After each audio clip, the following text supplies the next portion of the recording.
All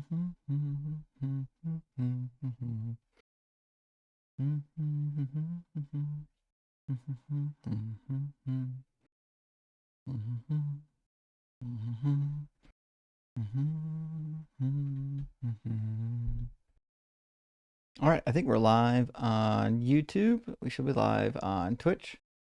We'll be live on TikTok in just a moment. We'll double check our streams and see if everything's good to go, friends. Hey, welcome in. It's Friday night, y'all.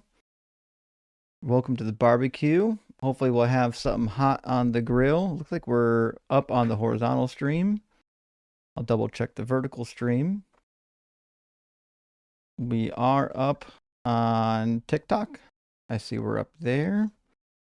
And we should be up on Twitch. Oh, all right. Everything's good to go. Welcome in, friends. Hey, I hope y'all had a good week. Looking forward to the weekend. I hope you all looking forward to the weekend as well. And you guys know our next holiday. St. Patty's Day is gone. Easter's coming up. So that can only mean here in like the next week and a half, it will be an absolute deluge of resurrection memes and posts and nonsense of that nature, which is, to be fair, it's good fodder for channels like ours. I think this coming week I'll be doing some resurrection live streams. Really no good reason not to. I agree with the words of Paul in 1 Corinthians 15 is, if Christ is not raised, we are to be pitied most among men. In fact, we'll grab that real quick in 1 Corinthians 15. It's really a fun line that he has in verse 19. For if for this life only we have hope in Christ, we are of all people most to be pitied. But in fact, if Christ has not been raised from the dead, the first fruits of those who have died. So there you have it. If Christ is not raised from the dead, then Christians should be pitied. Sadly, their religion makes it very difficult to pity them, given the type of nonsense that they get up to, starting global wars, persecuting heretics. That makes it very difficult to pity them. They can pity themselves all they want, though. They love to be martyrs.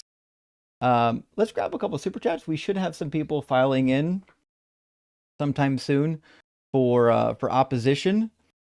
Sherry, thank you so much for the super chat, friend. It says, making BMF doll clothes. We'll send soon. Well, thank you. And even better, homemade clothes for the BMF doll should be fantastic. Appreciate that, Sherry. Big W. I think some people have heard us talk now. There is a BMF for the shelf, but it needs properly closed. I did release on my DZ Debates channel the BMF clip for those who haven't seen the BMF clip. So look in my videos for this week if, in fact, you want to see the BMF video and you haven't already seen it yet. And Steve, thank you for the $5 super chat, friend, says, what's the meaning of Luke 16 through 17? Justin's frockin' rock. And today I found out, maybe? Is that TDIF? Well, Luke 16 is famous for the Lazarus and the rich man passage. But let's see what specifically is in 16 and 17, those two verses. Oh, yeah, it's similar to Matthew 5. All right, give me a second. We'll pop it up on the board here, and we'll walk through it.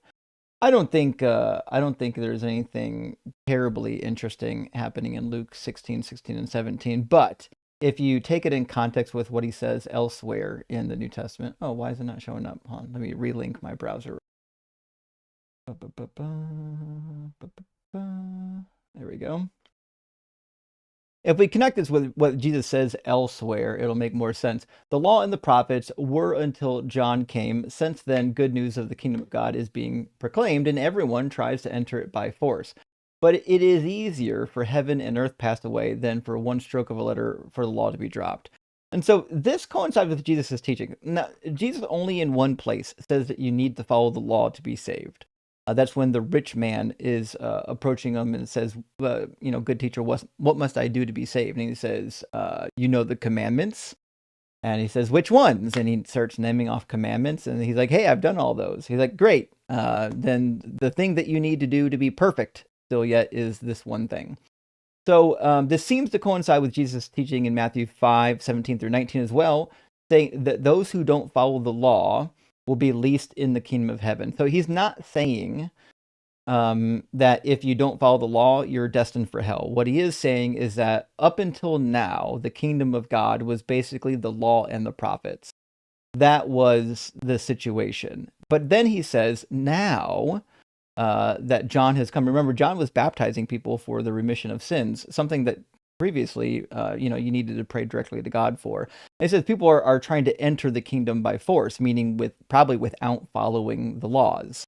And so he's saying, listen, despite the fact that things are different now, these laws are still important. These laws aren't going anywhere. It'd be easier for heaven and earth to pass away than for one stroke of a letter in the law to be dropped, which is why he says in Matthew 5:17-19 that you still got to follow them. So it seems to be in agreement with Matthew 5. It's just really weird wording, and he doesn't give you much context in the passage. And Floscow, great to see you, friend, says, you are amazing. Thank you for what you do. Praise Doug. Well, thank you, Floscow. You're amazing, and I appreciate you being here and supporting the channel. Gay for Justin, simply wet for Sharon. Love you, brother. Rock hard for Doug. Well, thank you, Floscow. I really appreciate that. And we're going to keep doing what we do here. We're going to keep trying to get our message out to as many people that will listen and get people out of these toxic religions. And Shiloh Maccabee, I hope I said that right. Thank you for the super chat. Says, thrilled for a Friday barbecue. It's been quite a week. Rock hard for Doug, simply wet for Sharon, and Justin's fucking rock. Well, thank you, Shiloh. I really appreciate that. And that's the best part about the Friday stream. Y'all can grab a drink, kick back, stay up late, have a good time. It should be a lot of fun. And, we'll get some good opposition up in here soon. If you're watching and you're not on TikTok, you can join the discussion by going to tiny.cc/DZ live. And of course, if you're watching on TikTok, you can just hit the guest request button and you'll be into the guest queue like everybody else. If you are coming from Twitch, it's the same thing. Just use the link on the screen and you'll be able to get into the conversation. Saint Brush, thank you for the 666. Hail Nero says, all Dougites rise for the Christian national anthem. I'm not really familiar with that part of the Bible. I haven't studied that yet. That's actually the Christian national anthem. And the reason why is because in order to take the position that these apologists take is by not reading the Bible. You can't seriously read and study this Bible and still be like a sold out evangelical Christian. Even people like William Lane Craig will say things like, well, actually, this part of the Bible didn't really happen. This is a theological story. They always push back. In fact, when I was in Bible college, one of my professors, he was an Old Testament professor, really thought that like the story in Genesis, the creation story, wasn't literal. It wasn't a literal 6 days. His whole idea was it should be read for the theological message. But other Old Testament scholars, which I agree with, like John Walton, will say the opposite. They'll say no. Genesis acted like a science book for the ancients. This is how they really believe that it happened, and that seems to be the case. If you read all the other ancient literature, they agree that's how things happen. Turkey Bacon, thank you for the super chat. Says Solo Justin is the best Justin. Rock hard for Doug. I have received some feedback from people. It is hard to follow some of the live streams when there's too many co-hosts on the live stream. I totally get that. I will do my best to try to keep that to a minimum, or when we have co-hosts up here, try to make it so that no one's talking over each other. I totally get that that's like disruptive and it's hard to follow. So I'll definitely try to manage that. I get it. Obviously, there are some co-hosts that I'll always bring up. Ems is an indispensable expert when debating Muslims. And sometimes you need someone like a Dr. Blitz or a scientific snitch to progress the conversation. So that being said, though, I definitely will be working on trying to make sure the over talking is kept to a minimum. Dr. Pizza, thank you for the $10 super chat, friend. Says, by helping Israel, we are getting in the way of a long tradition of God using the surrounding civilizations to punish the Israelites. Dispensationalists are idiots. This is actually a fairly good point. Like, if you were a Christian in medieval Europe and somebody was attacking Israel, you would have been for that. You would have been like, yeah, that's what you get for killing our Messiah. And that's why the Catholic Church and the Orthodox and everybody else, they were so hard on the Israelites, because they're like, well, these people are technically our enemies. And you could get that from the Bible. You guys have seen me talk about books that have been written on this topic. The Bible is anti-Jewish in nature. The Gospels especially are anti-Jewish. There's a lot of anti-Semitism in the Gospels.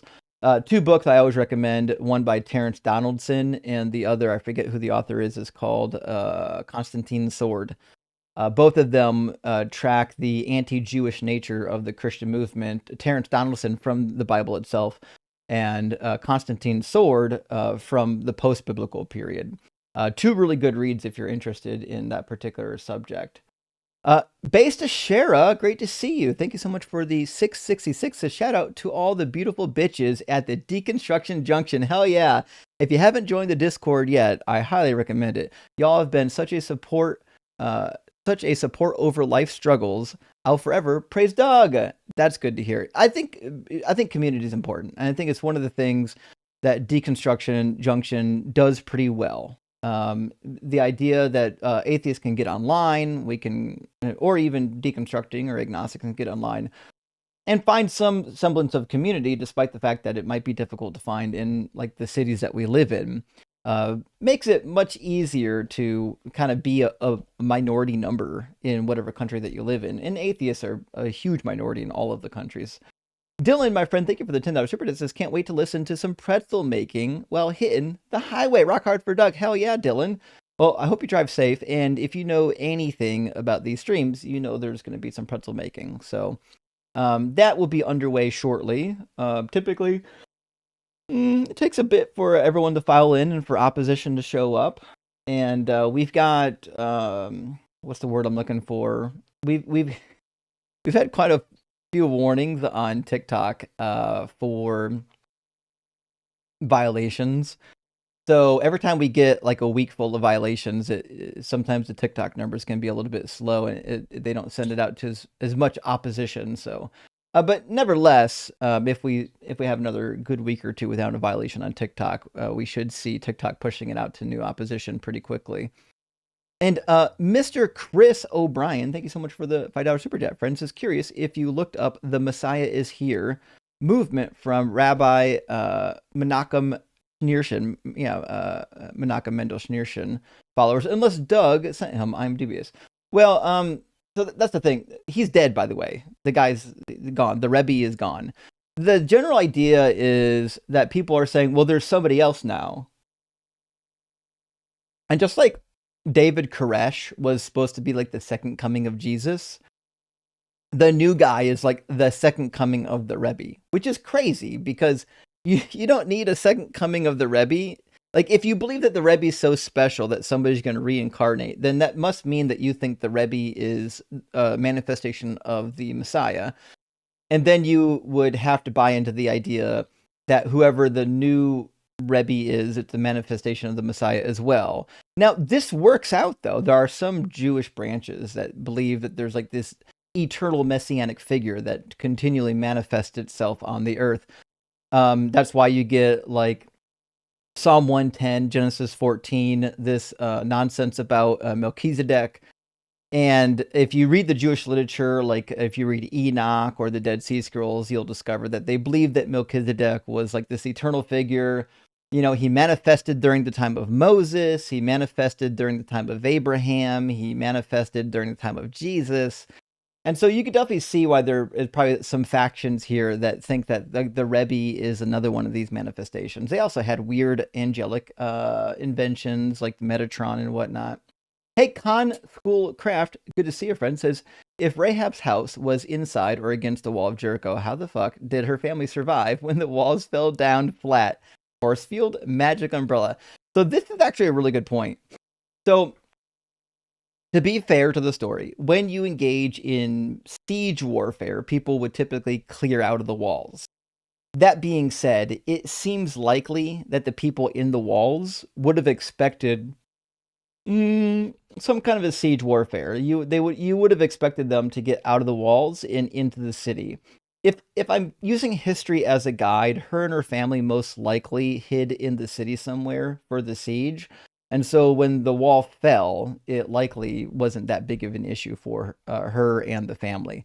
But it's actually a really good question because, like, listen, if she lives in the wall, and that certainly is the case, then obviously her home would be destroyed.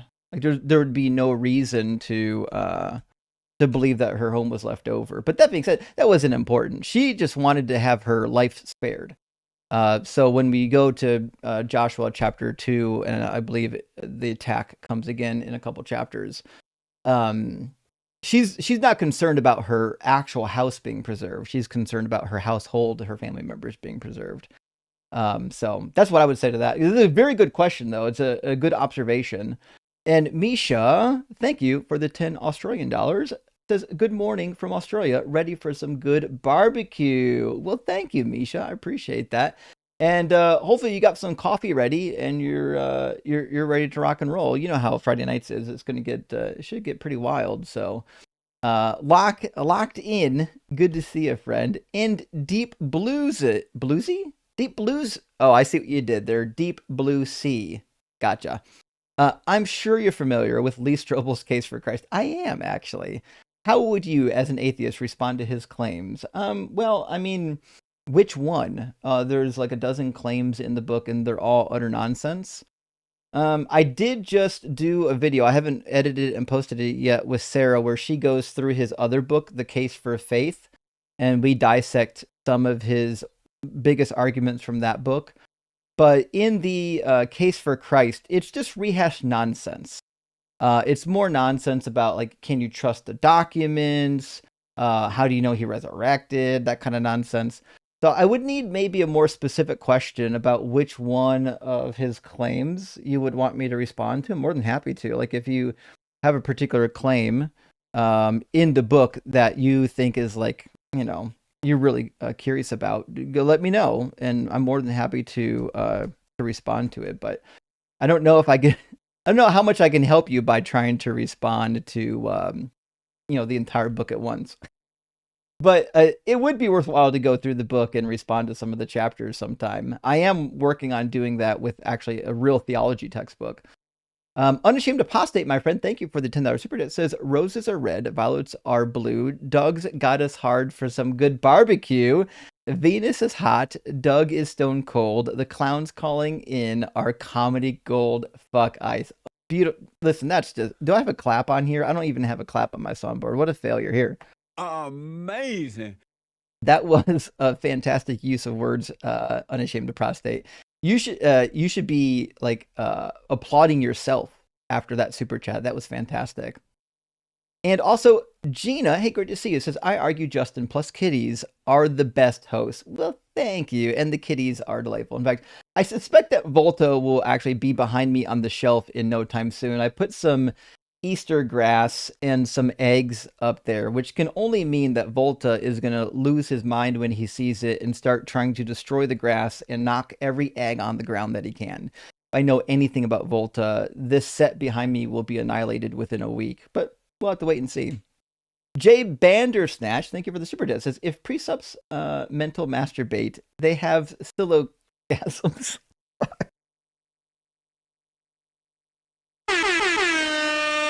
Oh boy. That's wild. I need a bonk noise. Anyone in the Discord, do you have a bonk noise I can add to the soundboard? That's what we needed for this one. But listen, that was funny, actually. I really appreciate that one, Jay Bandersnatch. That was a good use of words as well. Misha, with the additional super chat, thank you, friend. Really appreciate that. It says, pretty much my whole family and people I grew up with are celebrating Eid today. Let me keep reading. The non-bloody one. But I'm super pleased to be here watching some believer cooking this fine Saturday morning. Well, hopefully we'll have some of it. I did learn recently, I think EID might be different than like the Eid of March, which is like the middle of March. Is that different? I'm seeing Eid. The holiday is Eid al-Fitr, celebrated on March 20th, marking the end of Ramadan's month-long fast. Okay. So that's the end of the fast. Gotcha. And then the Ides of March is a Latin word representing the middle of the month of March. Although I don't know why you need a way of phrasing the middle of the month. Is March special? Like, why do we care about the 15th of March? Oh well. The only thing happening in March is Pi Day and St. Patty's Day. Lowest Rider. That was a interesting combination of characters. Thank you for the super chat, friend. So, Justin, you have rapidly become one of my favorite channels on YouTube. But keep on, keep it on. Life's a garden, dig it. Not you know. Amazing quotations from Joe Dierte. Both of those quotations from Joe Dierte. Much appreciated. And thank you for watching the show, Lois Rider. I really appreciate that. You know, we're trying to do as much as we can here within reason. You know what I mean? So, and also, I know we're reading some super chats as we start to stream. If you are opposition, if you disagree with the prompt on the screen, join up. Love to talk to you about your God belief. Doesn't have to be Christianity or Islam. Doesn't have to be a form of religion. We're interested in hearing about whatever God belief you want to bring to the table. We'll even hear out some really bad syllogisms for God if you've got a syllogism that you think somehow ends in God. If it's really silly, though, we might actually put you on a timer. Nevertheless, JR or Junior Flip, thank you for the super chat, friend, says, thank you, Justin, for teaching me how to honestly read the biblical text and teaching me how to identify bad apologetics. Praise Doug and more power to you, my friend. Well, thank you, Junior Flip, and more power to you for being able to read the biblical text honestly without apologetics or excuses or pretzeling. It's definitely a big thing to get to that point. Also, we got one guest in our guest queue, so we'll grab What Dono. Interesting name. I guess we'll find out about that in a minute. And hopefully we'll get some opposition dialogue going on here. Wonder if it's Wat or Wote. We'll find out. Welcome in. What? Are you at least 18? Yeah, Awesome. And do you believe in God? yeah, I do. Sure. Is there a particular God that you believe in? Yeah, the Christian God. Okay, fair enough. And what do you think is a good reason to believe in the Christian God or any God at all?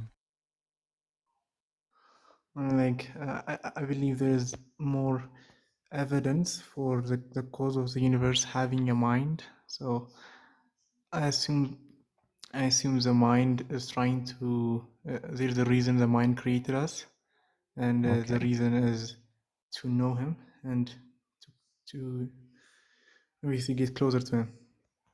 Okay, so what do you think a mind is? Well,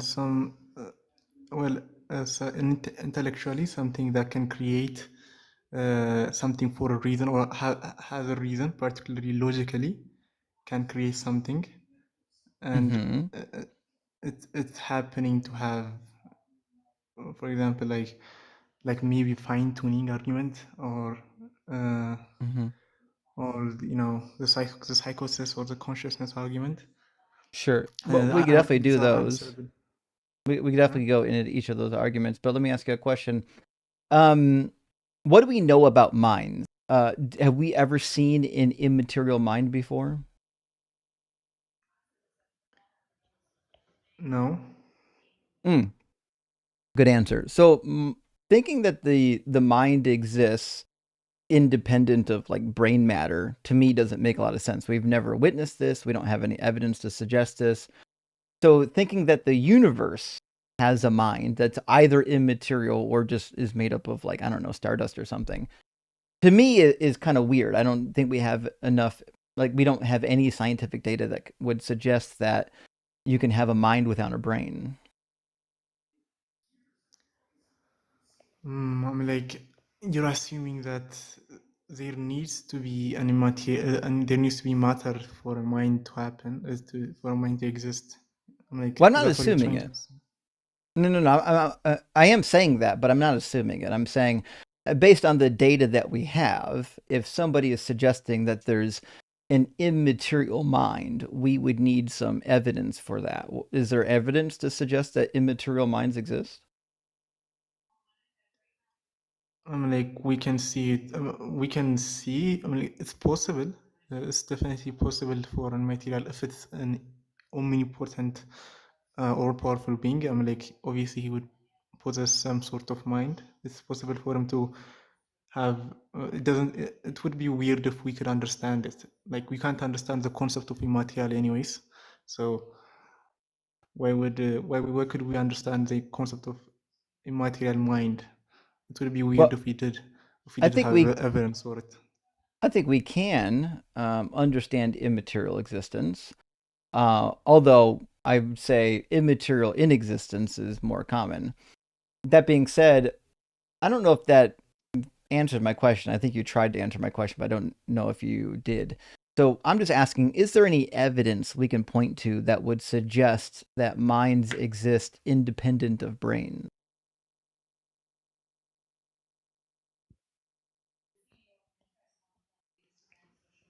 It's kind of cracking. Independent. What did you say? I couldn't listen. I couldn't hear you. Is there any evidence or good reason to believe that minds exist independent of brains? Because it seems like all the data we have would show that minds are what the brain does. The brain is producing what we call the mind.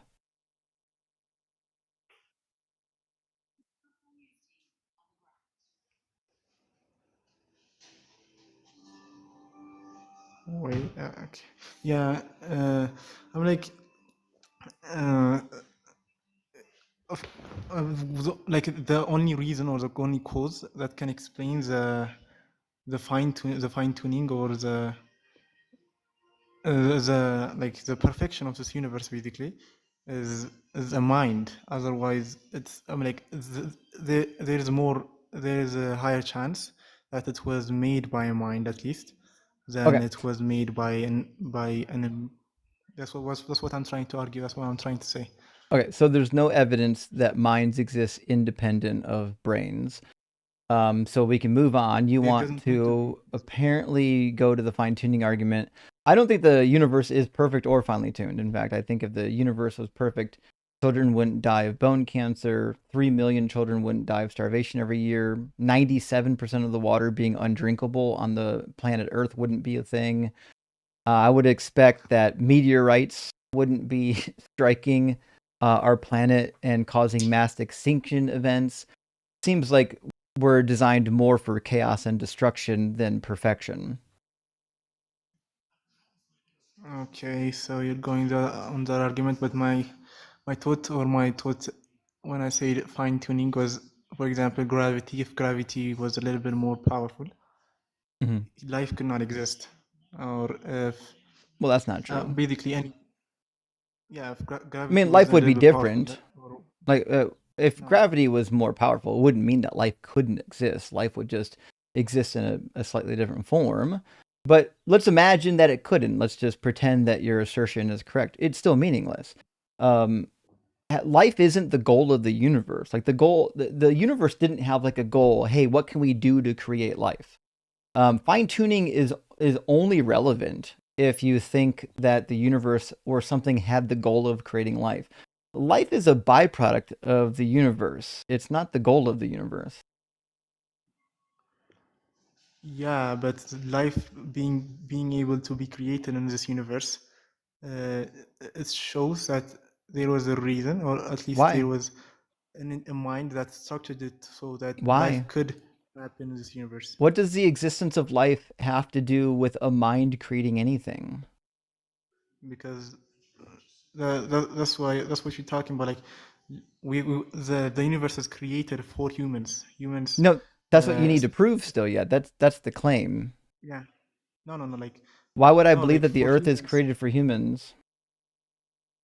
Like because the mind or God's purpose when He created the universe is for That us, for humans that to that's to begging the see Him. question, right? If I asked you what's the evidence that God or a mind created the universe, you can't then say, well, because God created the universe. That's you're using the conclusion in your supporting premises.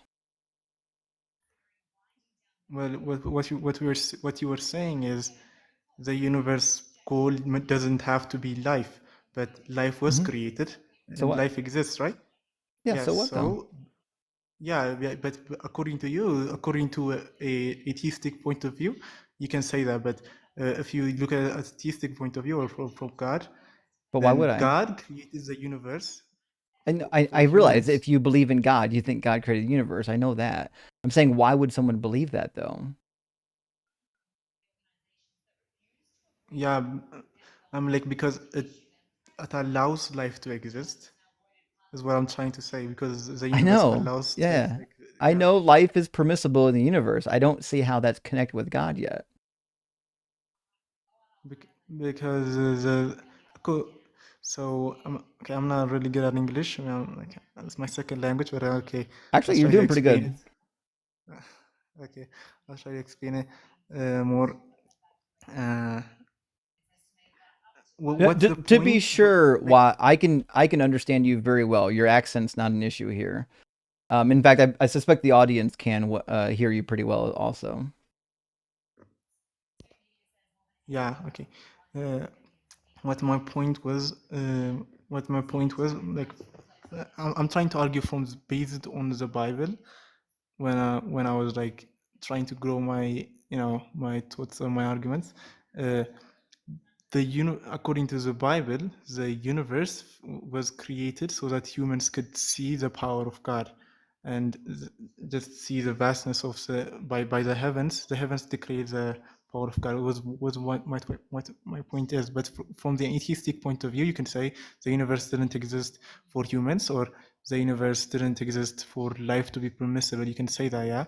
But I'm trying to argue from my point of view against your point of view, and I'm saying it's more reasonable to say that God created life, that God made the universe permissible to have life, than to say no, it just happened for no reason. Life was permissible for no reason. I think it's more reasonable to say God made it permissible, is what I'm trying to say. Right. I know that's your argument. What I'm asking for is what's the reason why it's more likely, right? So for it to be more likely, we would need a formula, some statistic to point to that said, well, this is more likely than that. And we can do this. In fact, my background's in engineering.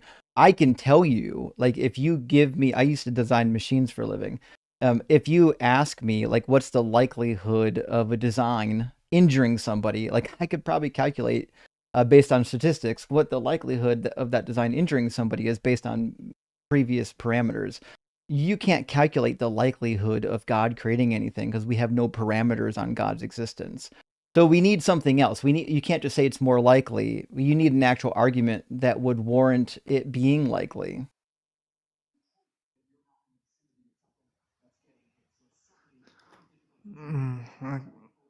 What is your point? I don't understand your point. My point I'm is, trying. you can't tell me why it's more likely that God exists. But what you're saying is that in your mind it seems more likely, right? But you don't have a method for communicating that. It's just a feeling. Yeah, but like, um, I'm still like, I still don't understand. If, like, for example, okay, wait, my Well, let me ask child you a just question. Let me ask you a question. dying. My child. Yeah. All right. You're not going to have an answer to this question, but I'm going to ask it anyways. Which one? I'm holding two magnets right now. You should be able to see the screen. Which one of these two magnets am I more likely to drop? Right now, I have to answer it now. Yeah. Right one. Why? No reason. Exactly. You have no reason, right? So when you tell me God exists, but then you can't give me a reason, or you tell me God is more likely and you can't give me a reason, well, it's just based on feelings. Now, the reality is we could do a study. You could say, well, listen, this motherfucker holding these magnets is right-handed. Maybe he's more likely to drop the one in his left hand. Who knows? Or maybe, listen, maybe he had a thumb injury and he's more likely to drop the one that had the thumb injury. If you don't have data on something, you can't do an analysis of what's more likely. And we have no data on God. No, like, but we know there is a cause for the universe, right? Mm-mm. We No, we just we don't don't know. know that. In fact, it's probably more likely that the universe always existed. It didn't. I mean, the Big Bang already disproves that, though. Nope, the Big Bang did not. The Big Bang is Space-time simply a matter theory didn't exist. about the expansion of the current observable universe. Actually, we have no idea what's beyond our limits of observation. It could be that the universe goes on 1,000,000,000,000 times bigger than what we even know. All we know is how far we can observe What existed 15 billion years ago? the universe. No, it didn't. It did, yeah. What's the evidence that the Space-time universe once matter. didn't exist? Space-time matter didn't exist, though. It did. Yep. What's the evidence that it didn't? There was a point in singularity where there was no space, time, or matter. Nope. That's not true. What's the evidence for that? That's the big. Do you believe in the Big Bang? I do, and the Big Bang doesn't posit that nothing gave rise to something that has nothing to do with the Big Bang. That's Einstein's law that he said space-time matter did not exist before. Yeah, also even not only do I not believe that he said that, I could be wrong. I don't think he actually said that, but I also don't care. Science has progressed since Einstein. There's a lot of things that we've learned since Einstein. He was a genius for his time period, but there is new information. We've learned more about science since then. Now, it might be true that when Einstein was in his, heyday, that some people believe that the universe did appear out of nothing. But that's certainly not a prevailing view today, not even remotely. Yeah, Stephen Hawking also said asking what was before the Big Bang is like asking what's north of the North Pole. He's saying there was no time. Yeah, he was referring to there was no time. He said that at one point in his career, and then he took it back a couple years before he died. If you listen to his late lectures, he reversed course on that. He said it's perfectly fine to believe in an infinite regress of time. Yeah, but like there's no basis of there's no evidence that they were the universe forever because there was no space time. Well, okay, what was the universe? Actually, that is the evidence. The evidence that the universe exists, right? So if you can't get something from nothing and you have something, then the only best inference you have is that there was never nothing. And if mass and energy are conserved, then I would need a good reason to believe that the mass and the energy in the universe once wasn't conserved, and that it needed to get invented, created. How can it be created? It can't. In fact, I have a good argument for why it can't be created. That's my point. It always existed. Okay, what do you think? So how did the universe start expanding? Well, there's a couple theories as to why it started expanding. Dark energy is a very popular theory. They're working right now on another theory that I personally like the best. It's a black hole bounce theory. It's a principle that we know happens.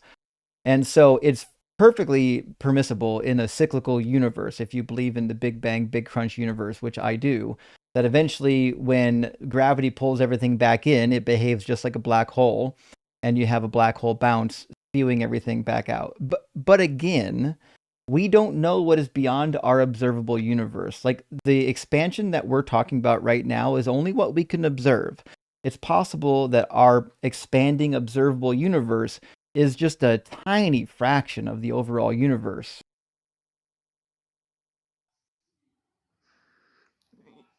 Yeah, but like that's still theories. What do you think? I'm asking, what do you believe in? What do you think is the cause for the expansion of the universe?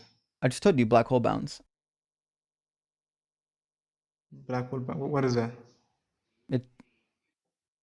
It's when there's a lack of better words, there's an explosion event because of what's happening at the center of the black hole.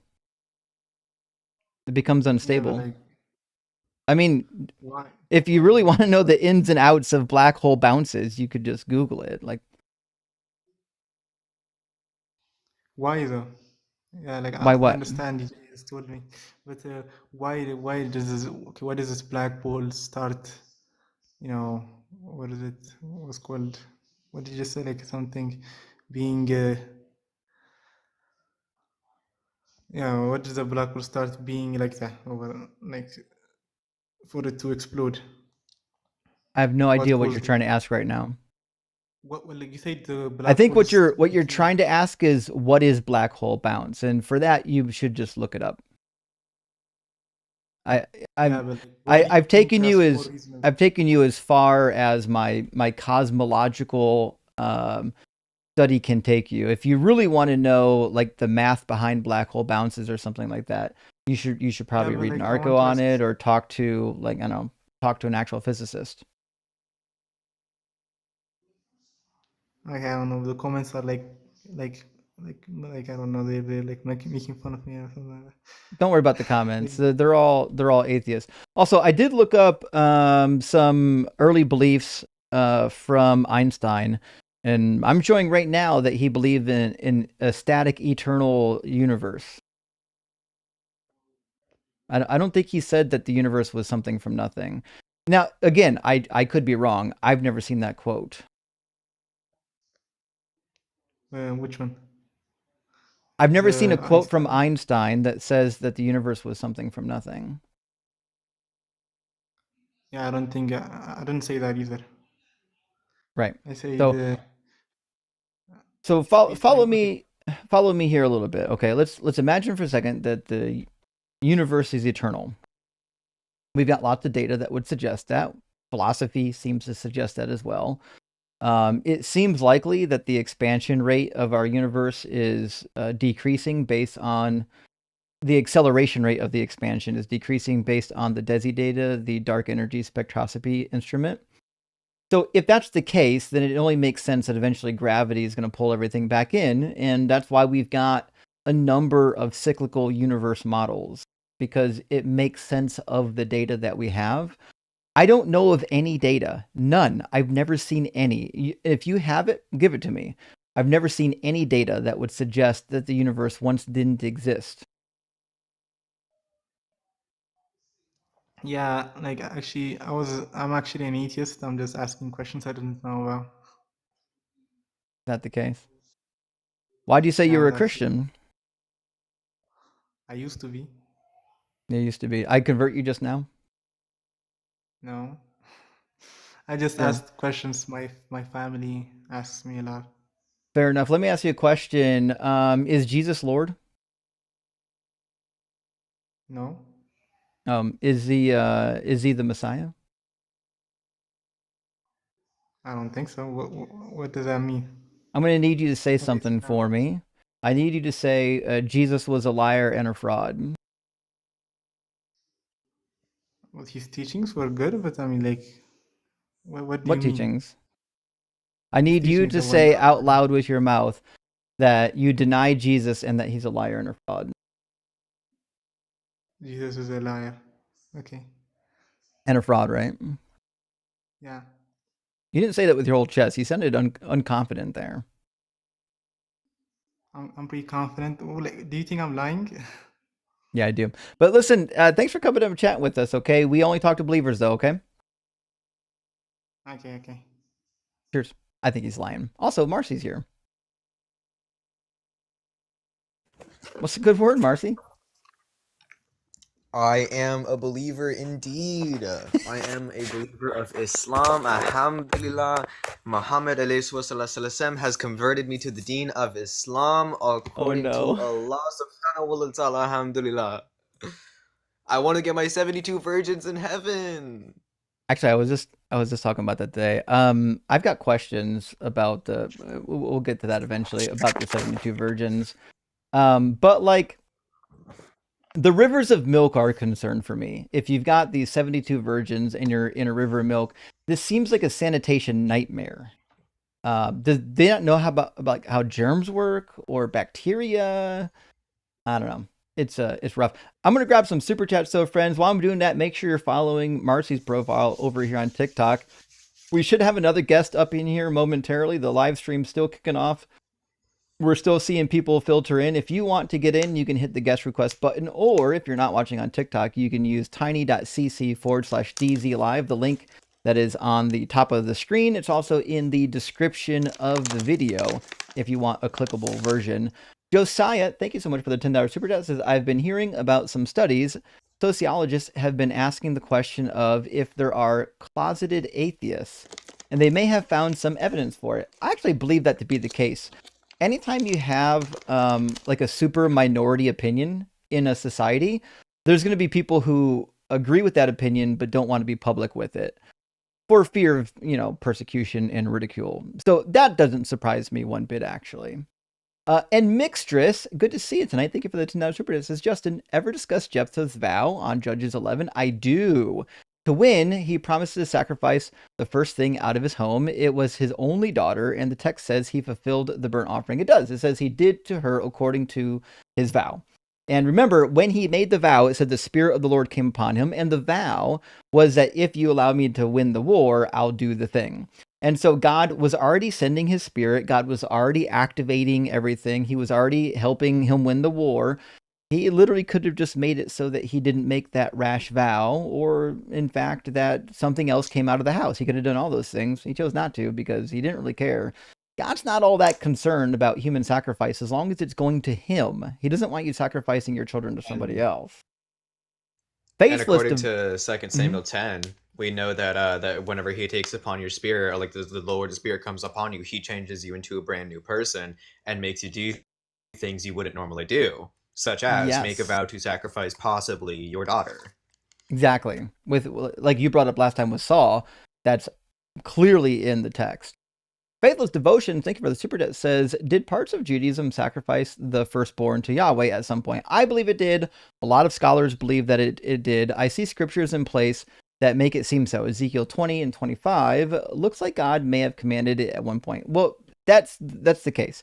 And scholars are suggesting that the ancient Israelites most likely were Canaanites, and they practiced the practices of the ancient Canaanites, which likely included child sacrifice. And this is probably a commentary on Exodus 13:29. Exodus 13:29 is a command in the Bible to do exactly what Ezekiel thinks God was commanding. In fact, I'll show you real quick. It's not for circumcision, that's for sure. Whoops, it's Exodus 13. Did I get the wrong verse? It's definitely Exodus 13, though. Give me a second. Did I get the wrong chapter? Maybe it's 23. My brain, man. All right, give me 1 minute. Why did I think it was Exodus 13? 22. There we go. My brain got the wrong chapter. Exodus 22:29, I think it was. There we go. You shall not delay to make offerings from the fullness of your harvest and from the outflow of your presses. The firstborn of your sons you shall give to me. In fact, let's read a couple more verses, actually, to 28 to 30. In Exodus 13, it talks about redemption, but here it doesn't. You shall do the same with your oxen, with your sheep. 7 days it shall remain with its mother. On the 8th day you shall give it to me. And so this is what Ezekiel is likely interpreting as child sacrifice, which you could see he would do that. He's the first prophet in the Bible to actually really read the Torah. I'm going to grab just a couple more super chats, and we're going to get Mock in here next. Drew, my friend, great to see you tonight. Thank you so much for the super chat. Says, why don't people coming on here learn to read the latest about the Big Bang before they come on here letting us know that they haven't read any of the scientific literature? I don't know. It seems like, here's what I think. I think people are so used to thinking that common knowledge is good knowledge that and so many other people believe it, that when they hear otherwise, they're like, what? That can't be true. And I think that's what's happening. I think that they're coming in good faith. I just think that they're ignorant on the topic because so many people believe what they believe. They just assume it must be well-founded. Bacon and Bush, thank you so much for sending out 10 Deconstruction Zone memberships. I really appreciate that, friend. Quite huge. And Malcolm, thank you for the super chat. It says, just had a brainwave. KJV only treats the incomprehensible text as a feature rather than a bug. True. The less they can understand, the less they have to contend with what the F it actually says. Rock for Doug. That's true. And here's the other funny thing about KJVers. They'll say, well, listen, some of them who believe it should be hard, they're like, it's supposed to be hard. It's not supposed to be easy. You have to study and show yourself approved. So you got to go back and learn all these archaic English words. But if you're going to go learn another fucking language to read the Bible, just go learn Greek and Hebrew and read it in the original manuscripts and be done with it. Why are we learning archaic English to read a book that could easily be translated into modern English? Drew, hey, thanks for the additional super chat. Says, if the universe was created for human life, then why is 99.9% of the universe so inhospitable for human life? Agreed. If it was finely tuned, we would probably expect life to be more likely, not a rare occurrence. I'm going to grab just 2 more super chats, friends, so we didn't get too buried here. And then we're going to get Mock in here. Twisted Scriptures. Hey, good to see you, friend. Thank you for the $10 super chat. Says, hello, Justin. Been MIA due to surgery, but fully recovering. Great to hear it. Love to hear it. Hope you're feeling better. So enjoy the DZ community. Yes, I'm still alive and kicking. Thanks again for all your hard work and exposing this cult for what it is. Well, thank you, Twisted. And certainly a longstanding member in the community, please do keep us up to date with how you're healing. I'm sure a lot of us will be interested to hear your recovery. And best of luck with you. If you need anything, do reach out. And last super chat from Crazy Grandma Gamer. Amazing name. Thank you for the super chat. Says, are you ever going to get a regular call-in number? Can't figure out the link. I'm old. Tech hard. Heart theist. I don't know if I will. I don't know if I will. So the cost to have a call-in number versus the amount of people that would use it is not a good ratio. It would cost a significant amount of money to do it. It doesn't make a lot of sense to do it. Integrating the soundboard would be a lot of additional work. And to be fair, most people that are engaging in these debates today don't want to dial a number on a phone and call in. Maybe eventually I'll do it, but for now, I don't know if it makes a whole lot of sense, at least not for what I'm doing. All right, let's get Mock in here and we'll get another conversation going. Welcome in, Mock. Are you at least 18? Yeah, I'm above 18. Awesome. And do you believe in God? Yeah, I hold to the faith. I Which just wanted one? to ask, are you looking? Yeah, I'm Christian, primarily Christian. Gotcha. But Okay. yeah, like, are you just asking for like arguments and reason, or are you just looking to argue over scripture and things of that sort? It doesn't have to be scripture. Like if you're a Christian, obviously we're probably going to turn to the Bible. If you're Muslim, we're probably going to turn to the Quran. But like if you don't believe in one of the standardized religions, obviously we're going to give argumentation that isn't based in one of the, theological books. Yeah, I mean, I'm not fully done with the Bible yet, as in like I haven't, finished it. So we could just talk about like God in a sense, like the atheist versus theist type talk. Sure. Yeah. If you got an argument for a generic God, I think that's fine.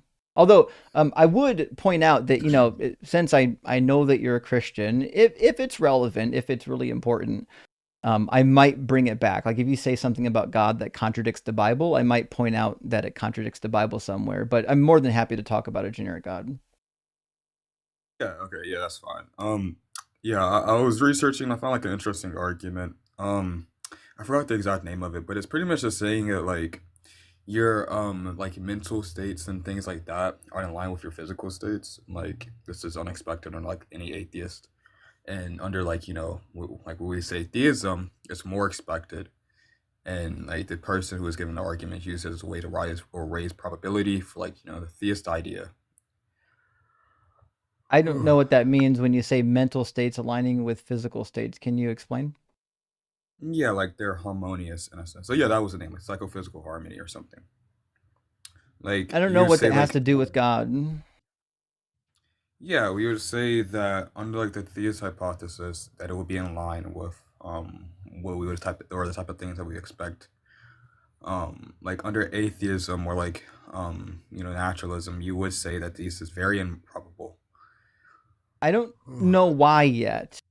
Why would it be Yeah. improbable in the atheistic worldview that our minds are somehow aligned with our physical bodies when our minds are the thing controlling our physical body and taking feedback from it? Well, I mean, yeah, that whole process in itself, it just nothing about atheism gives the implication there. Like atheism, or like we could just say more broadly, like naturalism, it just doesn't arise in a sense, or you would say that it's not naturally explained or indicated through the thesis in a sense, or the idea. What's unexplained? But yeah, the harmony there. You could say the Why? harmony, or Why like is it? Why does it lack explanation? Well, we're just saying here, like we're just saying, like taking prima facie, right? Like at the view, nothing about atheism or naturalism indicates any type of harmonious. Well, yeah, you say like any type of harmony between the two.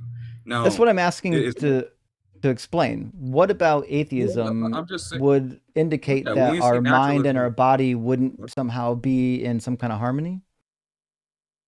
well, yeah, we just investigate what naturalism is. Like, like, what do you think naturalism is, just for example? I mean, I could define it if you like, but I mean, naturalism is typically the view that everything in the universe is naturalistic, meaning like non-spiritual. And that certainly seems to be the case. It sounds like what you're attempting to do is say that there's some sort of immaterial, like spiritual mind force that is aligned with our bodies. Is that what you're trying to say?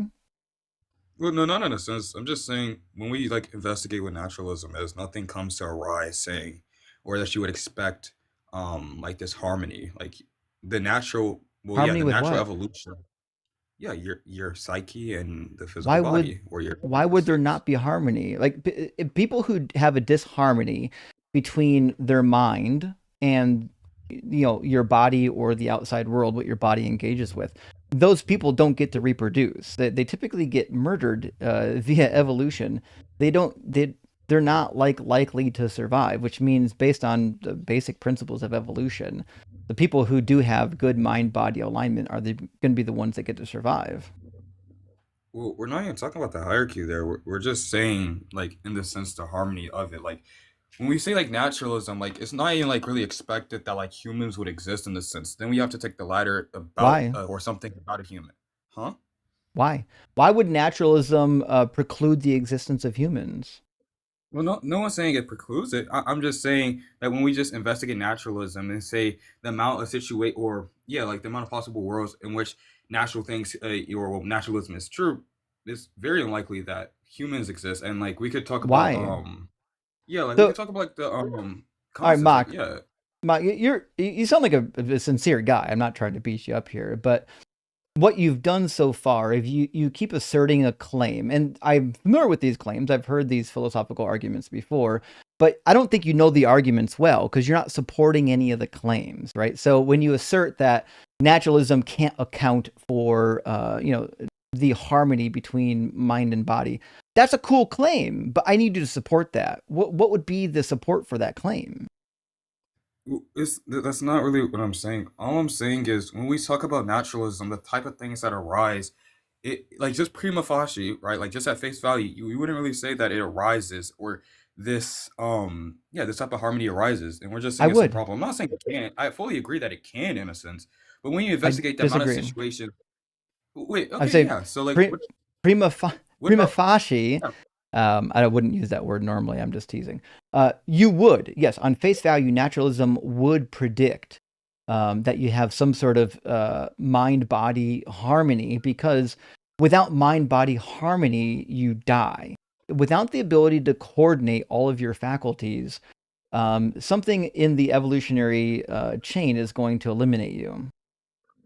well, okay, you could say that in a sense, but then it's upon like the thing we're talking about there to evolve in such a way which it does. But even then, that goes down the ladder. Like we'd have to investigate. Well, is humans expected on naturalism? Which I Yeah, don't really. why wouldn't they? Why would you say? Yeah, why would you say it's expected on naturalism? Like that's, I don't know what about Because there's naturalism goes. because Huh? naturalism doesn't have a biological limit on intelligence. Like if groundhogs are expected under naturalism and fish are expected under naturalism, then so are humans. Why would you say any of that's expected on naturalism? I'm just confused there. Because science and nature is pretty well explainable. Like we know that all life is chemical reactions. Our ability to evolve over the course of 3 billion years and have our cell replication adapt to changes and challenges in our environment over the course of 3.5 billion years is pretty fucking powerful.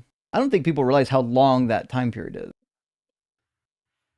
Yeah, I agree, but like all you're trying to get at, or all it seems that you're saying here is that it's possible. But I'm asking why, if or when we investigate it, it's expected. Like all you're saying is yes, it can be explained, but that's not saying it can be expected. No, I it can't agree be it's possible. expected. We have evidence that it happens. So Saying it happens is not saying we it's expected find again. all these same building blocks of life right out in outer space. In fact, there's 2 recent meteors that have been inspected, and we found the building blocks of life on both of the meteors. One was Bennu was the first name of it, and then the other meteor is Ryugu, if I remember the name correctly. And in fact, on Ryugu, hold on, like you don't need, like I don't think people realize how pervasive life is in the universe, but there's a complete set of canonical nucleobases on the carbonaceous asteroid Ryugu. There's been write-ups on it this whole spring because of these new discoveries. So like we know that like these building blocks of life are self-assembling. There's no reason to believe that given enough time and reproduction that there wouldn't be evolution. In fact, I don't know if it's even possible to have reproduction without evolution. It seems like an unavoidable thing. Well, again, like all the conclusion of what you're saying is saying that it's possible. These are the elements that make it can happen, and with enough evolution, sure, you could say if these, like I guess you could say conditions are right, then yeah, like or evolution to the point where humans exist. You know what happened, but that's just saying it's possible, and under these certain type of conditions, it will be actualized. But that's not saying it's expected. We could observe It X, Y, Z is. in the universe. Well, no, no, It is like it's kind expected. of So different. if we know that Well, life what do can you think arise expected means? given Maybe a certain better example. parameters, and we know that those Hold on. parameters exist, then it just means that it is expected. In fact, if What do you you have think? a static eternal universe or even an eternal universe model, then if the likelihood of life arising is anything but 0, then it's an inevitable fact. Well, what do you think expected means? Like when you say it's expected, what do you think you're saying there? Expected means it's likely to happen. It's likely to Okay, and when you say likely, you just say it's more probable that it would than it would not. Yeah, that's what it means to be likely. Okay, and then but here, how do So you conclude here that it's more probable then? I just Because told out of you, if all the the probability of life arising is anything but hold 0, it on. means that it's an inevitable result. So, for example, if we have a cyclical universe model, and that seems to be where the data suggests, and the odds of life arising is not impossible, it's not 0. That just means it's inevitable. That's just how stats work. Okay, like I understand that's the point you're making here, but when you say that, but you again, it's like you're not even following here that it is. Yeah, well, that would be show that it would be the case. That's not even saying it's probable there, but here, like the set of states or the set of conditions in which this is met, that's improbable, or What not even gonna say conditions? that's improbable. Yeah, like the set of conditions in which your these, I guess you could say, these predicates or these evolutionary components of life, like those meaning in such a way where life does develop. That's what I'm asking you about. And Yeah. in the many interpretations of the universe or what it could be, I'm asking why is it likely that they would meet the same condition every single time, or in such a way where life would be birthed? I've said it twice. I guess I don't know why you didn't catch it. So if the universe is always in existence, it's in continuous state of change, expansion, and contraction, meaning there's not like a 6,000-year-old universe, right? If we've got trillions of years in the universe, or even infinite number of years in the universe, if the odds of life creating or self-assembling is anything but 0, then what that means is that it's inevitable. It must happen. That's what it means to be inevitable. I okay, I understand that, but like here, like it was more confused if you were positing that the universe is eternal or you were just taking it to be a I hypothetical am. because like we had okay, then like what's the argument for that?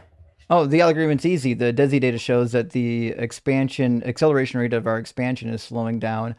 And also, nothing about the Big Bang would suggest that the universe didn't exist prior to it. We also have the law of the conservation of energy and conservation of mass, which would suggest that you can't just willy-nilly get rid of the energy, nor can you create it. You can't create the energy either. And so if the energy and mass in our universe is eternal, there's no good reason to think that it once didn't exist. In fact, you can use like Baby's first syllogism. If you can't get something from nothing and something exists, there was never nothing. Okay, I mean, do you want to go one by one? Because I mean, I understand them all, I guess. But like, do you want me to attack? Like, do you just want to go one by one, or do you want me to attack all of them? Because Yeah, I would start by issuing you a challenge. There is zero evidence whatsoever that the universe once didn't exist. well, we're just talking about possibility here. Like, I mean, I agree. I'm not a physicist. Like, I agree. Like, I probably don't have like the physical representation here, what you're looking for. But we're just talking about possibility. And like, do you want to go one by one? Because like that question just kind of throws me off track. Yeah, I mean, one by one, I would just first start out with it sounds like you like philosophy. Well, we'll just start with the easy syllogism. You probably agree, premise number one, you can't get something from nothing? I don't. I mean, I don't necessarily agree, but what's premise Oh, two? well, if you don't agree, that means the universe is capable of rising on its own without God. Well, no, I'm just saying I don't necessarily agree. Like, I would need motivation, but like, what's premise Well, two? I can give you the motivation. In fact, give me 1 second. I'm going to keep a notepad on the screen so we Something can keep cannot track arise of from where we're nothing. at. So we would say premise number one, something can't come from nothing. Now, your motivation for accepting this premise is going to be, we'll do M1. If something can come from nothing, then God is not needed.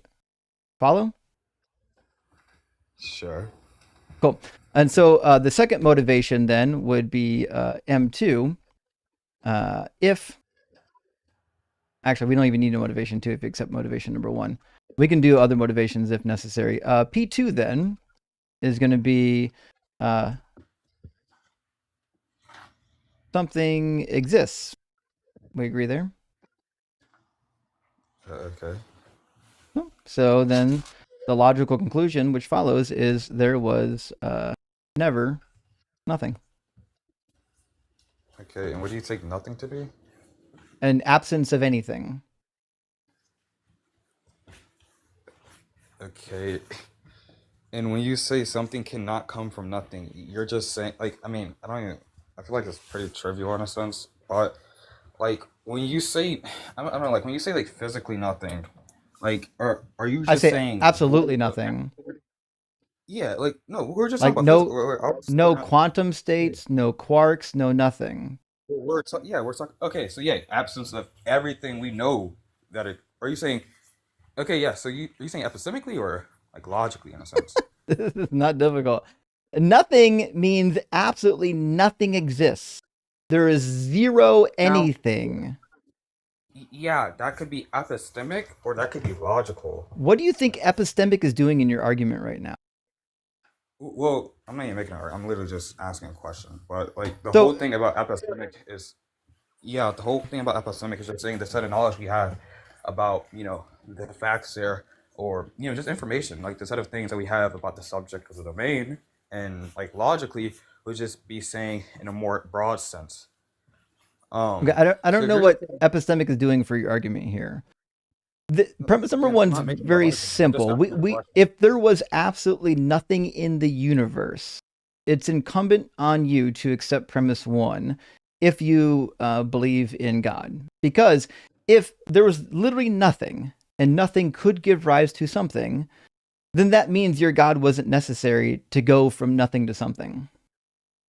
Well, yeah, I agree, but we're just gonna have to talk about what you mean as in nothing. Like, I understand I guess you could say definition, but here it's again, is it like some type of epistemic claim, logical? I mean, I could just give you the definition of nothing.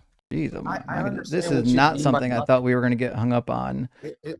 It's pretty simple. Like, you could I either know it refer is simple, which is why this is actually going to be like pulling teeth. That now we're debating the definition of nothing, which is insane, actually. nothing. I So agree what you mean by nothing. Like, that's the problem says you're not understanding. not anything. No single thing is the definition of nothing. What? Yeah. What does any refer to there? Are we saying the set of things we know, or are we just saying what could exist? Any is a modifier of thing.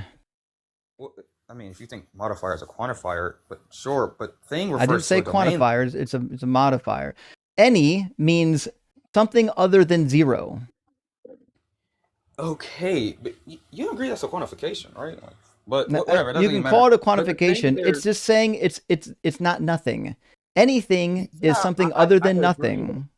I agree, but there you still have to be saying the thing refers to a domain. I'm asking, what's that domain? What the fuck does domain have to do with this? If there's absolutely nothing, there's no definitions, there's no epistemology, there's no domains, there's just absolutely nothing. Is the word nothing giving you problems right now? I understand what nothing means, but the quantifier, I'm confused on what domain is quantifying over. Like, It's if you say crazy that domain, you're struggling with the word any right now. well, I'll put the note. I'm going to put the notepad on the screen. I'm going to ask you to tell me which one of these words is harming you at the moment. Which one of these words on the notepad is causing you trouble? Show me on the doll where it touched you. like no word is troubling me. That's what you're not So understanding. which Like, word here are you having trouble with? Premise number one is something, which you could say anything, can't come from nothing, and you seem to agree there. Do you still agree? Well, we haven't even got into if I agree with the argument. We're just talking about what the argument goes to say here. Like, it just seems like I think you're confused on what your own argument says. I'm actually not Because, again, confused. In fact, I don't think anyone here is confused. In fact, put a 1 in the comments right now if you understand this argument word for word as it's written out. Okay, like maybe you don't understand the nuance of what you're saying, but the whole point here is you're saying a domain. Anything is a quantifier over a set domain. The domain I'm asking for here, that's all I'm What do you asking. think Like, a are you saying domain is? I don't even think you know how that word works. a domain? Like, yeah, the way I'm using it, a domain is a set of objects, right, that has systematic rules, things of that sort. There's no domain if there's nothing. That's the point. There are zero domains if nothing is in existence. We're not talking about the term nothing. We're talking about the term we're talking about the term any, which quantifies, right? Does Which you mean does by the word any. does the word any appear in my syllogism? Dude, you had it a part of what you mean by nothing. We're investigating Something here. can't come Quantifier. from nothing. Nothing is a lack of things. It's but absolute nothing zero has a quantifier. things. All right. Well, listen. Nothing has a quantifier. It sounds like you may not be like equipped. There might be nothing between your ears, which is why this syllogism is giving you so many Dude, troubles. I think like So you need to read, I'm bro. gonna move on to somebody who can understand how words work. I learned the word nothing as like maybe a 5-year-old. I understood the word nothing when I was 5 years old. I'm not gonna like argue with a grown ass adult that can't understand how the word nothing works. That's painful. Don't tell your mother that you're on the internet having these arguments. This is embarrassing for your side. Let's grab a couple of super chats, and we're going to get Jake in here next, and then we'll get Sir Daddy. Not a suspicious name at all. Barbara says, thanks for the recommendation of the Apocrypha and Gnostic Gospels. Reading Judges at the moment, very surreal indeed. And rock hard for Doug. Well, thank you, Barbara. And I love reading through the Apocrypha. In fact, there's so much like gold in the Apocrypha for understanding the New Testament. I think it should be mandatory reading. Before you read the New Testament, you should be mandated to read the Apocrypha. It's the precursor for the New Testament. And Simeon, my friend, thank you for the super chat, says, come on, guys. There's no way this is just a book of stories made easy to remember for oral tradition.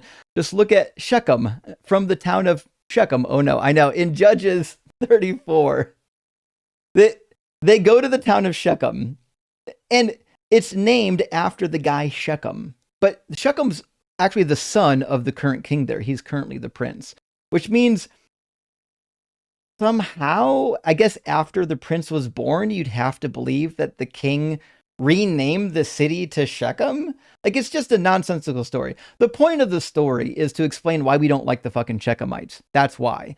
That's why Simeon and Levi had to go in and murder the Shechemites, because they sexually assaulted Dinah.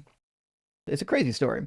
Mostly Gizzard, my friend, thank you for the $20 super chat. Says, so much incredulity. We have 200 billion stars in our galaxy, 1 trillion stars just down the road in the Andromeda.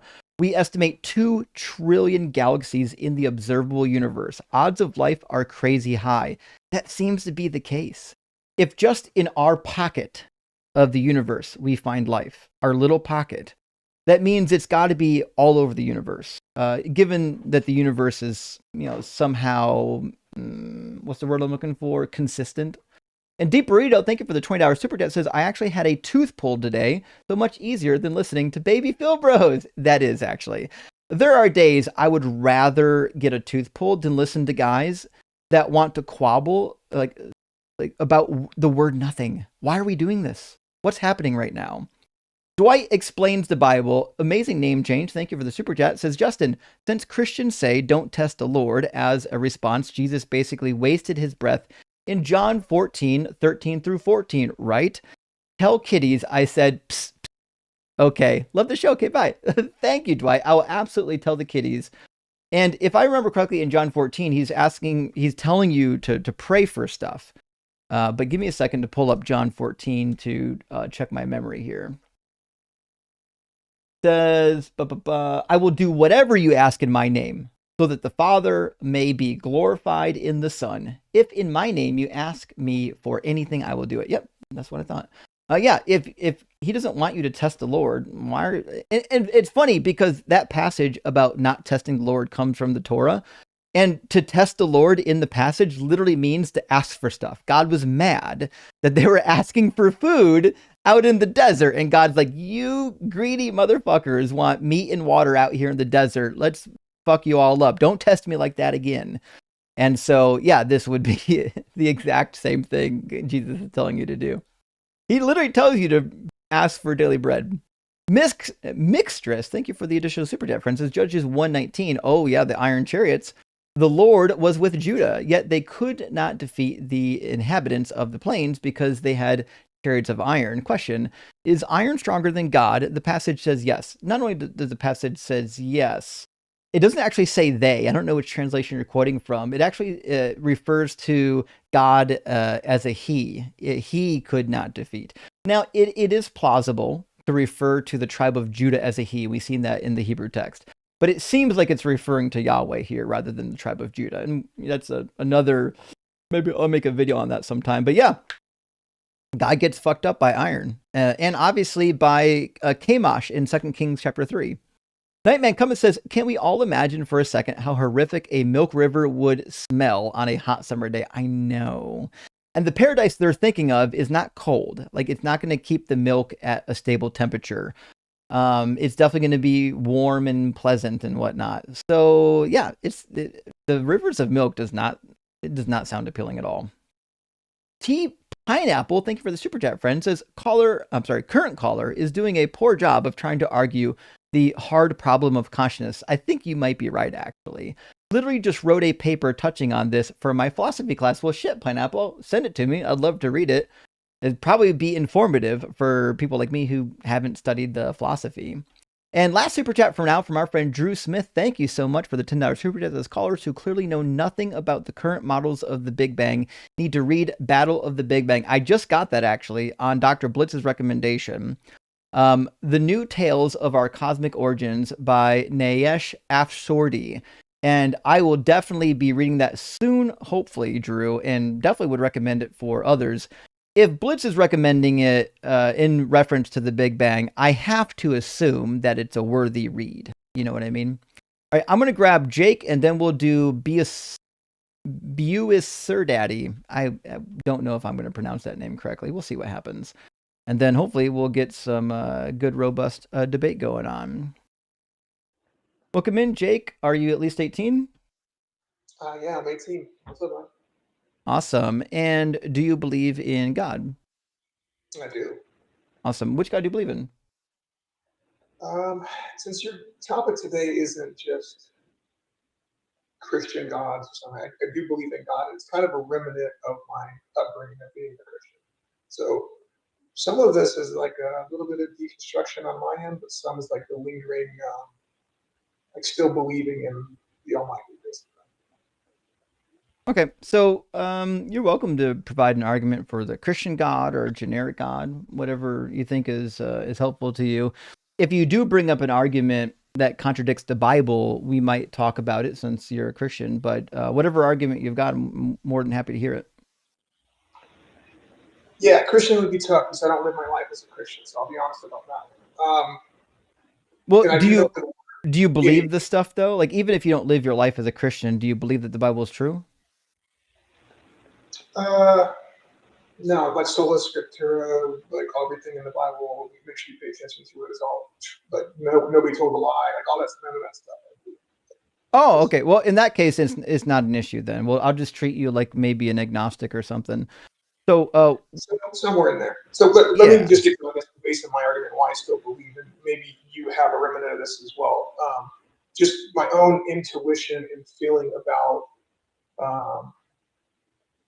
like there being some additional life after this life, right? Like it's harder to explain logically because I know you're a pretty logical guy than it is because intuition really isn't logical, right? It doesn't come from my brain. It's just a feeling about what's right and wrong, and that's on your heart. And that's kind of like a biblical idea, right? The truth is written on your heart versus the objective truth. Like, do you feel the Spirit anymore, right? Like the feeling of the Holy Spirit. Did you ever? I know you talked about you felt that way before. I've listened to you quite a bit. You used to believe in the Holy Spirit and there's this movement in you, things like that. So help me understand. I guess I'm not really hearing the argument just yet. Believe in the Holy Spirit. Okay. Maybe we just start with, do you believe in intuition? Maybe that's an easy way to say. I mean, intuition, I think, is something that our brain does. It uses like information that we already have and tries to build what we might refer to as assumptions, which help us make decisions in like split moments. But where does that come from? Like, I understand that you can say like there's like a reasoning feedback loop that is like somewhat subconscious, I guess, but because you're not actually fully aware of why you think what you think or why you feel it. No, it's our brains. Our brains work really really quick, right? So when we're doing what you might call intuition or intuiting things, we're using very quickly, almost subconsciously, previous information to make decisions on things. So, for example, like I used to design machines for a living. Sometimes people would come to me and say, "Hey, could you design a machine that does this?" Well, right in the moment, I'd be like, "Well, my intuition says yes, based on what I know." Now, I would need to go to the drawing board and actually try some of this in real life to tell you for sure if it's feasible. But I can definitely use intuition to be like, oh yeah, it seems based on, face value that it's probably okay. So your gut reaction, your initial instinct, you think that's just processing faster than the way you're like you can visualize it or think about it and articulate it. Yeah, I think intuition is a combination of our brain and our subconscious doing some of the heavy lifting for us, so that we're capable of doing like in the moment decisions. Like, in fact, if our brain wasn't capable of doing that, then we would have been like eaten by lions a long time ago. Right. I think you're talking about instinct, right? Like I feel like there's a nuance to tease out here, like your intuition versus what you're, like you said, you've been eaten by lions. That's more like your instinct, like run, fight or flight, right? Like that's not. So I don't label intuition the same way that you're saying, right? It's more of like a consciousness you're not aware of, and then you become aware of why you have that belief, right? That's the subconscious. That's like I don't have to think about breathing. My subconscious is already handling it. Right, but how could it be right? I guess that's my. How could it be? You didn't reason to that. Reason to what? So, like, how could your intuition be right about a thing? I don't understand the question. I don't understand your question. Why is your intuition ever correct? I guess like your intuition is like spot on 100%. Your gut's like, yeah, I knew that. Your intuition is sometimes correct because it's working on priors. Like your brain has experiences, it has priors. So in fact, as we age, our intuition gets better and better. My intuition as a 15-year-old is abysmal to my intuition as an adult. Got it. So there's nothing metaphysical about your intuition. I have no reason to believe that, no. So you could look back at all of your intuition that you've had in the past and trace. You could, if you had the ability, you said trace it back to a time in your life where you experienced this similar thing, and now that's why you believe this new thing happened in the future. I don't know what you mean. I don't know what you mean by new thing. What I'm saying is our intuitions are building off past experiences. Yeah. Right, but can you track that? Like, could you say like, oh, I had this one time I was in the same situation, and that's why I'm intuiting this now? Like, how do you defeat your intuition? Yeah. You do it all the time. I mean, like I said, I'm an engineer by trade. All the time, I'll be in situations where my intuition will kick in, and I'll have a thought. But it's not hard later to go sit down at my desk and say, okay, why is this intuition either true or false? And actually analyze why I thought it was true. And like we do it all the time. We have intuitions, and then later we're like, well, why did I think that? And it's pretty easy to trace it back to some sort of past event usually.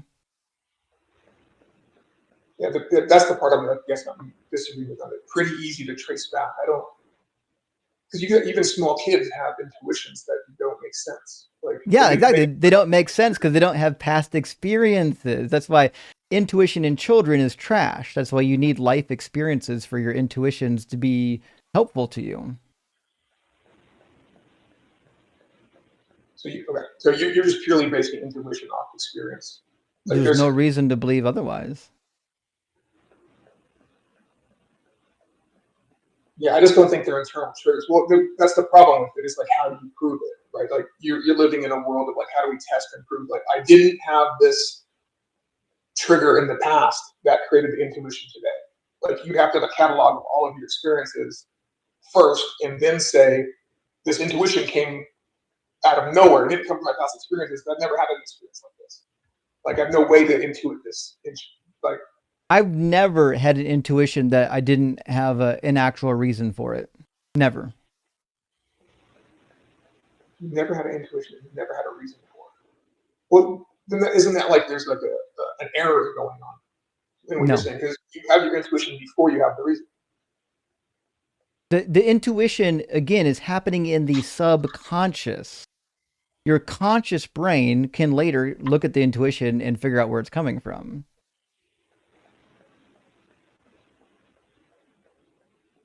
Yeah, I would have to just research more about intuition to agree with you that that's true or false. I mean, that's just what science says, and that's just true, right? Now, maybe you haven't thought about your intuitions very much. I think about mine quite a bit. I'm a reflective individual, which is why I don't believe in God anymore. But like neuroscience we've studied intuition. Like we know that this is happening in our subconscious. Well, by we, I'm saying science. Scientists have studied intuition. Our subconscious is very powerful. So maybe the other word would be like, what about premonition? I don't think premonitions exist. So premonitions are just like a false intuition, I guess. How would you categorize it? A premonition is when you get a feeling that something is going to happen, and typically it happens.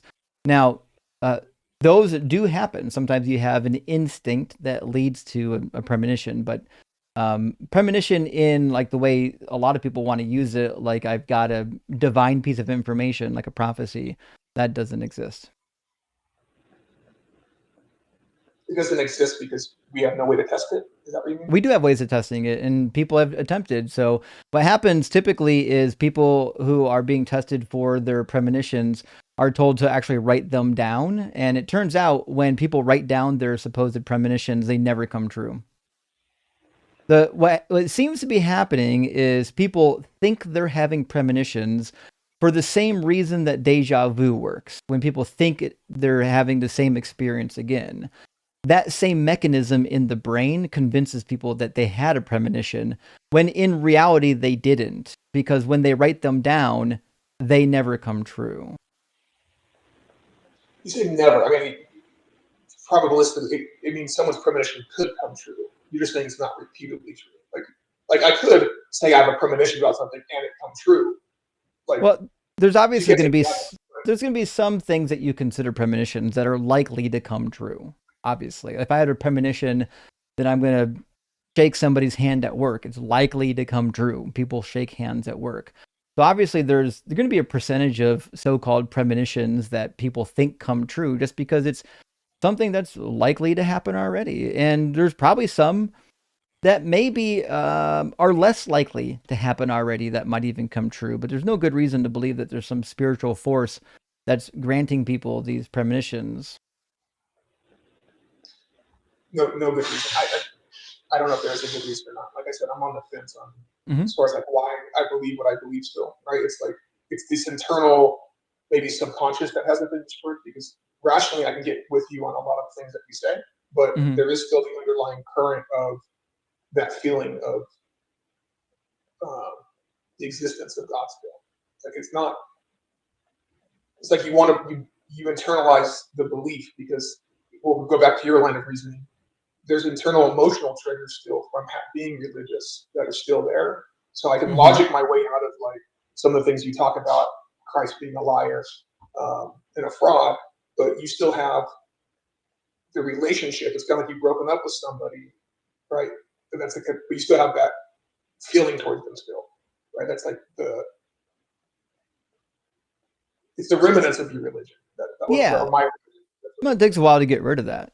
You know, when I deconverted from my religion, I had lots of religious remnants that stuck around for a bit, and it took a while to work through it and get to the point where I'm at now. But you know, I think that's part of the process. Some people, they go straight to atheism, like on the fast lane. You know, I did something similar to what you're doing, most likely, which is I'm kind of deconstructing it one bit at a time, trying to hold on to what I can. Yeah, it's just like the love you still have for the creator that you believe in. Like I don't have any love for a creator. What's that? I don't have any love for a creator. No, I'm sure you did prior to deconstructing. I'm sure, yeah, just like you have, you know, love for your parents or your family. Yeah, obviously, when you believe that there's an entity out there that loves you and cares about you, you might develop some sort of, you know, feelings towards it. The same way a child would develop feelings towards a invisible friend. Imagine, yeah. Yeah, and the last thing I'll leave you with: do you have any room in your life for things that we don't explain? We can't explain it. Like we have all this like remote viewing sort of stuff that is coming from the CIA and all this weird stuff. Do you have any of those things in your life where like maybe that's possible? Well, I've read those papers. I know the ones you're referring to. The CIA concluded that it wasn't actually happening. People reported it happening, but it wasn't actually happening. Or else we'd be utilizing it. If the CIA could utilize remote viewing, we'd be doing it. That's for sure. Nevertheless, I'm obviously open to that kind of thing. Like if we found strong evidence that people are like astral projecting, or that like there's a soul that like is inside of us, if we find evidence of those things, I'm more than happy to believe in them. I've never seen any evidence of it. But I also don't think that it necessarily would be connected to a god. Like if, for example, a soul existed, I still don't really have a good reason to believe that there's a god that made it be so. It certainly could just be a naturalistic phenomenon. And in that case, I would be a Buddhist. But again, I don't really believe that any of that data exists. Right. So if presented the data, your mind is still open. But the two things could be true at the same time, right? It could be that there's a spiritual world and there still happens to be a supreme being. It's hard to get my mind wrapped around like who created and when the earth or anything was created, right? It's like it's too far away from me. It's like you were contemplating nothing with this other guy earlier. It's like I don't even understand what that means. Like right. So it's beyond my my reasoning capabilities to think. I get it. Okay. Yeah. So what existed or who created it could have been a god, but there's another argument you get a lot is like it's because we exist, therefore there's a god, and it's like Maybe that's just where the things are. It's just the way Yeah. the reason that life exists on Earth is because that's how it played out, and that's just it. More than somebody created it, right? Like those things, those ideas, like get Yeah. Well, I mean, listen, Jake, it sounds like you're working through some of this stuff, and that's fine. But I don't know if you've got a strong argument, or even an argument at this point for God's existence. I definitely understand the instinct to think that there's some sort of like metaphysical reality happening inside of our bodies, but I'm not sure we can go much further in this conversation. No, But I I do. appreciate you. Some of it's picking your brain. The other part, like your question Mhm. is, your God is imaginary. Prove me wrong. My God is imaginary. Right. Yeah. That's So okay. that's why I invited the conversation, right? You're like, hey, you don't have to be a monotheist today to Right. talk. That's why I jumped in. Well, So I Jake, appreciate your time, thanks man. for Thank coming you and for chatting, friend. Appreciate you. Cheers. I don't know how bad the audio quality was. Some people were saying the audio quality was bad. I could hear him okay, but I wasn't sure if y'all could hear him. Marcy, could you hear him? Yeah, I could hear him. It Okay. was like a little. It was kind of bad mic quality, but I could hear him. Okay. Friends, I'm going to grab a couple of super chats. We're going to get Bew is Sir Daddy in here next. And then I think after that is going to be Tommy. And we'll keep the conversations rolling, friends. If you're watching on something other than TikTok, you can get in the guest queue by using the link on the screen. It's also in the description of the video. If you're watching on TikTok, just hit the guest request button. Mr. Brief says today is pronounced Aid. Oh, I pronounced that wrong then. And the Ides of March is famous because it's when Caesar was murdered. That fucking makes sense. Thank you for that clarification. I was wondering why like the 15th of March mattered at all. That makes a lot of sense though. I would commemorate that as well, actually. Thank you for the information. And Cameron, good to see you, friend. Says, hey, Justin, today was also the new Persian year. Oh, I didn't know that. Nowruz means the new day, Northern Hemisphere spring equinox.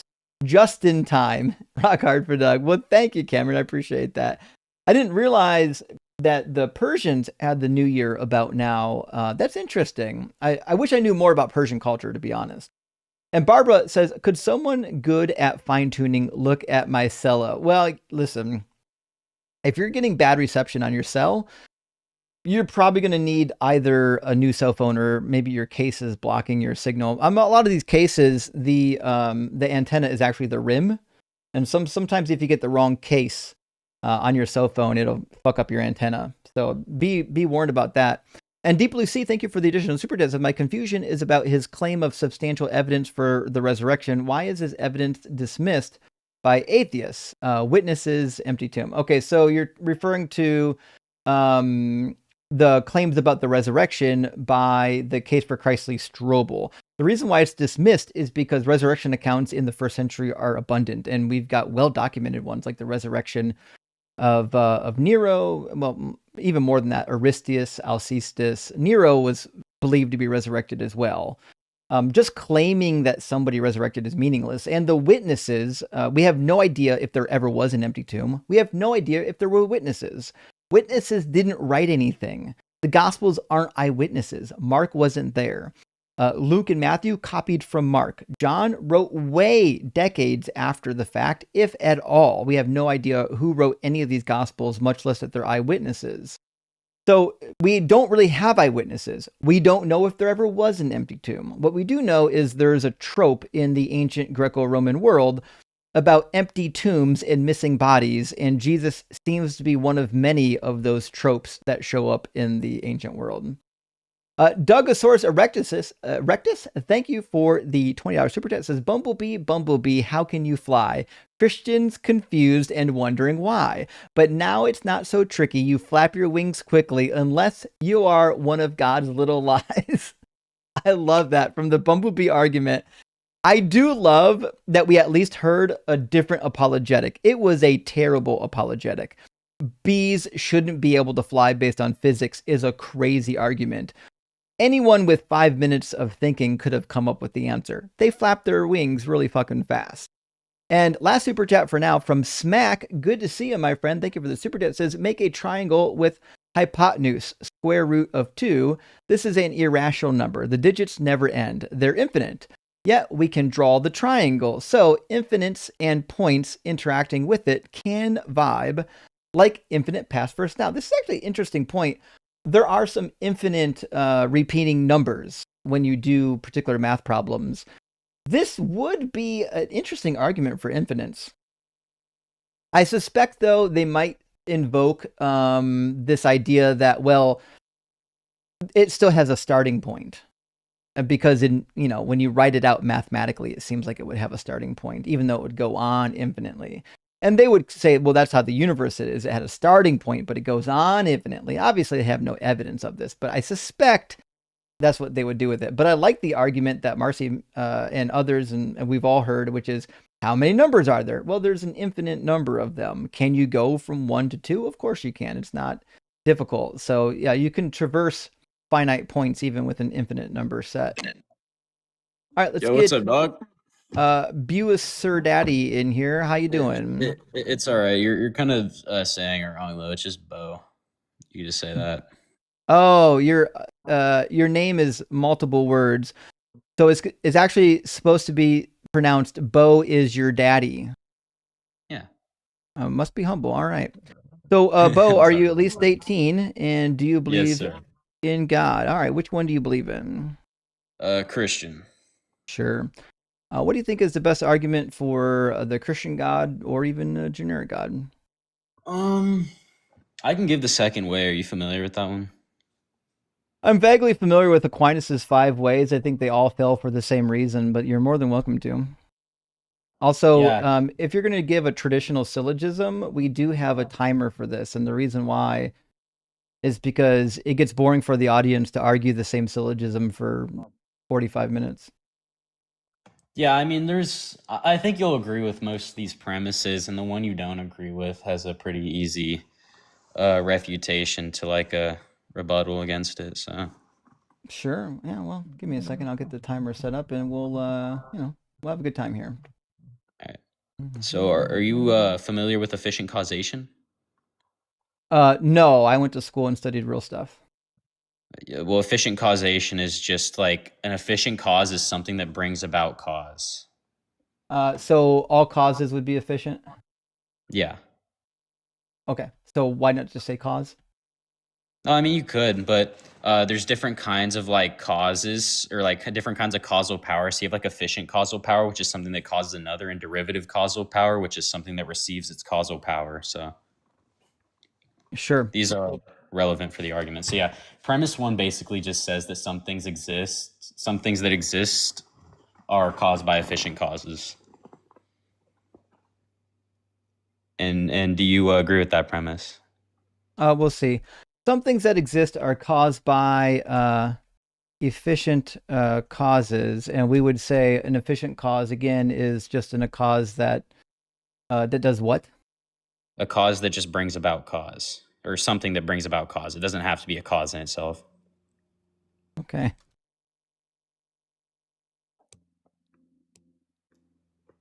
So we'll just put it, an efficient cause is a cause that does anything. Got you. All right. Premise 2 would just be that nothing can be the efficient cause of itself, since it presupposes properties for existence.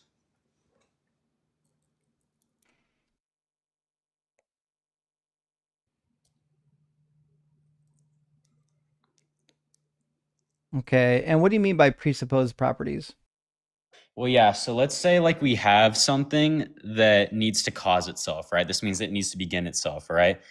For something to begin, it needs to have had like no properties prior, all right, because it did not exist, all right? So something without properties cannot create. Okay, so I think what you just mean to say, to be fair, is probably going to be, we can sum it up with, you can't get something from nothing. Yeah, basically. Okay. And I mean, I could challenge you on that. I don't know if it's worthwhile, but we're more than happy to write out the whole syllogism. Yeah. Premise 3 would just be that if every efficient cause were itself caused by another efficient cause, then there would be an infinite regress of causes, right? Yep.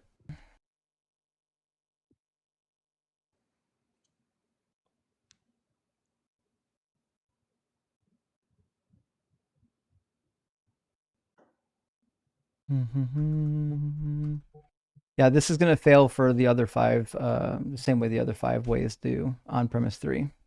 But go ahead. I could show you how it doesn't. Premise Nope. 4 says You think you can, but you can't. I got you. An infinite regress of essentially ordered efficient causes is impossible since intermediate causes would have no causal power. Say an infinite regress of what? An infinite regress of essentially ordered efficient causes. You don't even have to write that. You just put like an infinite regress would be, or of efficient causes would just be impossible. Cool. An infinite regress of efficient regresses, huh? It's fine. We'll leave it as that. And then we'll just say since intermediate causes would have no causal power. There we go. That's what I meant to say. An infinite regress of efficient causes is impossible. Is that what you're trying to say? Yeah. Sure. And P5 was what now? Well, it's not P5. It was just an extension of P4, but it's fine. It's just like the reasoning behind P4, so we could just talk about that later. All right. So we'll just say conclusion would just be that P4 therefore support is what? Yeah. So you put like P4S. I got you. Yeah. Since intermediate causes would have no causal power.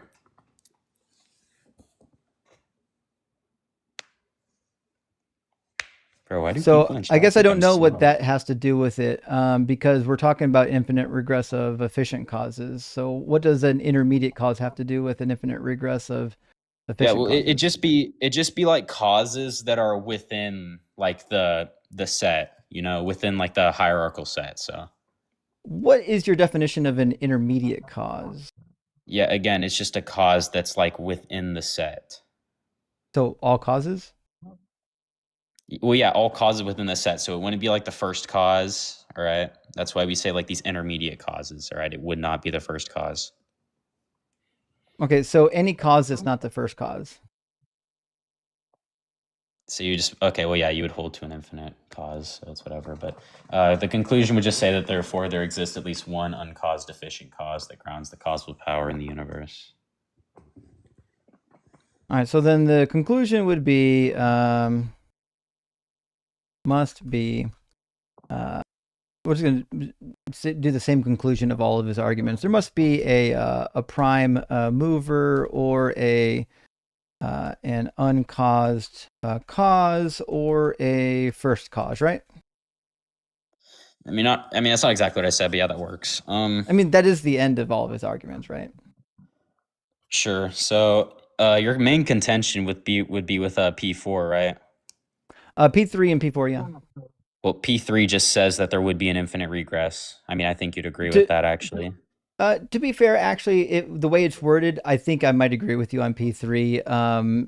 If every efficient cause was caused by an efficient cause, it would be an infinite regress. I can actually agree with you. So then you're right. P4 is where so you're going to your only spot of contention, right? Using Hilbert's Hotel, and that won't work. But go ahead. Yeah, well, I'll go ahead and show you why it's impossible. So, do you understand what derivative causal power is?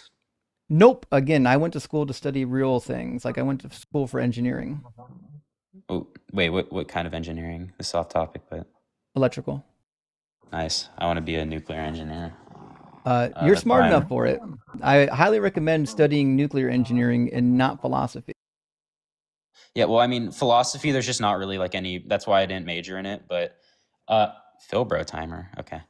I'll try and make this as quick as possible then. So yeah, derivative causal power is just something that receives its causal power or gets this borrowed causal power, we'll say, all right? So the reason why an infinite regress under this method of causation would just be a contradiction is because it incites borrowed power without the lender for the borrowed power. So nothing essentially would have causal power, all right?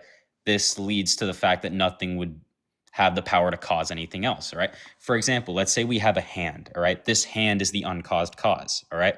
This hand picks up a stick. The stick moves the stone, all right? Mm-hmm. Without the hand, the stick would have never moved the stone. The stick would have no causal power. So it gets its derivative causal power from the cause before it. From the hand. Yep. Yeah. And it's turtles all the way down, bro. The cause before it was caused by the cause before that, which was caused before the cause before that, which was caused or the cause before that. What I'm looking for is a reason to think that there was a first cause. Well, yeah, again, so it's so we could see that this incites that these intermediate causes would not have any causal power. They would. Yeah. No, They wouldn't have. They would have the causal power, which is granted by the cause before it. Yeah, but then you see like this leads to the infinite regress problem, right? But if Yeah, there's no lenders, That's not you a see, problem. so You you keep don't saying believe. you keep saying it's Yeah. a problem. I have not seen a reason why it is a problem. I just provided you like a metaphysical contradiction here. Maybe you I didn't hear me when didn't. I said it, but I didn't. but I so didn't hear a contradiction. What's the P and not P? yeah, so it would say like there is a lender, all right? A So lender. we Why would would say that I? there is a Why would I lender think to there's a give the. lender?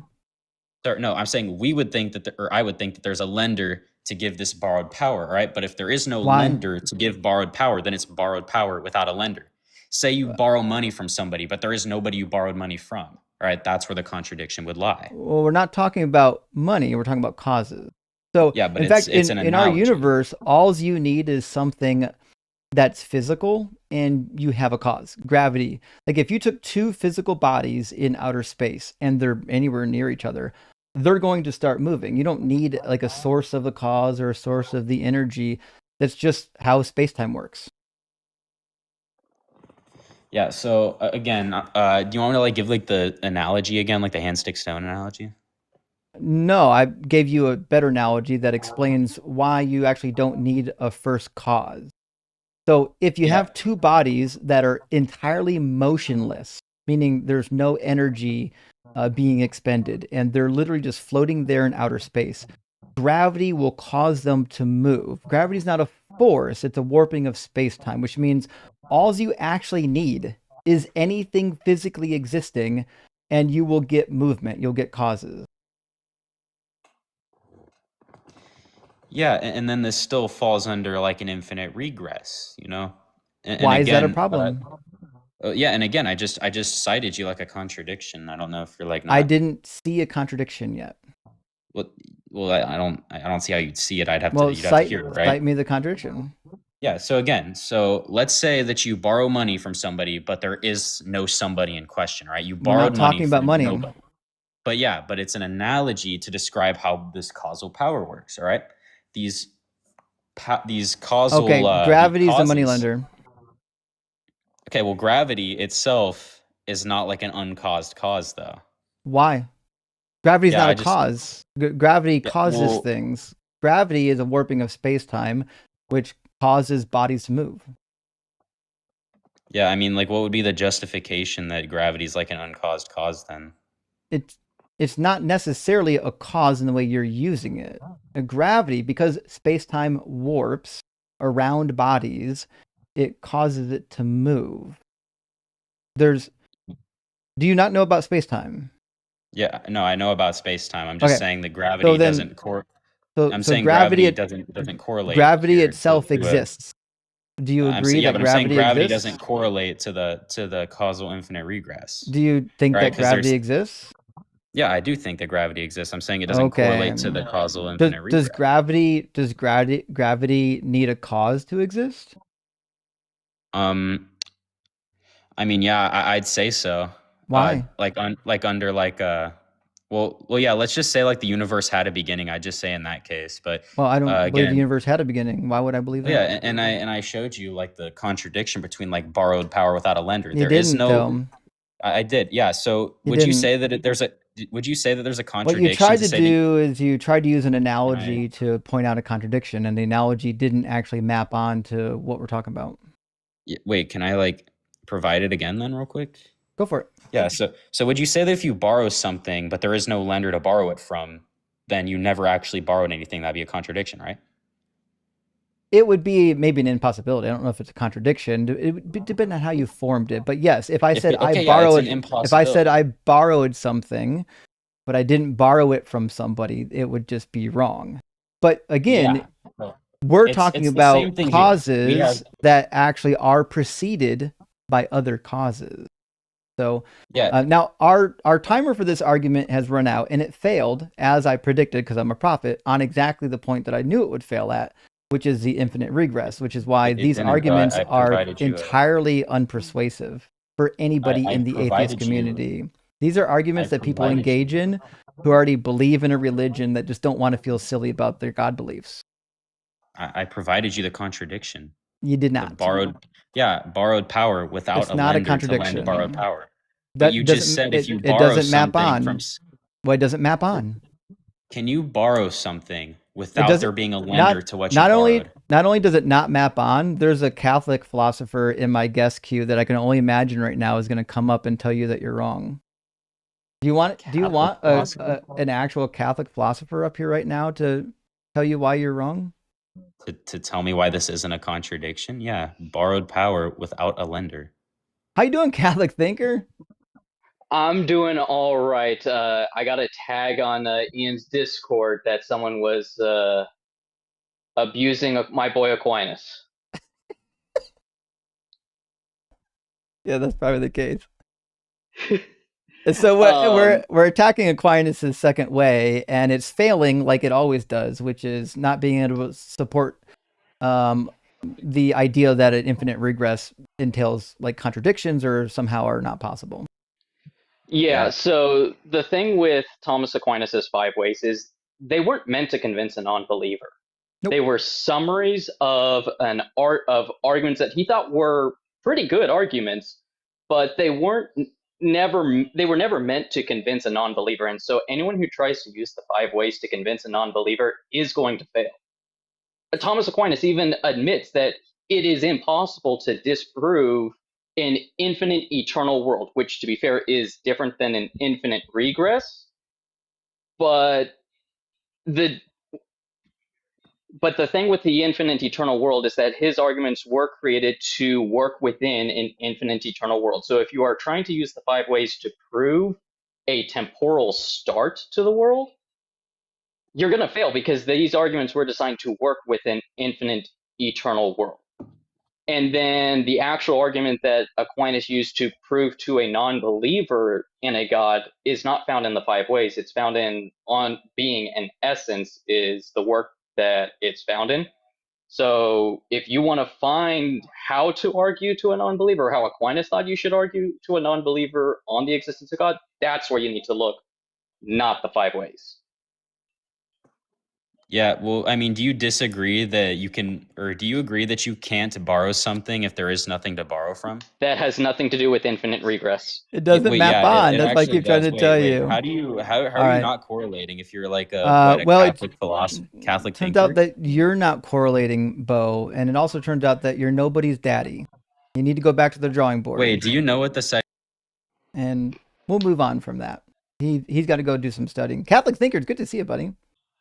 Good to see you. But that was it. Someone called up and I was like, hey, I can help shut this down if needed. But yeah, like if you want to just point out, hey, he never meant to use this to convince someone like me, whether they listen or not is another story. But like he never meant that. And I can, if you want, I can send you some of the stuff that I wrote pointing that out. But yeah. He never meant. Mm-hmm. But yeah, he never meant it. Like the question before he gets into the five ways is, can God be demonstrated? Which has a very specific meaning in the Latin. And then the very next question is, here are five proofs, which is weaker than a demonstration. So he's not even continuing on with that previous chain of thought of demonstrating God exists. Just, hey, here are five really good ways to hold the idea that a God may exist, but it's not meant to demonstrate that God exists. Right. Yeah, I agree. Well, I appreciate coming up, buddy. I hope you're doing well. And we're going to grab our next caller here in just a minute. Yep. Cheers, man.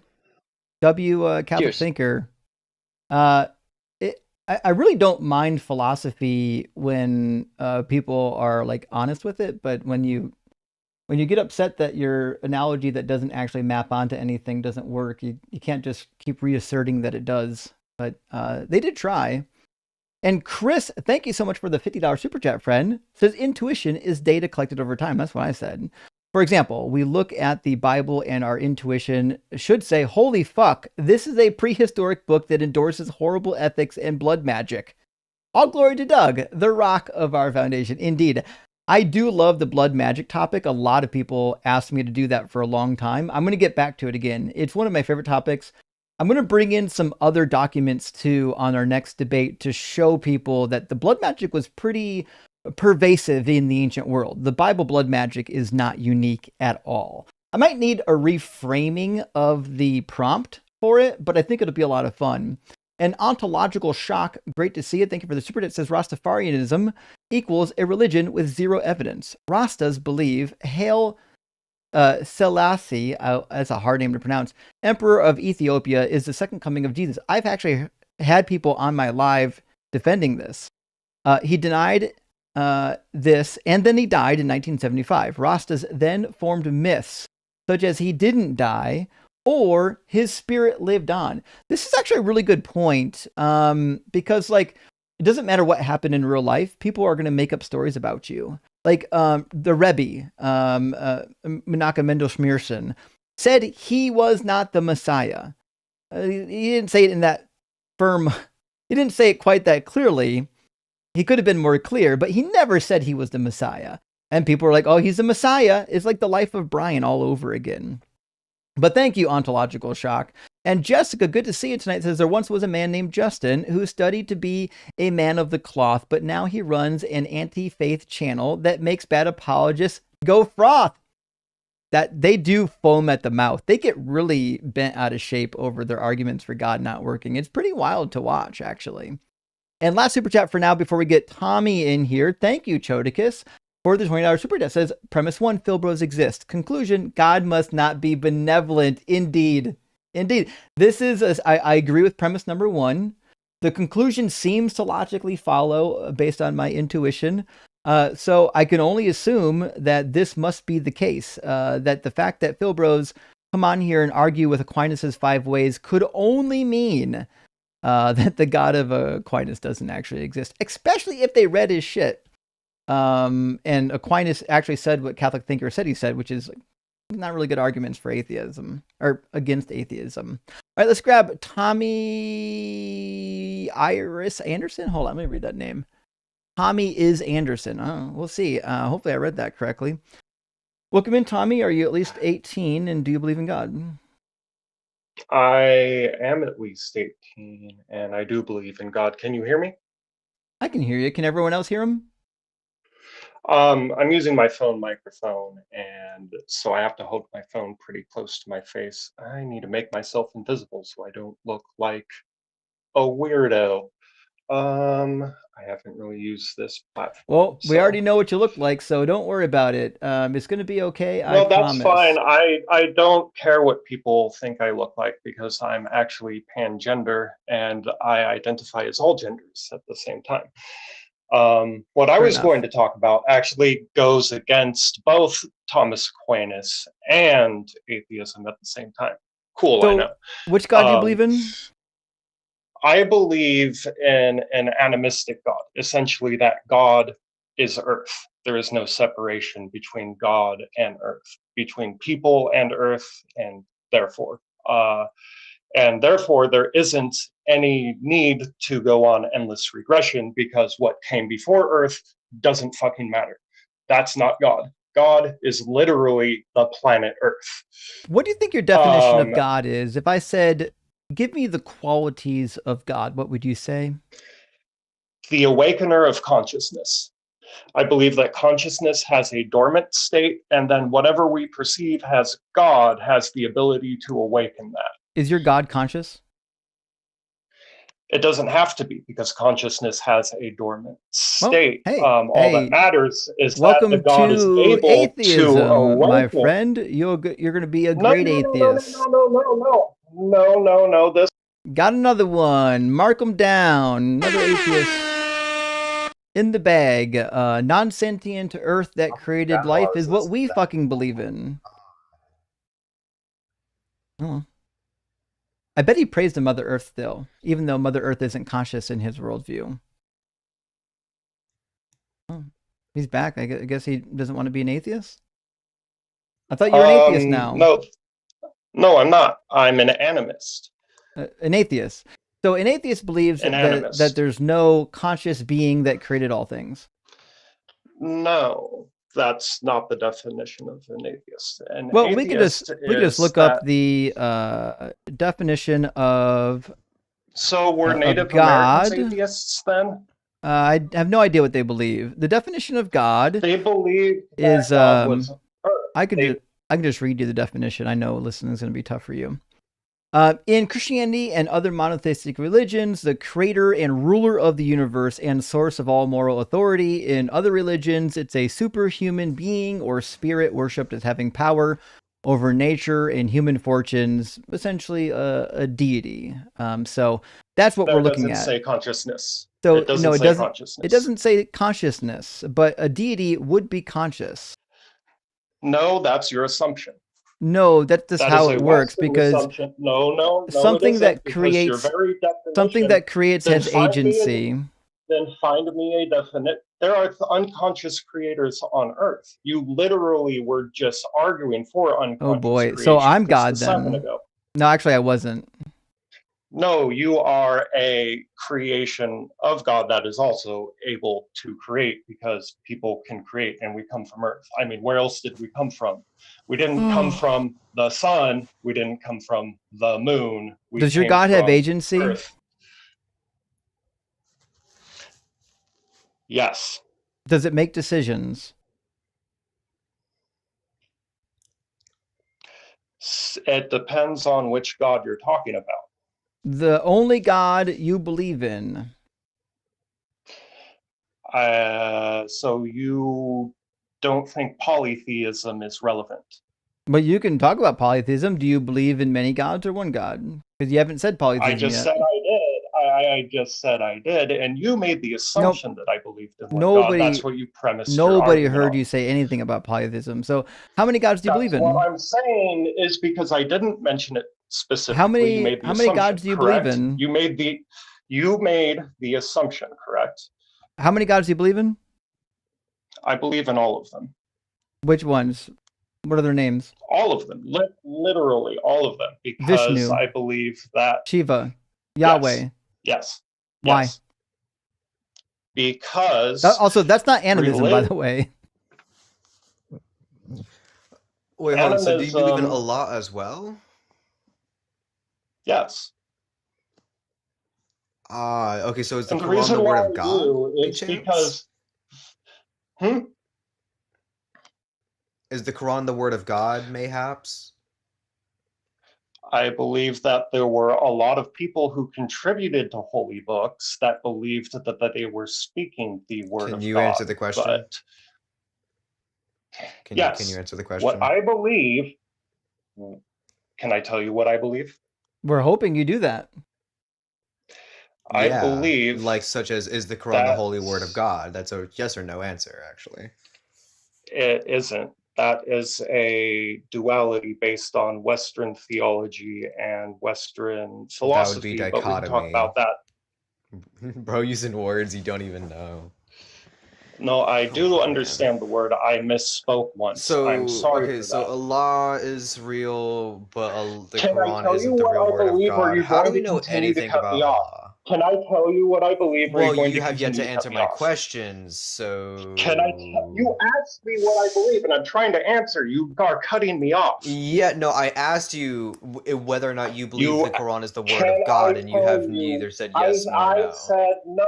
I would love for you to answer the question. Yes, yes, I you said have the that- floor. Answer I the question. said that you want me to give you a definitive answer. That's a loaded question. I gave you a nuanced answer that you didn't appreciate. I said that there are many people who have claimed to be prophets for a quote unquote God throughout time. That's a nothing I was going to burger. give you my.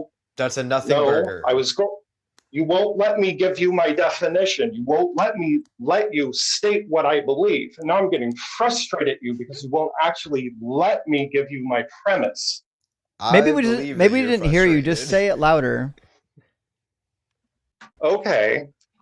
Can I actually give you my premise? I'm just saying it's a little bit quiet. I've only got one earbud in. If you could speak up, that'd be great. Well, when somebody continues to try to talk over me, and I can't hear you right now. Are you talking right now? I see mouth, but it's hard to hear you. I'm trying to. I think I was trying to talk into the wrong section of my microphone. Just Am shout I- it. am Maybe I- maybe it'll help. Okay, so now you're trying to play with me. Is that what's going on? I'm trying to hear you. So can you hear me? Barely. Barely. Is this better? Is this better No. now? Okay. So anyway, what I was talking about was the fact that every single person has essentially a micro-universe up inside of their head, because we have 10 billion neurons connected with anywhere from 10 to 100 trillion synapses. And what that does is create a personal lived reality for people. So there's going to be imagination. people, if you want to call it that, sure. I've also done. We agree that studies on imaginations placebo and- exist. Yeah, of course. Imaginations are a part of people's reality. Well, what does imagination got to do with God? Where do you think God came from? We were trying to. Okay, so God imagine came what from imaginations? tried to. Yes, we are all trying Ah, to. so we agree. imagine God is imaginary. Holy shit, we did it. I said God. Another was victory Earth. in the books. I said God was Earth. You are now You just said maliciously we reframing just said my God argument. came from your imagination. Oh my fucking God, you're not listening to me. You're doing malicious reframing. I knew this would happen. Those words anyway, left your mouth. So anyway, what I was saying is that yes, everybody has a different imaginary idea of what God is, because nobody has a direct idea of what the soul of Earth is or was back in that time. Nobody had a map of the globe. That didn't exist then. So what did people do? They imagined what the world or the earth might look like and what created it. And that became a necessity for society to develop, because we developed cultures and rituals around that to gather people in a collective way to prevent them from starving in the winter, because you need a way to get people on the same page in the fall. But did to the gather gods shit. exist in the physical world or just in the imagination? No, it exists in the physical world. It is the earth. Gotcha. So they imagined the gods existing and then they manifested their gods. And Yes. didn't you say earlier that you believe that there is no separation between the humans and the earth too? Yes, we came from the earth. If you look at Okay, so God is Well, earth, if you there's look no at- separation between earth and people, so people are gods. Like every life on earth Yes. is God, including the earth itself is Yes. God. which is a very animistic how did- belief that actually How also is crosses dirt into a Hinduism. god? Well, How is to be dirt fair, a because god? it gives rocks are dirt God. gives life to plants. Not Gotcha. all So dirt. The nutrients in the dirt gives it to plants. there you go. And what is the nutrients in the You dirt? get come from? unfertilized It comes from dirt, you're not going to people. grow anything. It comes from Wait, so yes, and does that's that mean why, fertilizer you is have God? to Then how does that make respect- us God? because Is we're a part my of the earth. fertilizer God? Well, that's the thing, is that with the loss of sacredity and the loss of indigenous beliefs, we've continued to rape our planet. And we have Is my continued fertilizer to my God or disrespect- a God? You know what? If it helps you respect your planet, then why not? I'd worship the cow dung god. Sperm is a god.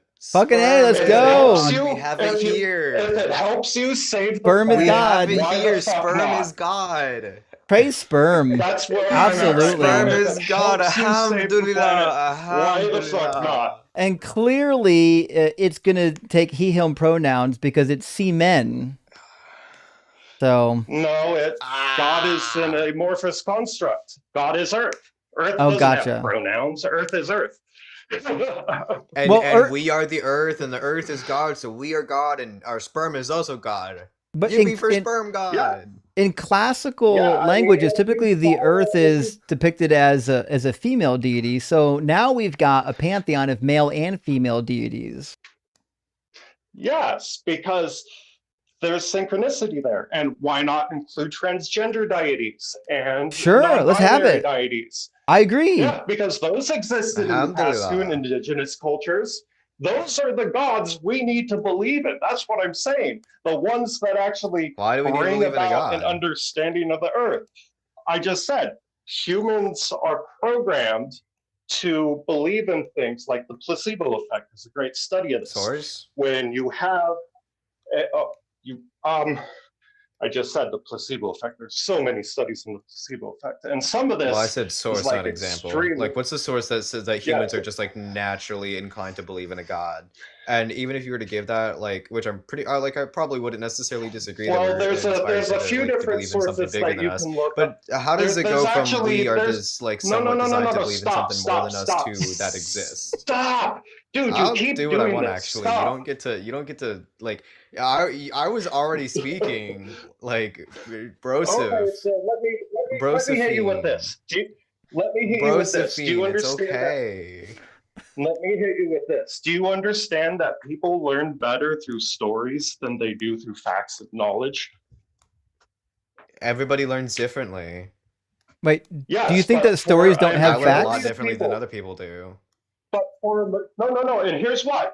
It's because Marcy, did you know that stories don't have information?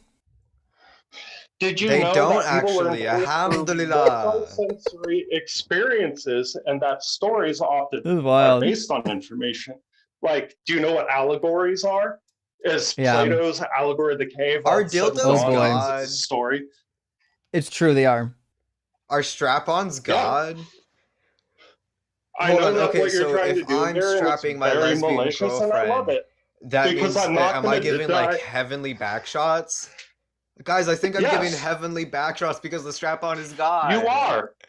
Why would I even deny it? You are. Heavenly double penetration. Alhamdulillah. Alhamdulillah. More power to you. Double pen for God. Double pen for God. More power to you. Because double penetration is also God. Oh man. Oh. Yeah. Everything is God. So then it ultimately becomes about how you respect and understand your environment, right? Because how you understand how different things operate. If everything is God, then you got to understand. Okay, is it that we are all gods or that we're all God? It sounds like everything is God. I think he's a pantheist now. Yeah, is everything God or is everyone a god? I've always been a monist that believes in multiple forms of the same thing. That's why so everybody is God. Earlier, like it's not multiple gods. Everybody is God. Everything is God. There are multiple gods, what people claim to be gods or whatever. Everything is God. It's like all one of the same thing. That's the concept of monism. Okay, so everything is God. And would you describe God to be all good? I would assume not, but just asking the question just to ask. No. The reason that let me explain the psychology behind it for a second, because that's what you're missing. The reason why I say this is because the psychology. He's going to explain psychology to us.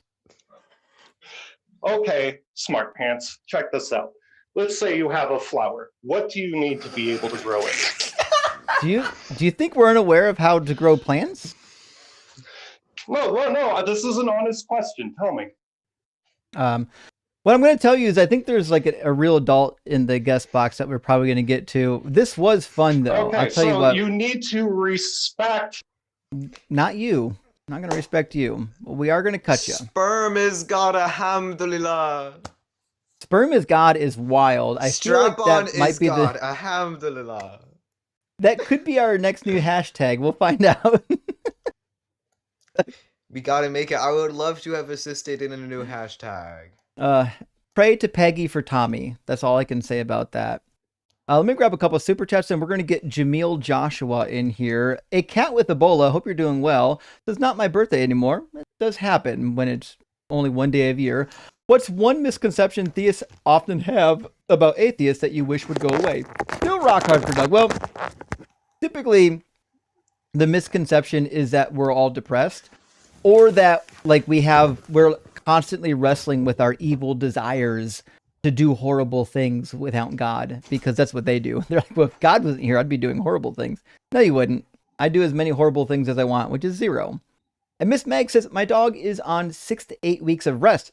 Sorry to hear that. I hope they're okay. We're at week 1 and already going crazy. Send me some strength. Well, sorry to hear about that. It sounds like recovering some, at least, though, since they're on week 1.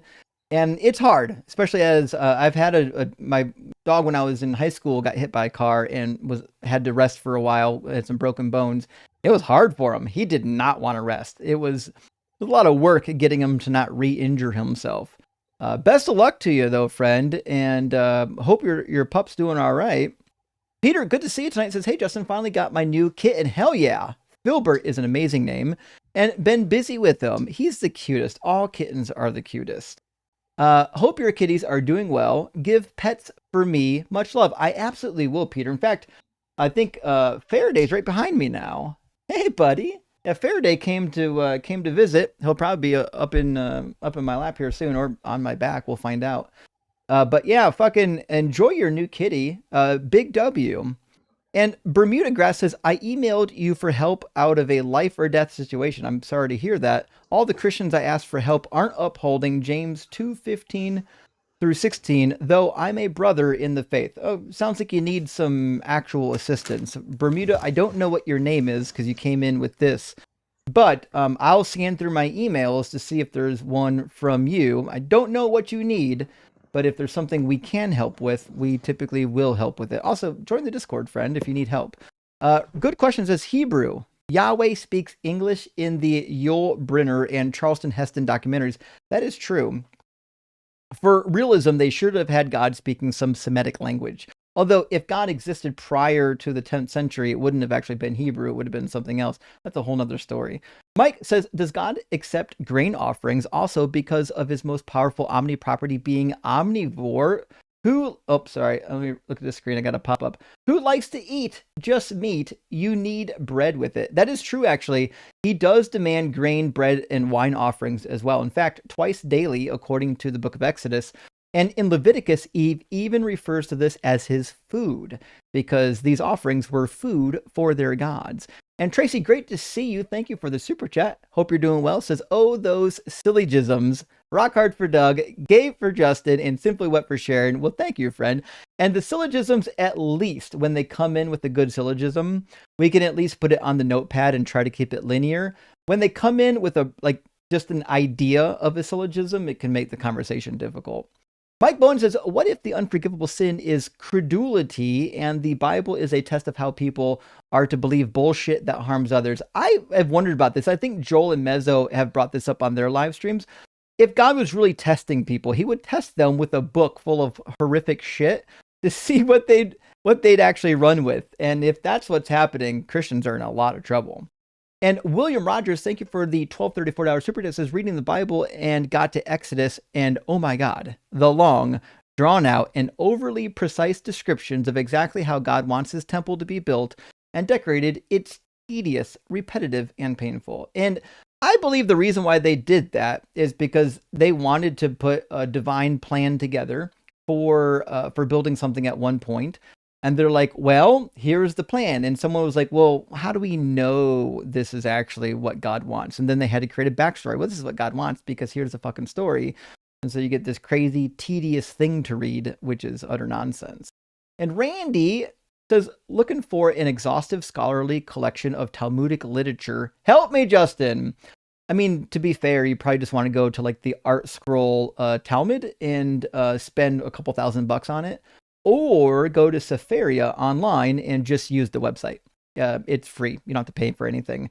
Some resources will still only be in Hebrew and Aramaic, but that's fine. Most of it will be in English. If you're really going to study the Talmud, to be fair, it takes many, many, many, many years of study. What the Jewish people are doing with the Talmud is not something you're going to learn like the Bible in a couple years. You'll spend your whole life studying it. It's massive. And Genji, thank you so much for the $20 super chat, friend. Hope you're doing well. It says, if Earth is God, plate tectonics, the Holy Spirit? Fair question. maybe the Holy Spirit could be plate tectonics or tidal movement. We could say even the tidal lock from the moon is the Holy Spirit because you can't see it, right? It just has a causative power. And Chodicus Maximus, thank you for the additional super chat, says, this is why drugs are bad, kids, and that is the case. You end up like that guy, and it's not pretty. All right, I'm going to read just one super chat. We're going to get Jamil in here. Finally, a free username, and that is a problem we all struggle with. It says, proof that infinite regress is impossible always presumes first cause. Agreed. That's why it always fails. Caller's contradictions was you can't have an infinite borrowers without a first lender. That just describes infinite regress, champ. Yep. All you've done is just said you can't have a first mover because you need you can't have an infinite chain of lending. You need a first lender. It's the same argument. You can't have an infinite regress because you need a first mover. Okay, that's what you're trying to prove. Restating it with an analogy doesn't prove it. You're just restating it. And lenders aren't movers. You can't cause a lender is a decision that is being made in your brain. It's not a natural reaction from nature. So it's different altogether. Let's get Jamil in here, and hopefully we'll have some logical dialogue. We'll find out. Welcome in, Jamil. Are you at least 18, and do you believe in God? Yep, I do believe in God. Sure. And which God do you believe in?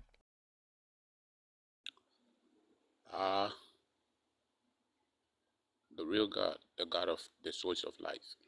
Which is who? Probably.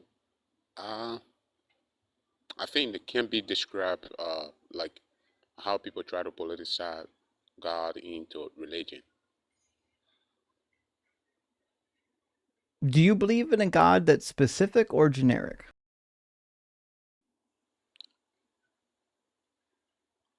Yep. That's an or. I need an answer. One or the other. Which is it? Okay, probably. Let me just take the side of the Abrahamic God so we can have the conversation because. So mayhaps Allah? What? Mayhaps Allah from the Islamic religion? Mayhaps? Yeah, but maybe let's say you're from the Christian side because probably I'm not good at Quran. So. Do you believe in the Christian God? That somehow, some ways, because maybe probably they politicize it, but probably maybe the beat around the truth. But let's get it. I'll just write down, maybe you believe in the God of Abraham. We'll find out. So the question next is, what do you think is a good reason to believe in this God or any other God? Okay, because probably, from my perspective, is this, right? Because if you think that you are intelligent, and what makes you intelligent, you have to believe in it. That is, you are living, and the power that driving you is life. So, if the source of life is intelligent, it means that you should believe in that source. I don't believe that the source of life is intelligent. Why? Why would you I think you are intelligent? Good, because you as a person, you are intelligent, and the only power that is driving you is life. Again, I don't think life is a power. I think life is chemical reactions in the natural world. Probably, I can say this is what we have been indoctrinated to understand in our real world as human beings. But on the other side, no one can comprehend what life is reality. Well, that's what you have to explain. So we have a definition of life. Life is made of chemical reactions. It's when you've got organisms that can consume from the environment and reproduce. That's what we call life. So if you've got something other than that, then it's not life. Okay, what you're talking about is biological life, right? Yeah, I agree. I'm talking about biological life. There's no other form of life. We have no other life. No, Okay, so if you're talking about biological life, so what biological life start with? Biological life started with biology. So, life is when something can reproduce No, and no, no. consume from the Biology. Hold on, hold environment, on, which hold means on. the first cell that was capable of reproducing is where life happened. No, no, no. We should not get things contradicted because biology is the theory about life that explains how life functions. Because biology is not where life origin from. Well, biology is about the The chemical theory. makeup No, no, of the natural world, typically living organisms. But uh, again, do you agree that it's a theory? a living organism, definitionally speaking, is something that exists in the physical world and is reproducing and consuming from the environment. Yeah, I do agree. But also, we can say it's a theory, right? Everything's a theory. Electricity is Everything's a a theory. theory. Germs are a theory. Everything's a theory. Yeah, yeah, because true trivia, we understand what we're talking about. So, like, if you're trying to say life originated from biology, then that would be contradiction. What's the contradiction? Because there should be life first before we talk about biologic. Because without life, there's nothing like a biology. So life Again, first before what's the biology. contradiction in saying that life comes from biology? Because one comes first, and the one that comes first might be more heavier than the one that comes second. So I you don't know can't what you put the mean one more that. heavy. Okay, from my perspective, life comes first before biology, right? So life brings the That's what you information of biology. that's what you need to support. We're asking you for an argument that would support that theory. Okay, so let's get it. Let's just stay on the topic of God, so so we can better understand. Because from my perspective, as a human being, if you think that you are intelligent, your brain can comprehend information, it's mean that okay, what is the biggest power that is driving you? It's mean that you need to believe in that power that is driving you, that making you to trust your brain. I don't think life is a power driving anyone. Okay, without life, This is who what is I the keep human being that asking can? you to support, and you can't do it Okay, yet. okay. It sounds to me like you've heard I'm some trying like to. buzzwords and some phrases, and you didn't push back or ask questions about it. And now you're trying these talking points out in the real world, and you're realizing that it's not as easy as repeating talking points.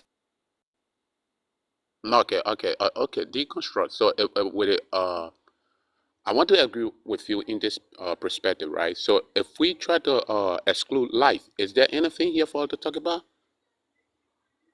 Yeah, we can talk about all kinds of stuff. We can What? do prime mover arguments. We can talk about something from nothing. We can talk about information, fine tuning. There's all kinds of arguments other than how do you explain life? Right, because the first power that is helping us to talk about anything, I think, is life. So this is why we cannot exclude life. Before we talk, the first power that we're using to Oh talk is boy. life. So Well, listen, here's the thing, Jamil. You sound like a reasonable, nice individual. I don't think you're actually equipped for this conversation. I don't think you've come prepared to actually dissect this in the English language.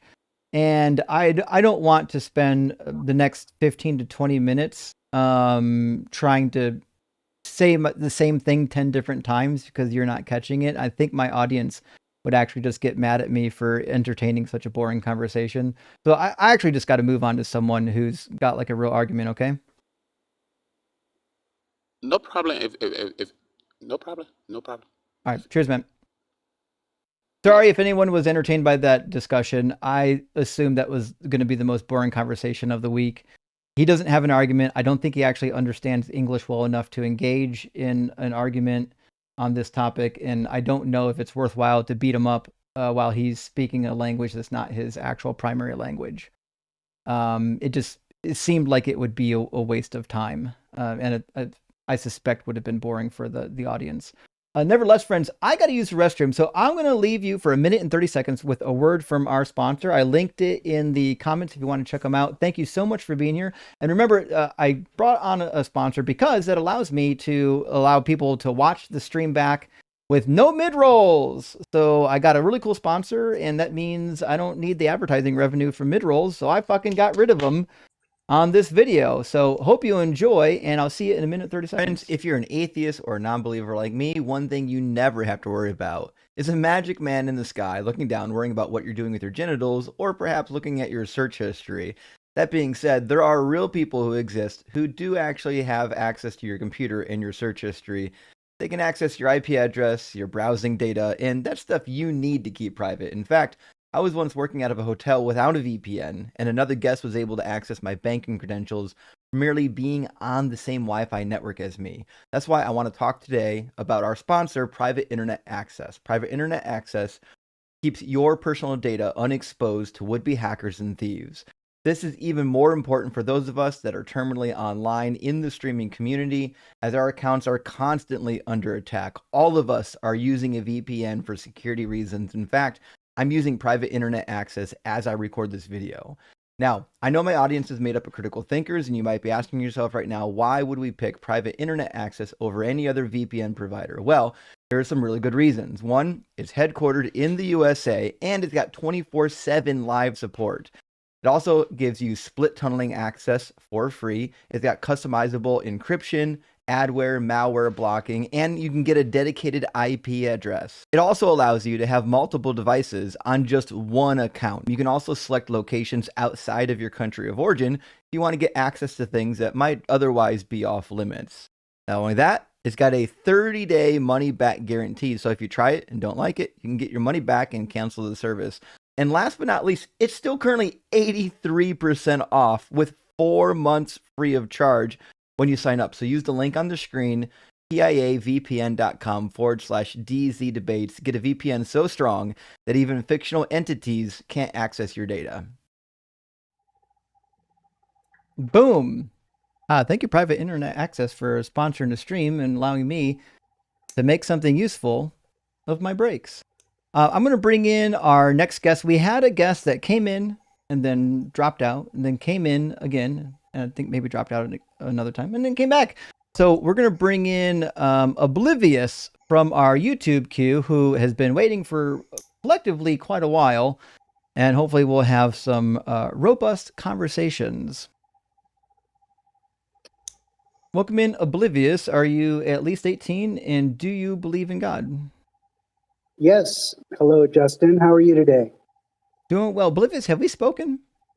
Yes, one time before. Awesome. And I'm trying to remember what we talked about last time. Do you remember what we talked about? Yes. I told you that that I've had many synchronicities in my life that just are unexplainable. I told you the story about my things that happened to me one time. Sure. So And I do remember the conversation. yeah, well, a couple things on my mind. One thing is your show about the crucifixion, and that it's, I know that's not it. The imaginary God is tonight. Without imagination, you know, where would humans be? You know, I think that, you know, if we had answers to all these things, that we wouldn't have our imagination, which is a really big part of us. I may not understand the argument yet. Just saying about your thought that everybody's God is imaginary. Mm-hmm. If we had answers to all these, you know, definite answers to everything, the universe and God, and we wouldn't have developed our imagination as human beings. We wouldn't have needed it if we had the answers to these things. So I think it's a necessary thing not to have definite answers to all these things. I think you would probably agree.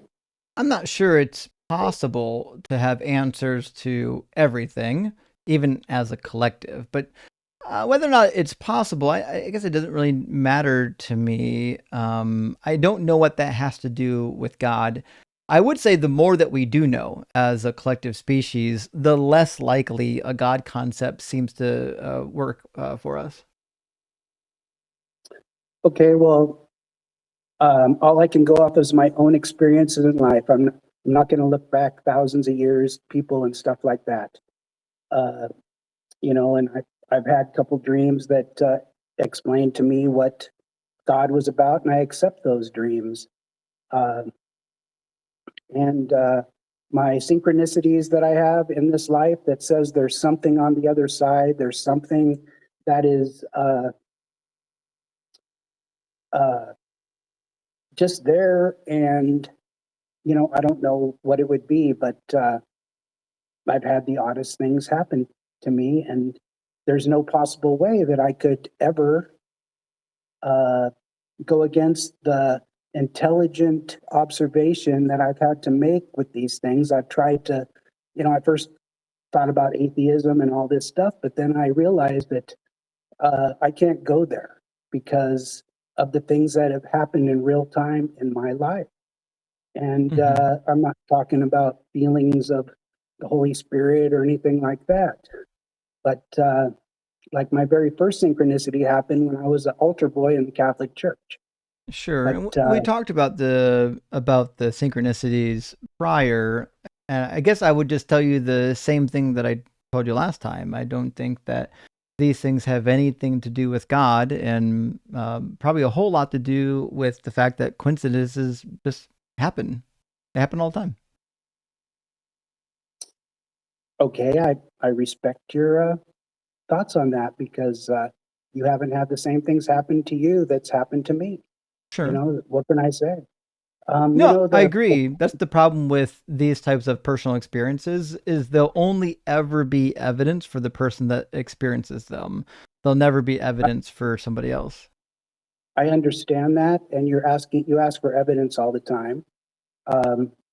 So changing the subject just a little, the crucifixion, the cross, on my deconstruction, I had to make sense of the things that, the cross, prayer, different things like that, I realized that didn't mean anything to me. But then I had to go back and say, well, what about the cross?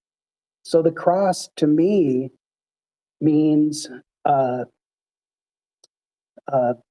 hate for injustice, because a man was killed on a cross.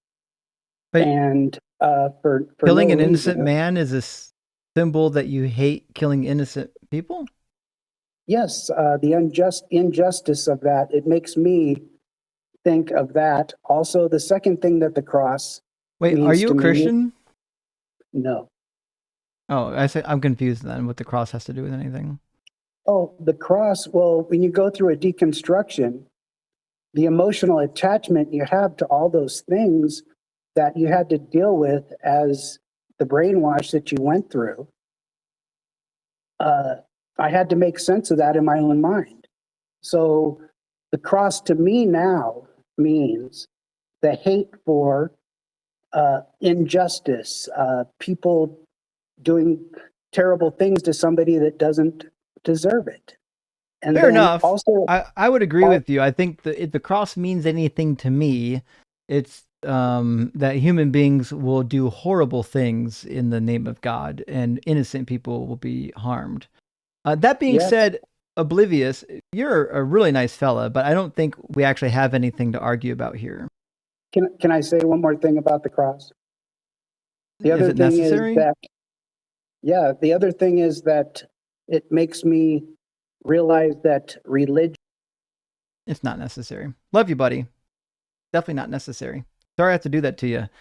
But this is a debate live stream. We have to do actual debates, my friend.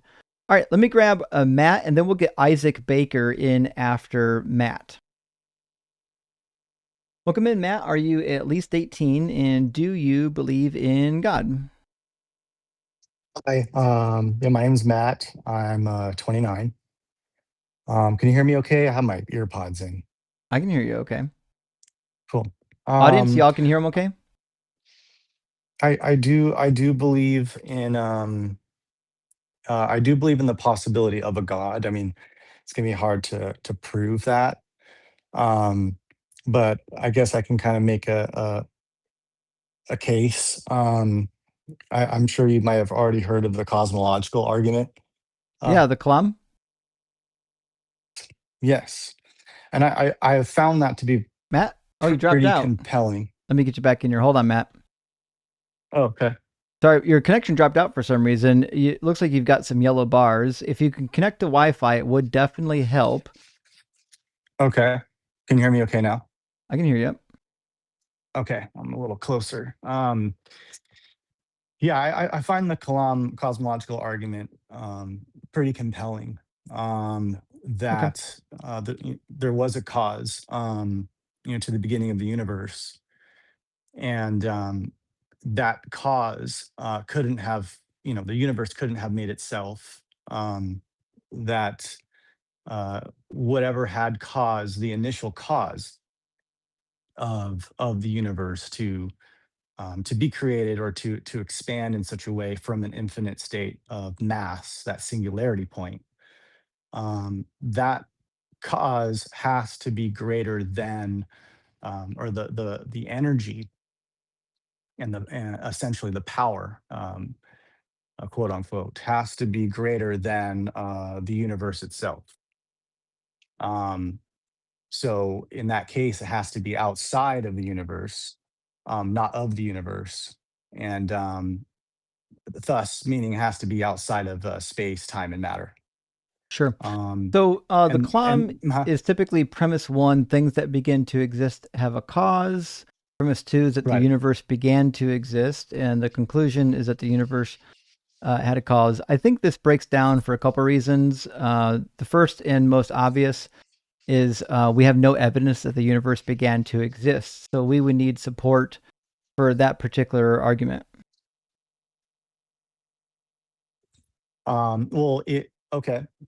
So let's just say for the sake of the argument, it has always existed, but they know at least at one point, or at least it's theorized that the state of the universe was at point of a singularity point of infinite mass. No, Um, no, no. there's no such thing as infinite mass or singularities. So I mean, there is such a thing as infinite mass, but not at the singularity. And there's no singularity. Singularity is an explanation for the point where math breaks down. And the example I like to give is actually from my profession. My profession is in designing machines and robots. And in designing machines, what you'll typically do is have multiple motors working together to get the end point of your robot into a fixed space in a coordinate system. And sometimes in order to do that, you've got to divide by 0 to get the position of the actual tool endpoint. But you can't divide by 0. That's called a singularity. Right. So you have to do special movements to avoid dividing by 0 to get you to your position. The singularity point of the universe is just saying this is how far back we can trace it with the math before the math stops mathing. But that's not to say that there was a point in which the universe didn't make mathematical sense. It's saying this is as far back as we can figure. That's all. There's no singularity. Well, as far as we know, right? I mean, as far as we know, that there is a point where the math doesn't start really. Oh. Right. We lost you there for a second again. Your connection's kind of wobbly, but you're back. Yeah, I mean, there is a point when they start doing the math backwards, that the math doesn't really start. That doesn't really, at some point it stops real mathing, right? That it does become very confusing, and there's a point where there is more of a disorder than order. I don't know what that means, but what I'm saying is that the singularity isn't a thing that existed. It's just describing the point where when you reverse the expansion of the universe, it gets to a mathematical endpoint that is untenable. It's not to say that the universe was in that state. It's just to say that if you trace the math back far enough, you get to a point of singularity. Okay. Yeah. Well, I guess like kind of where I'm going with this is you have constants in math and laws within the universe. Like I'm sure you know what pi is and the golden ratio. And you see these mathematical phenomenons that are pretty abundant, not only within nature, but within physics, with the planet's rotation around the sun, with the moon. Um, you see this on on the microscopic level, all the way to to the macro level. And there seems to be some type of order with the universe itself. I mean, that's why we do call them laws of physics and things. And it seems to me, and I'm just speaking from a personal point, that it's hard to explain nothing or without a design for it to have specific laws, and for things to operate in Why? such in a certain way. Why do we need a Because we do, God for constants to exist? because anything that we like, for example, that we create itself, anything that we add to um like nature, or I don't want to say add, I'm trying to find a word, but obviously the things that we create, and like like you're telling me about the robotics and with computers, um if those things, like you're saying, has to be divided by zero, or certain things have to be mathematically applicable to whatever you're designing, that there is a creator. And so just to keep that logically consistent, well, when you look at like nature, or when you look at the laws of physics, there is like a type of fine tuning with a lot of these things that you see. I And the don't agree, only other actually. well, the only other areas What that you fine see tuning are we fine pointing tuning, at? just like the like I was explaining, like with pi, or the golden What does ratio, that have to do with or fine tuning? well, that there are universal mathematical constants that you see. So what? What's a mathematical constant have to do with fine tuning? Um, because it's consistent. So You what? see that things have to, in order for them to actually operate, they have to have a certain mathematical constant for them to actually So operate in what? nature. Why does that have anything So to do with fine tuning? well, because if those things didn't exist, then things would go AWOL, and you would have a very sporadic, different looking I universe, agree. right? If we didn't have constants, we would have a universe that is even more rapidly changing than the universe that we have now, which is always changing. But I have no idea what this actually has to do with fine tuning. So the fine tuning argument typically goes like this: like we've got these constant parameters, and if they were tweaked, we wouldn't have like life in the universe. But what you're Right. giving is not really a fine tuning argument. I'm not sure what this is. Well, I'm not initially leaning into the fine tuning argument, but I can kind of get into there, like the strength of gravity. What other things are for the fine tune argument? The electromagnetic type forces, mass. What is it, like mass? Particles, the rate of expansion of the universe, Well, right? that's Those not a are constant, those. the rate of the expansion. They thought it was at one No, no. time, but it's actually not. Well, I'm not saying necessarily constant. I'm just saying that in order for that to occur, there is a fine tuning for those things, right? Why? Why would we believe that? Because I'm just applying that to, you know, other things that are fine tuned, that we create. There's usually a creator to those things. Well, is there a crater to the puddle in my backyard? Um, in a way, yes, because the way that That's begging the it question happens now. Well, it happens the way that it actually occurs is Wh- through all the laws that of exist. nature. Yeah, the laws of nature cause Yes. that puddle to be there, not a god. Why would I assume that the laws of nature, or we'll say the function of nature, is caused by a god?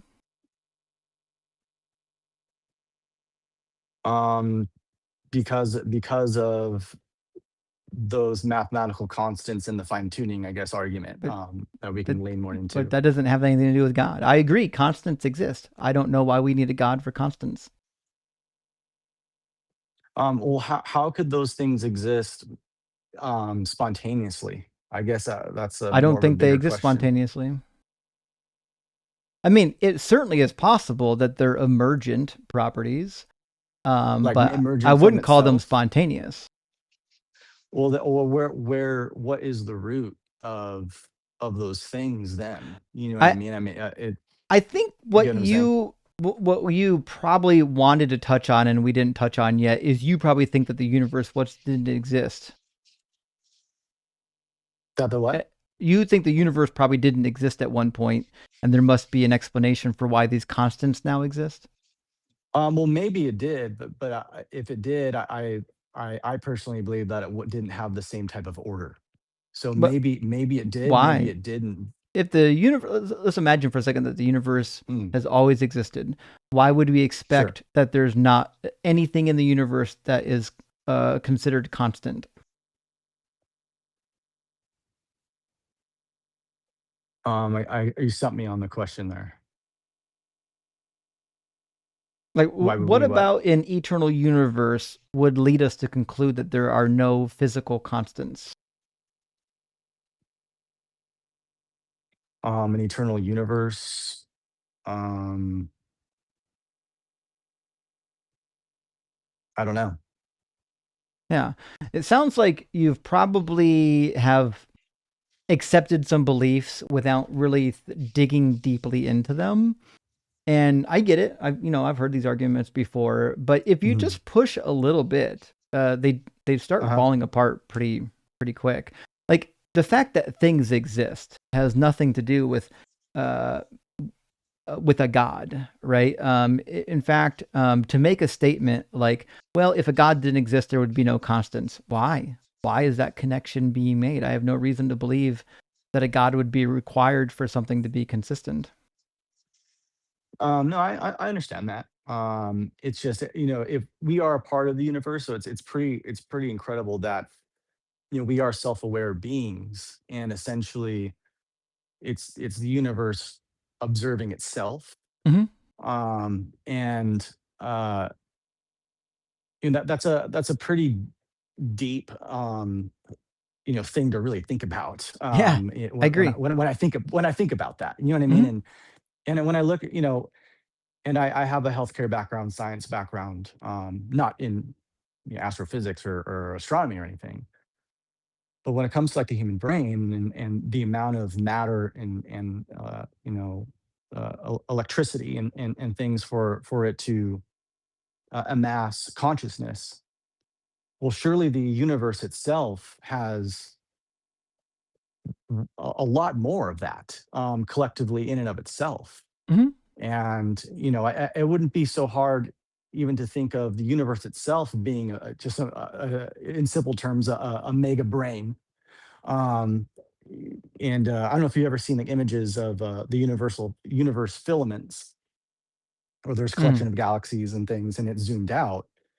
It looks very similar to the collection of neurons within Oh, the I know what human you're talking brain. about. Yeah, yeah, yeah. Yeah, it's very fascinating. It's very fascinating. And to me, if something that weighs 10 pounds, that has the amount of mass and electricity that's inside our brains, that can be self-aware. Yeah, but Imagine the difference with biology mhm, versus like planets and stars and things like that is biology reproduces and repurposes energy from the environment, right? And so that's how we can have a brain that actually does something. In fact, the cells in our brain are constantly mhm, replacing them. In like 10 years, every sure. cell in my brain will be have been replaced. That's what it means to be alive. And to be alive is, as far as we can tell, is a precursor to having consciousness, right? So, as far as we can tell, the universe wouldn't be conscious unless the universe was like a biological entity, and I don't think that it is. Well, as far as we know, as far as we know, I mean, we don't really know if other things or other animals are conscious or not, at least to the degree that we are. Well, But I think it's a I spectrum. yeah, I'm sure it is. I'm sure it is. It's pretty remarkable for us to say, the words "I am," right? So the words "I am" is a pretty big leap from matter to consciousness. Mhm. And I think that's very hard to explain, like that something of the material can observe itself. I think Um, it's wild. It's a pretty wild thing to experience, but I don't see how any of it gets you to God. I don't know. I mean, I feel that if I'm able to observe myself, there might be something a part of me that is outside of the material self. Well, That could be a potentiality to that. based on what we If that makes sense. know, it certainly seems like our consciousness is rooted in our brain. There's no evidence that our consciousness can exist outside of a brain.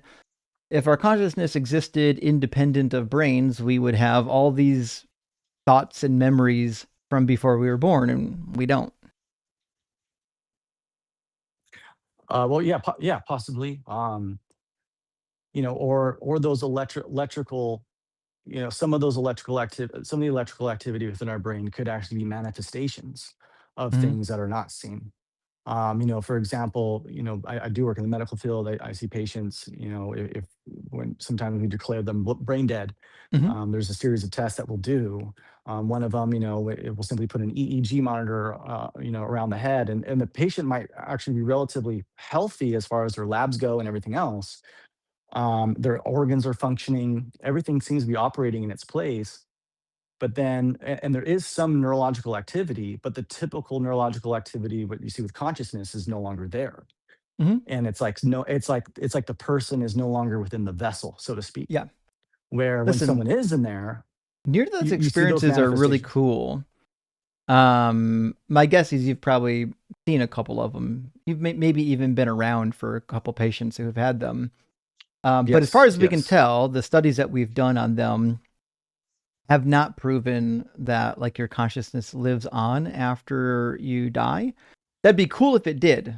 I would be really Mhm. interested if we could ever validate that. But it seems so far that all the studies we have done has not confirmed that. It's actually confirmed the opposite.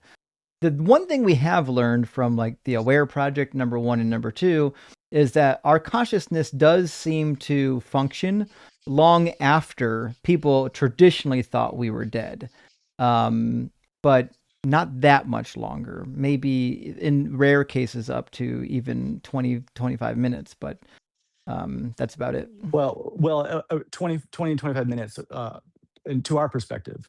But in the state of you dying, those minutes could feel like years, potentially, because Agreed, the your your your but they're your not years. your perception. Well, yeah, no, correct, no, not in a solar system type of perspective, Mhm. of years, but from a different, maybe possibly a different perspective of Mhm. space and time could be experienced, upon Right. the impact of death. Upon the impact of death. Mhm. Well, But listen, Matt, anyways, you're a nice young man, but we're in the what if possibility at this point, which isn't really an argument for God. I think what ifs are cool, but they're not really helpful for debates. Did you want to talk about anything else sure, before we grab another sure. guest? Um, no, no, that's it. You can go to another guest, man. No, I appreciate the conversation. Okay. Thanks for coming up and being polite. If these weren't just debates, I bet we'd have a great time doing a lot of what if conversations. But we No, for sure. do, It is more philosophical. yeah. Absolutely. No, I appreciate it, man. Thanks. But keep searching, buddy. Cheers. I will. Thanks, man. Oh, Matt's nice. All right. I'm going to read a couple of super chats. We're going to get Nathaniel Ward in here from our TikTok queue. And Gretchen, thank you for the additional super chat, friend. Says, the real question, why did we have to see straight up Tommy's nose while listening to all that crazy pants nonsense? And I got to be honest, the reason is because I thought it was funny. Yeah, I found Tommy's nonsense to be kind of hilarious. I don't know why I find people crashing out to be funny, but blame me. It's on me. And also, Josh Riel, thank you for sending $50 on Cash App. That is huge. I super appreciate that, friend. That's very generous. I appreciate the support. And also, Hunter Waco. There we go. I almost didn't read it right. Thank you for the $10 super chat, friend. Says, my 4-year-old cat has cancer. I am sorry to hear that. That is awful. He's the goodest boy, and I believe you, the best of boys. Proof there's no God, all-powerful God. I agree. if an all-powerful God and all-loving God existed, our pets would never die, and they certainly wouldn't die painfully of cancer or predation. And Porcelina, thank you for the $10 super chat. Says, broke 2 of my toes today. Shit. Sorry to hear that. That's painful.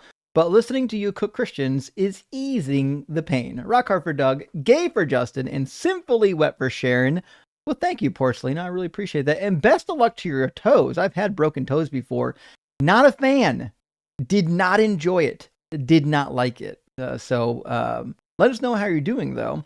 And Gretchen says, some streams, super chats, are the only good part. You know what? We do get a lot of fun super chats. I actually enjoy reading the super chats and getting to interact with the people. And you guys know me. Sometimes I'll even get stuck in a rabbit trail because somebody asks like a really good question. And I'm like, fuck, this is a really good question. And also for the follow-up, Gretchen, thank you, says, I have Ty Wolf blocked. So I'm sending money to say nobody fucking cares, TY. That is all. Well done. I don't know why TY is blocked, but I'm sure Ty did something worthy of getting blocked. If I had to guess, he seems to be a troll that nobody in the chat appreciates.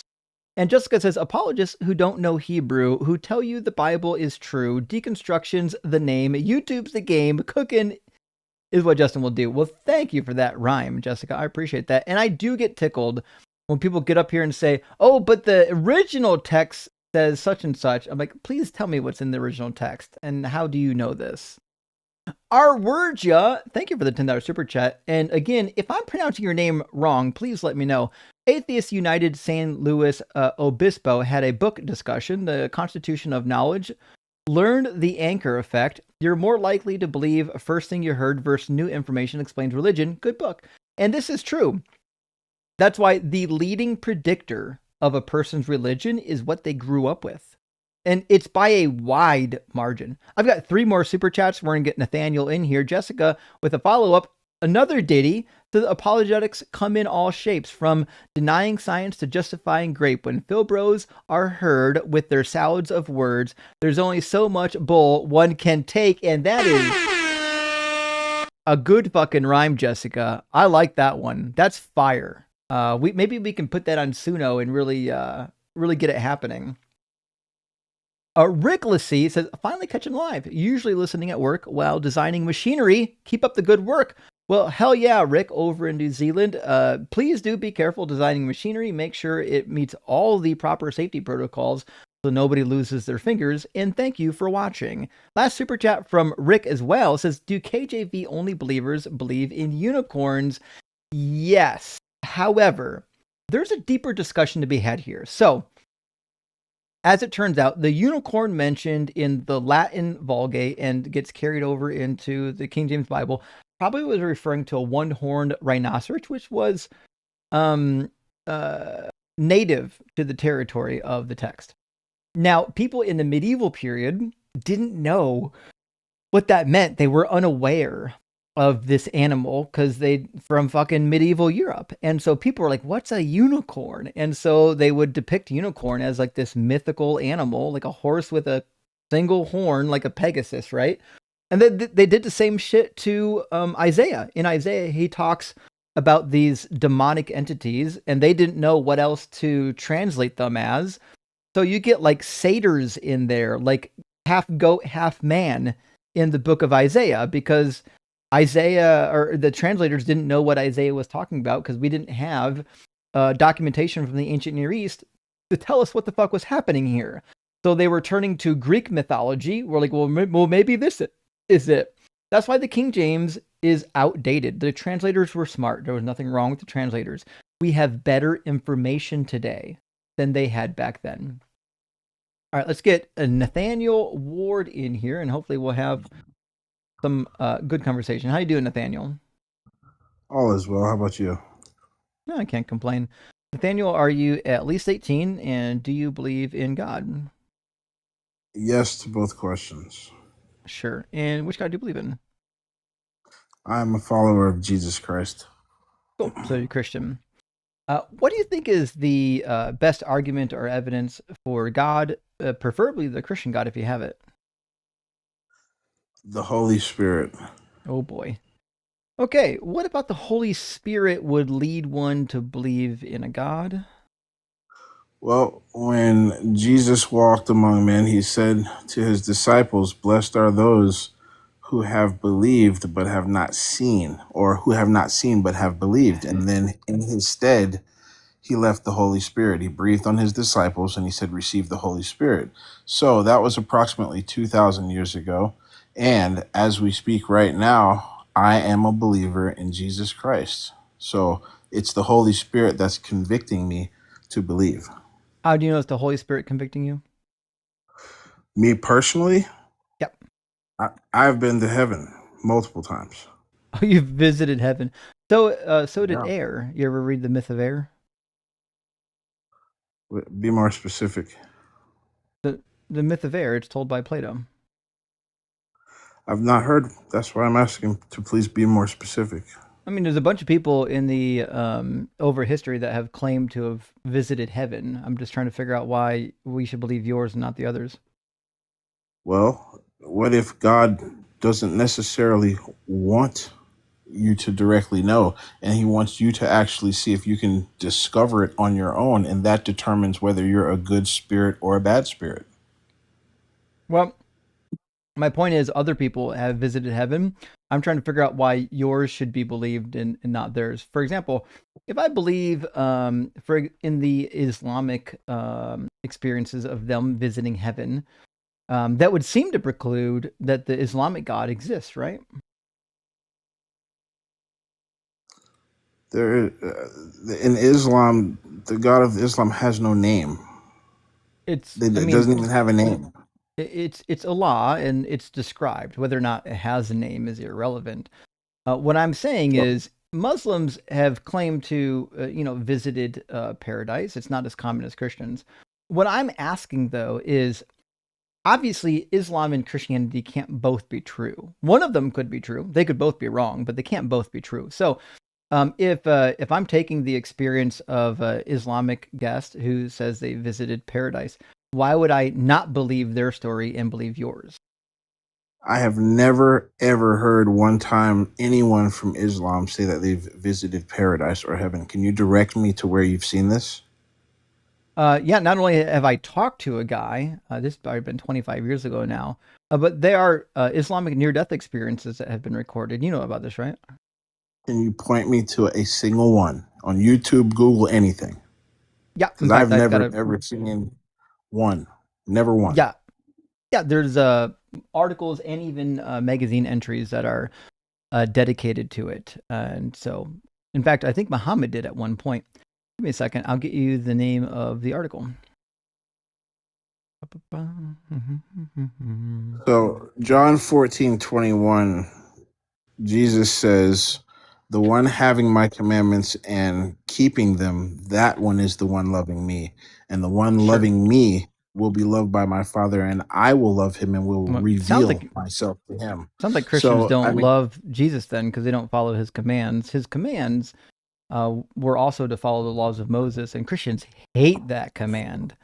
But also I follow the oh, good for you. I gotcha. Okay, so the article, he's revealed himself to me. I'm sure there's he has. a lot of people who say that they're Christians, but by their deeds they're not, and they're counted as unbelievers. I'm sure. So the name of the article is called "The Search for Muslim Near-Death Experiences" by Joel Abraham Krebs. He's an MD, and it's an editorial. And there are others. In fact, there are actual magazines dedicated to near-death experiences where people share their near-death experiences. And there are, in fact, people who visited heaven in experiences like near-death experiences, and they're recorded in the Hadiths. So these people from Islam have visited heaven, and it was a God whose name they don't even know took them there, and they didn't see anyone there, and they were just there. I didn't say that shit at all. I have no idea where you got that from. Well, Islam, again, they have no name for their God. Allah is not the name. It is a title. Allah simply means God in... Yep. Yeah, we learned this in the 5th grade. We all know that Allah means so God in Arabic, their God has no name. Just like El means God in Ugaritic and in Hebrew and the Semitic languages, which was originally one of the names for God. So typically, the way gods worked in the ancient world is the name of the god. If it became a monotheistic religion at one point, the name of the god just became the generic word for God. So El used to be one of many gods. And when they switched to monotheism, El became an actual name and then also a title for God. Because once you get to one God, then it turns out you can just use the name as a title. And that's how Allah came to Right. be. So that But Islam religion but doesn't that's have a name for their God. Christians do. You see oh the boy. difference? The So it's difference is strange that this nobody God gives a they don't fuck even what the name of the know the god is. name The of, question that is they went whether or to this not place. I should care about Christians claiming to see heaven. You care Also, about Allah has Islam's. many names. Right. So again, a religion that doesn't even know the name of their God is probably not telling the truth. Would you agree? Because at No, least I I have enough wouldn't respect to agree you. because even the Jews had the same problem. If you read the Bible, God waited like I don't know 1,000 years before he revealed his name to anyone. In fact, he says, "Your ancestors in Exodus 6 knew me as El Shaddai, but by my name I did not reveal it to them. My name Yahweh." So even the Jews didn't know the name of a God for a huge portion of the history. Not knowing the name of a God has nothing to do with your experience with that God. Abraham didn't know Okay. the name of God, did he? So I have a question for you. So if God is imaginary, how did existence know to give you hands to grasp, or teeth to chew, or eyes to see? Why do you even have eyes? How come existence didn't This give is you bad. a tail It did. for ears? I don't know if you knew this. It did. So I said for ears. I've existence never seen didn't. anyone. Existence doesn't make decisions. It's not sentient. Things that exist just exist. And the reason why I exist in this form Just is because exist that's at what your best existence interest. Just means. exist. You can literally just look up I the can word say, oh, existence. just because. That's because I said it. That's your No, logic, just because you said it. my logic is words have meanings, and existence means something. It means that you exist rather than not existing. Now, I realize that it might be difficult for you, but existing just means you have being, meaning you're not nothing. So you can't say that existence gave you something. Existence can't be personified. It's describing a state of reality, not something that is sentient. You've made Do you a believe? category error. Do you believe in energy? Uh, Not in the way you think the word energy works. I'm willing to bet money that you don't know the definition of energy and you're about to misuse it. How does the power of us being alive right now, speaking to one another, Oh boy. how did it, our creator, whatever you think it is, know the difference in our body parts? How did it know to give us certain body parts to do certain things? How did it know the difference? Well, I think you're missing a vital body part for this conversation, but it didn't know or think anything because there is no creator. That's false, because we know that we have Prove a it. carefully designed body, No, because we you're don't. chewing food right now. Hold on, you do, because some power knew to give you teeth to chew it. So that Some should power be did not. clearly obvious. Why do you Some have teeth to power, chew? some power because evolution, dummy. So How some did evolution power, know? evolution didn't know. We evolved to It live with did, it. because you have teeth. We Evo- evolved to live within an environment. The things that couldn't survive within the environment died, right? The things that could survive within the environment lived on.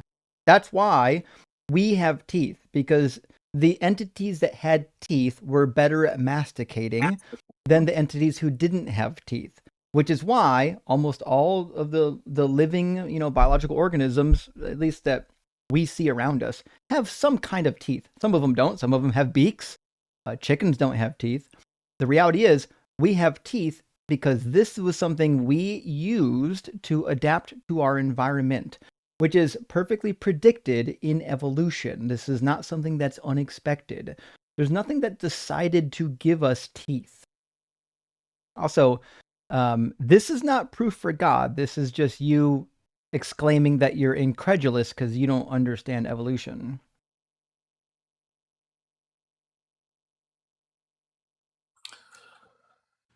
Yeah, sir. So how come you can't draw a better looking image than a human?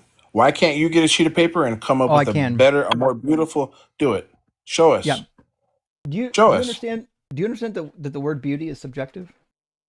Do you understand that we have He God's doesn't. image and you can't draw anything on a sheet of Except, paper that's more pleasant to look at or except we, symmetrical except than a we don't human? You have can't. God's image. That's the claim again. All right, well, prove me wrong, and you please draw on a sheet of paper an image that is more desirable and beautiful than a man. You can't do it. It's impossible. I'll do it right now. Let's see it. Show us an image that's more beautiful and put together than a human. Not Two even hard. arms, 2 legs. It's got 10 fingers, hair, 2 eyes in the front, upright. Create one, please.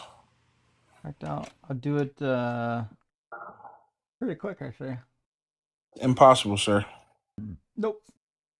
Not even hard. Okay, let's see what deconstruction's life form looks like, and let's see if it's more appealing to the eyesight than a man, because a man's created in God's image.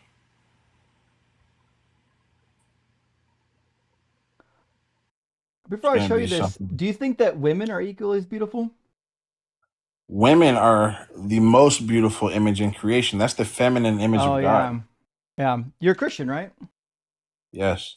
Oh, you're in trouble now because you haven't read your Bible.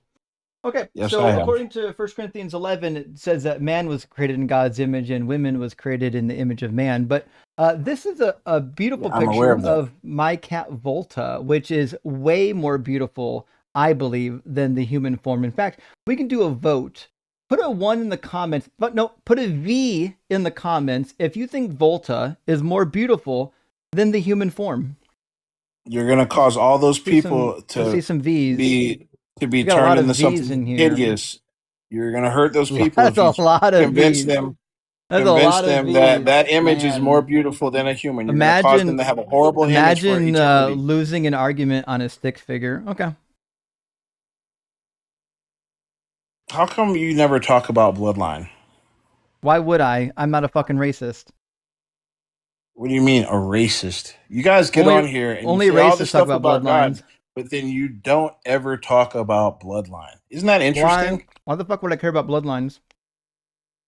Because there's 2 different bloodlines on the earth for humans, a negative blood type and a positive blood type. You think there's only 2 blood types? Holy shit, this is crazy. Yeah, there's positive and negative. All the other bloodlines are variations of the 2, sir. You sure about that? Yeah, can you read? Yep. Look it up. Google it. There's 2 blood types, positive and negative, and all the blood types are variations of each. There's 8 variations of positive. Yes, there's 4 variations of positive, and there's 4 variations of negative, sir. Can you read? Yeah, so there's 8 types. Oh my goodness. So this is your error. There's 2 blood types, positive and negative, and the rest are variations of each. Those are obviously there's 4 not different types. There's positive and negative. That's clearly what are a the other 2 subset. types? So what are the other 2 types? Positive, negative, and what are the other 2? A positive, A negative, B positive, B negative, O plus, O negative, AB plus, and AB negative. And the problem that you're running in here is you didn't define types. So there are 8 blood types, and we define types by compatibility, and this is going to really fuck you up. Types are also fucking subjective. We get to determine what a type is. In Jesus Christ's name, are you a serpent or a scorpion? I'm the motherfucking devil. I'm going to eat you. Just answer the question, sir, since God is imaginary. I just told you I'm Satan. I asked you if you were a serpent or a scorpion in Jesus Christ's name, since God is imaginary. Neither. I'm the devil. Okay, well, you have said it. You have said it, sir. Cast me out. No, I just know what you're doing. Did Jesus not tell you that you'll cast out demons in my name? Mark 16 doesn't say that. Do I have to read it for you? So there is demons in flesh, sir. Hold on. There's demons in flesh. Okay. And the scriptures explain that Jesus says, "Behold, and you're certainly not going to cast this demon out." As it says, in the "These midst signs of will wolves." accompany those who believe. By using my name, they will cast out demons. They will speak new tongues. They will pick up snakes, and if they drink a deadly thing, it will not hurt them. They will lay their hands on the sick, and they will recover. Do you have the Holy Spirit? Can you do all this stuff? Sir, the prophecy with the snake was fulfilled with Can John. you do any of this If you stuff? read, if you can read, it was fulfilled already. Nope. It was. Nope. Okay. If you say so. You can't read. It's in the I'll read it for scriptures. you. I know. I'll read it for you since you can't. It says, the one who believes and is baptized will be saved, but the one who does not believe will be condemned. And these signs will accompany those who believe. That's not a single person. That's anyone who believes. They will cast out demons. They will speak in new tongues. They will pick up snakes. John's not a they. Unless you are now adopting different pronouns that most Christians don't accept. Do you think John is a they, them? If you are Satan, then how does God not exist? Interesting, right? It's very interesting. Buddy, if you think I'm literally Satan, then my job's Didn't already you been say that? My job's already been done here. If you're dumb So enough then you're a to liar and believe you're not that, credible. I'm fucking making fun of you to your face. You're a liar then, sir, and you're not credible. So are No, you Satan or are you just lying? I'm making fun of you. Satan doesn't I exist, think just you're like your God. lying or you're Satan, like you said, and that proves God is real. I think you're either drunk or maybe need to go to bed. You're not even tracking. Okay. Okay. So I think that you worship the devil and you do this because you get rewarded by the devil to do it. I'm an atheist. I don't believe in the devil. You just said you were the devil, sir. Yeah, obviously I'm fucking making fun of you. The devil doesn't exist. That's obvious. If I believed in the devil, I wouldn't be an atheist. So you're saying in Jesus Christ's name, the devil doesn't exist? In everybody fucking's name that has ever existed, the devil is not going to be one of them. And Just Jesus asking was you a simple yes or no question, sir. Jesus was a liar and a fraud. So I in don't Jesus care about Christ's Jesus. name, is the devil real? Yes or no? No, dummy.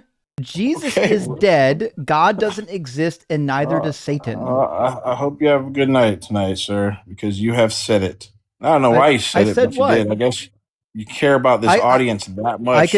I'll say whatever I want to because your God doesn't fucking exist. We'll just have to see. Your God is a violent psychopath that does not exist. And you're a psychopath for following a God that thinks it's okay to rape women, kill babies, commit genocide, and then make all kinds of promises that you've never read in the book. So you don't know that Christianity is not true because I've read the book and you haven't. You'd rather injure yourself to save face in front of these people and say all those lies than just tell the truth. It's interesting. I'm not injured. It's very interesting, sir. Where's my injury? How can you inwardly know the truth, sit here and lie?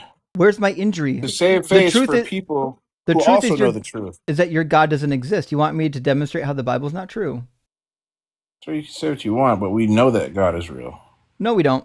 You believe it because you're incapable of using no power. It's your imagination, which is why my prompt says that your God is imaginary, because this thing that you think exists is in your head and nowhere else. If it existed somewhere else, you could actually tell me where it existed. And I'm going to demonstrate to you why your specific God is a liar and a fraud and absolutely doesn't exist.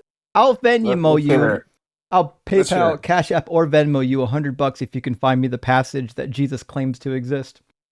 In Matthew 27, actually, Jesus didn't make this claim. The gospel author, Matthew, makes the claim. When the field of blood is purchased, it says this is according to the prophecy, then was fulfilled what had been spoken through the prophet Jeremiah. Okay, so he's saying Jeremiah said a thing. And they took the 30 pieces of silver, the price of the one on whom a price had been set, on whom some of the people of Israel had set a price, and they gave them for the potter's field as the Lord commanded me. Can you find me that quote in Jeremiah? I'm sorry. Can you? I was reading the comments. Say it one more time. I apologize. Yeah, you are drunk. The phrase from Matthew 27:9 is that Jeremiah said a thing. It says, then was fulfilled what had been spoken through the prophet Jeremiah. And the quote is, and they took the 30 pieces of silver, the price of the one on whom a price had been set, on whom some of the people of Israel had set a price, and they gave them for the potter's field as the Lord commanded me. Can you find me that quote? And the quote is it's Matthew. What are you reading right there? Matthew 27:9. Okay, let's see. Let's see if I can find it. Let's see if I can. I've never looked for it. Is that fair enough? Take your time. Okay.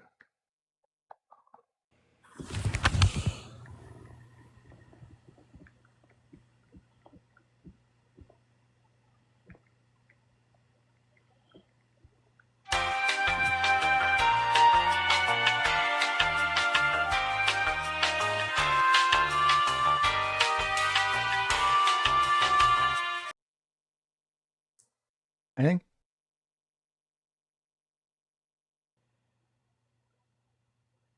I can't wait till he gets his reference Bible open and figures out where this comes from. Alrighty.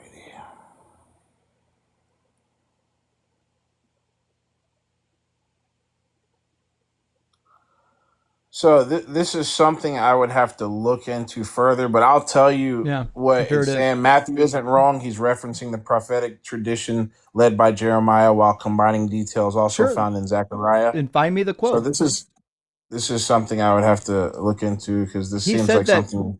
He said that Jeremiah said it. He said, then what had been spoken through the prophet Jeremiah was fulfilled. And then he quotes somebody that's not Jeremiah. Yeah, so I mean that again, I would have to look into that. Does that mean God is not real? No. Does it that just mean means Jesus that is not God? means No. that your It book means that it means that your book is silly and says things that are demonstrably and provably, like easily proven to be false. For example, well, the book there's of another Jeremiah, one. There's God another does one in rebuke Matthew. the tribe of Judah for the scribes. Irrelevant. There's no prophecy in Jeremiah about anyone being relevant. betrayed Listen to for what I'm 30 saying. pieces of silver. And even the Right. quote in Jeremiah isn't a prophecy about a Messiah being betrayed. So no matter which way you slice it, Matthew 27:9 is not being fulfilled in Jesus. Well, hear what I have to say. In Do it. Jeremiah, God rebukes the tribe of Judah and their scribes. So what? For multiple things, and one of them So is what? recording the word incorrectly, twisting his word. Yeah, it's messed up. Let me show you the scripture. I know. Yeah, the lying pen of the scribes. We all know it. So are you saying the Bible has been corrupted? I think that it was delivered by men, but it is precise is the enough Bible corrupt? for us. No, listen to what I'm saying. You don't have to cut me off to stop my speech. I wasn't stopping your speech. Bible, I was forcing you to answer my question. So if the Bible is answer it. If the Bible is I'm gonna corrupted, answer why should we trust it? I don't say it's corrupt. You're saying that. Then So show me the verse. I'm saying that the Holy Bible was delivered through humans, and humans do at times make errors, but the Holy Bible is accurate enough to lead us to God. Is it corrupted? It's not corrupt because it leads to God. Is every word in the Bible true? Yes, every Bible word is true that I've read. Oh, good. Then show me in Jeremiah where I can find this quote. Of what? And they took 30 pieces of silver. Is it in Isaiah? Nope. Let me see if I can actually entertain. Hold on. How much did you say you're going to give me? Because you're actually going to make me find it. How much are you going to give me? Venmo. $100? I'll do it live on stream. Let me see if I can actually entertain this right now. Yep.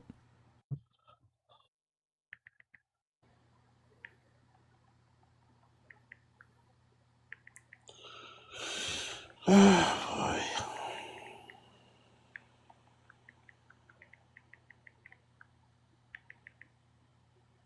How much time you need? Give me about another 60 seconds. I've never the Holy Spirit entertained is this not before. leading you in truth, apparently.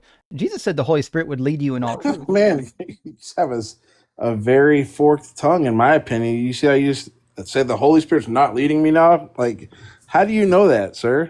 Just because you said it? It's an internal critique. Come on, What man. did Jesus say during the Olivet Discourse when they bring you in to ask you for questions? Don't worry about what you say because God will give you words. Constant new covenant, but these are not polytheisms. What is your? I'm entertaining the first thing, but what's your next question? It's not a question. I was just teasing you. Oh.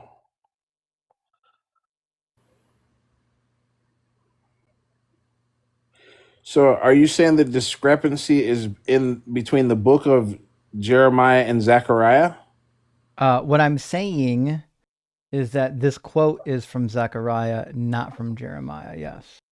Right. So I don't disagree with that, but it's there. So the name is incorrect. In Exactly. Jeremiah, the Uh-huh. scriptures have been quoted as saying there were scribes at one time that messed up the word. Right. So So it's possible one of what the do we scribes call it? messed up the name. So then what do we call it when something An was messed error. up? Yeah, and what do An we error. what do we Or call it deliberate. when okay, just pay attention, okay? What's the word to describe something that has been changed so that it was now incorrect? There's a Could word be a for it. deception. Could be a deliberate Corruption. error. It's Well, called okay, corruption. so we found a corruption in the Bible. There you Apparently, go. hold on, with Jeremiah and Zechariah, according to you. But to me, No, I according to don't think you. it's a corruption. You I'm said going it to was tell a you why I don't corruption. think. I'm telling, according to you, I'm repeating what you're saying. Those words left your mouth. In fact, I'll write it on a notepad for you so that And you I can't said at the end of my lie speech, and go according back to on. We you. don't need speeches. You said it. So we're gonna say your words. According to you, I we're gonna said say that there is a corrupt. We found the corruption. here's Nathan's According to you, words. but Your I don't think it's a words. corruption. So we're gonna write down your words so you can follow your own words. So you said that And you're the like text having some type of disconnect from reality, man. You said the text was changed, yes or no?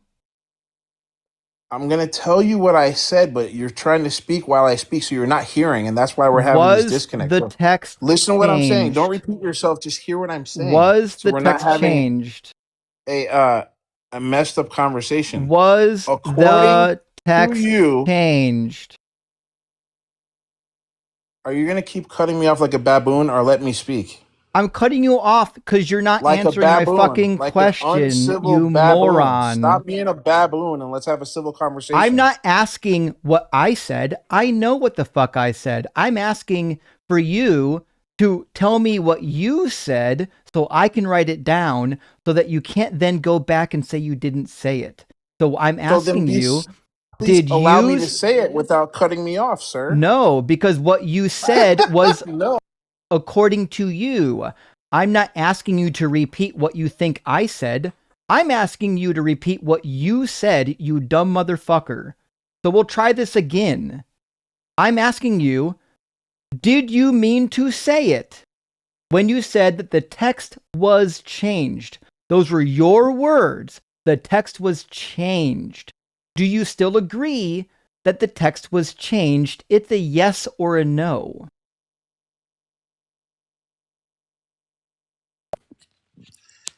I believe, yes or no, that if there is an inconsistency, nope, it is. I need a yes or no. You've lost your privilege to preach. You don't get to do that anymore. What's going to come out of your mouth now is either a yes or no to my question, because we're trying to have a linear dialogue and No, you're I do not incapable agree. of paying No. attention. Okay, so the text was not changed. Is that what you're saying? I say the scripture is accurate.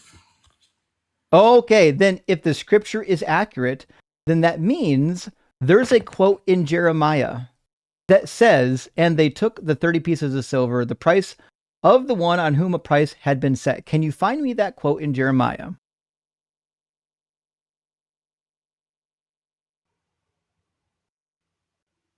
I can find you the quote. Hold on. Let me show you. You're not going to find it. You already told me it was in... I can find it to you. Hold on. No, I can find it for you. You already told me it's in Zechariah, and I already know that it's in Zechariah. Hold on. No, I'm going to find it. It's in Jeremiah. Let me show it to you. Nope, not going to find it. All right. I'll show you it. Hold on. Can't wait.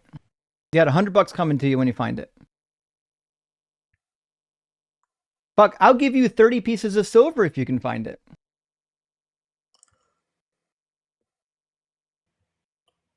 Jeremiah 8:8. That does not say what you think it says. This is That's gonna be the answer to your embarrassing. question right there. Nope. Jeremiah True 8:8. Let's read it out loud. Jeremiah 8 doesn't mention 30 pieces of silver whatsoever. It says, "How can you say we are wise and the law of the Lord is with us, when in fact the false pen of the scribes has made it into a lie?" So again, I'll False ask pen you, of the scribes. that So that's means who I think made the error. that means it's been corrupted, dummy. If you want to call it that, but it still leads to God. Okay, so was the scripture changed by the lying pen of the scribe? Yes or no? It's possible, yes. Oh, so now the text was changed. Weird how we got right back to the thing you said before that I fucking said you said. So the text was Jeremiah 8:8 changed says why, by the scribes. I don't give a fuck why. I'm Well, it asking says- if it it says why. is changed. Okay, so fucking sober up for 5 minutes and we can get through this. So you don't believe in The God text because of was Jeremiah and Zechariah? No, I don't believe in God for Is that for why? 100 fucking reasons. Out of And if you could pay 35,000 attention for 5 seconds, we can get through at least one of them. So again, the text was changed by the scribes. You said that. Now, what that means is that the text was correct and is now not correct. That's what that means. It's changed to something that is now a lie. So what do we call it when something that was correct is changed and is now not correct? What do we call that? Called many things. An error. There we deception. go. We're going to call that error. Listen, Deception, let's say there's... and let's we say can even there's- say, I don't know why you're talking while I'm trying to write down your words. Use a little bit of self-control, and I swear this conversation would be way fucking easier. So it's either an error or a deception, or we can even say corruption, couldn't we? Go ahead. Okay. So what that means is that the text says something that is not accurate, doesn't it? According to what is written, we cannot find the scripture in Jeremiah, and it appears in Zechariah. So it appears that there is an error. There you go. It appears that there's an error in the text. Now, we have one of two conclusions. Either it's an error because somebody made a mistake, meaning they got the wrong person or they remembered it wrong. Or you could say it's an error in a copyist. A copyist copied it wrong. Or you could just say that the lying pen of a scribe at one point just put the wrong thing in there as a lie. You've got at least 3 different options. None of those are relevant to me. I don't care why it says something untrue.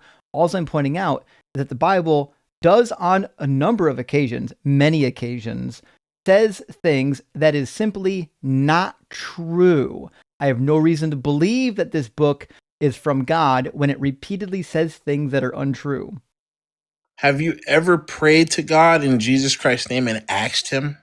Yes, I was a Christian for 20 years. I was a Christian when I discovered that the Bible was wrong and that Jesus was a liar and a fraud who didn't fulfill even one messianic prophecy, and that the resurrection didn't happen. It's just another mythical claim with all the other mythical resurrections. Well, I prayed to him about many things, and I got an answer, and so did billions of Pray other for one people, right now. sir. And the scriptures Pray for explain something right it's now. Hear me out. In the scriptures Pray explain for something it's right now. because it's because of sin. Pray So for if you something right don't now. stop sinning, and the Pray Bible for also says something God right doesn't now. answer the prayers of the wicked. Nathaniel, I don't give a fuck about your preaching. Pray for something right now and prove that you have this power. I don't have to prove it. I'm speaking and alive. Well, then we have no reason to believe you. Everybody in every religion You're claims that they've alive. prayed, and that things have come true. No one cares. Prayers are meaningless to me. The fact that you prayed and that your cognitive dissonance has enabled you to think that your prayer was answered means nothing to me. So I don't care about your prayers. If you can't do something in real time and prove that your prayers are being answered, then it's just another lie.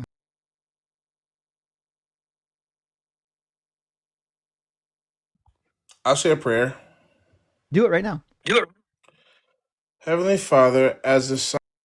Oops. Fuck. Oh, my finger slipped. All right. guess we'll just move on to the next guest. Jake Knapp, good to see you, my friend. Thank you so much for the $10 super chat. It says, God said, let there be light. Chuck Norris replied, say please.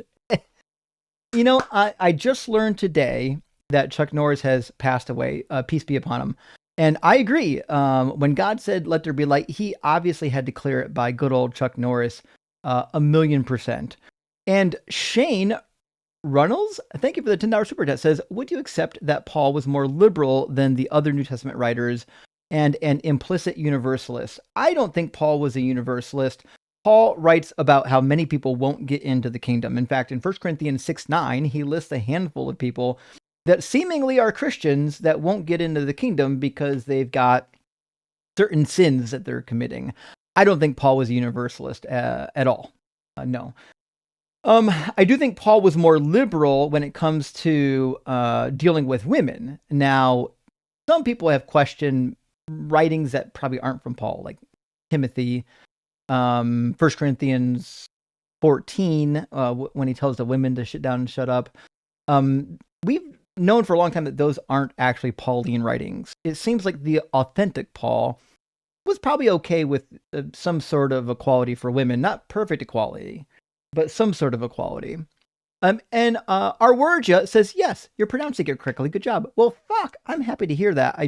I try to pronounce the community members' names correctly when I can. But sometimes, because of my native English language, it can be a little bit difficult. Tordicus Maximus, thank you for the additional super chat, says, want to bet this guy crashes out when we remind him he said nothing is more beautiful than man. Oh, fuck, Chodicus. We never got back around to that, but that would have been hilarious to really pin him down on that statement to see how he squirms. My guess is there would be some squirming for sure. That's pretty wild. I'm actually sad I didn't see that earlier. I would have played with him just a little bit to see what he did with that. And VLK, thank you for the 200 MX. His war was a caller from recent John Cohen stream. Oh, I don't have a war in my guest box. Who would ignore any explanation on evolution and think he won because none of the hosts would entertain his pivot to swear on Jesus Christ's name that God isn't real. Interesting. I do find it interesting that there are people who literally think we're up here faking it and we believe in Jesus and they want us to swear on Jesus Christ's name. Like, why? Why would we care? Jesus Christ is a dumb motherfucker and a liar and a fraud. No one cares about his name. I have no idea why people think that's a thing. In fact, one time I even had to pledge my soul to Satan in a live stream to convince a Christian that I wasn't secretly Christian and just like wanting to sin. I don't know if you know this, Christians. You don't have to like pretend you're an atheist to sin. Christians sin a lot. That's like the whole shtick. The whole Christian shtick is you can sin and you'll get forgiven. Ray Goda, thank you for the super chat, says this caller reminds me of so many Sunday school teachers I had growing up, inspired by them, inspired to be nothing like them in any way. I'm with you there. And you know what? I was thinking about this guy's voice. I don't know if there are certain parameters of dumb guy voice, but that guy must have had those parameters if I was going to like enumerate the parameters. In fact, I did Google it. Hold on. I'm going to type in dumb guy voice. And I think it's going to nail it. It says dumb guy voice typically features a slow, plodding, or monotone delivery, often with slightly lower, gravelly pitch or a high-pitched, slow-witted tone. Yep. It relies on prolonged vowels, hesitant pacing, and confused phrasing when associated with stereotypical big dumb characters, like those voiced with Patrick Warburton. And I think that fucking matches. Jessica, thank you for the $10 super chat. Justin is the messiah of the day. His beauty can make straight men turn gay. When he gives you his glance, you fall in a trance. The heteros never stand a chance. Fucking unreal rhyme. And I'm sorry, this particular V-neck doesn't show very much chest hair. There was a couple of people, I think Tracy wanted more chest hair. I need to get a better shirt. Another black shirt so people can read the text and see my chest hair. But I'm here for your friends. Whatever you need, I got your back. And with that, we're going to grab Our next guest, we've got quite a few super chats left. I'll try to. We're gonna have a bunch of them at the end of the stream, it looks like, but I'm going to try to keep up as best as I can between the calls, as to not get too buried. But next in line, as far as I can tell, is going to be Loxy. I hope I said that right. That was a name I've not seen before, but we'll find out. Oh shit! Hi, can you hear me? Yeah, is it yourself. Othello. Othello. Othello Yeah. XI. Yeah, I mean 11.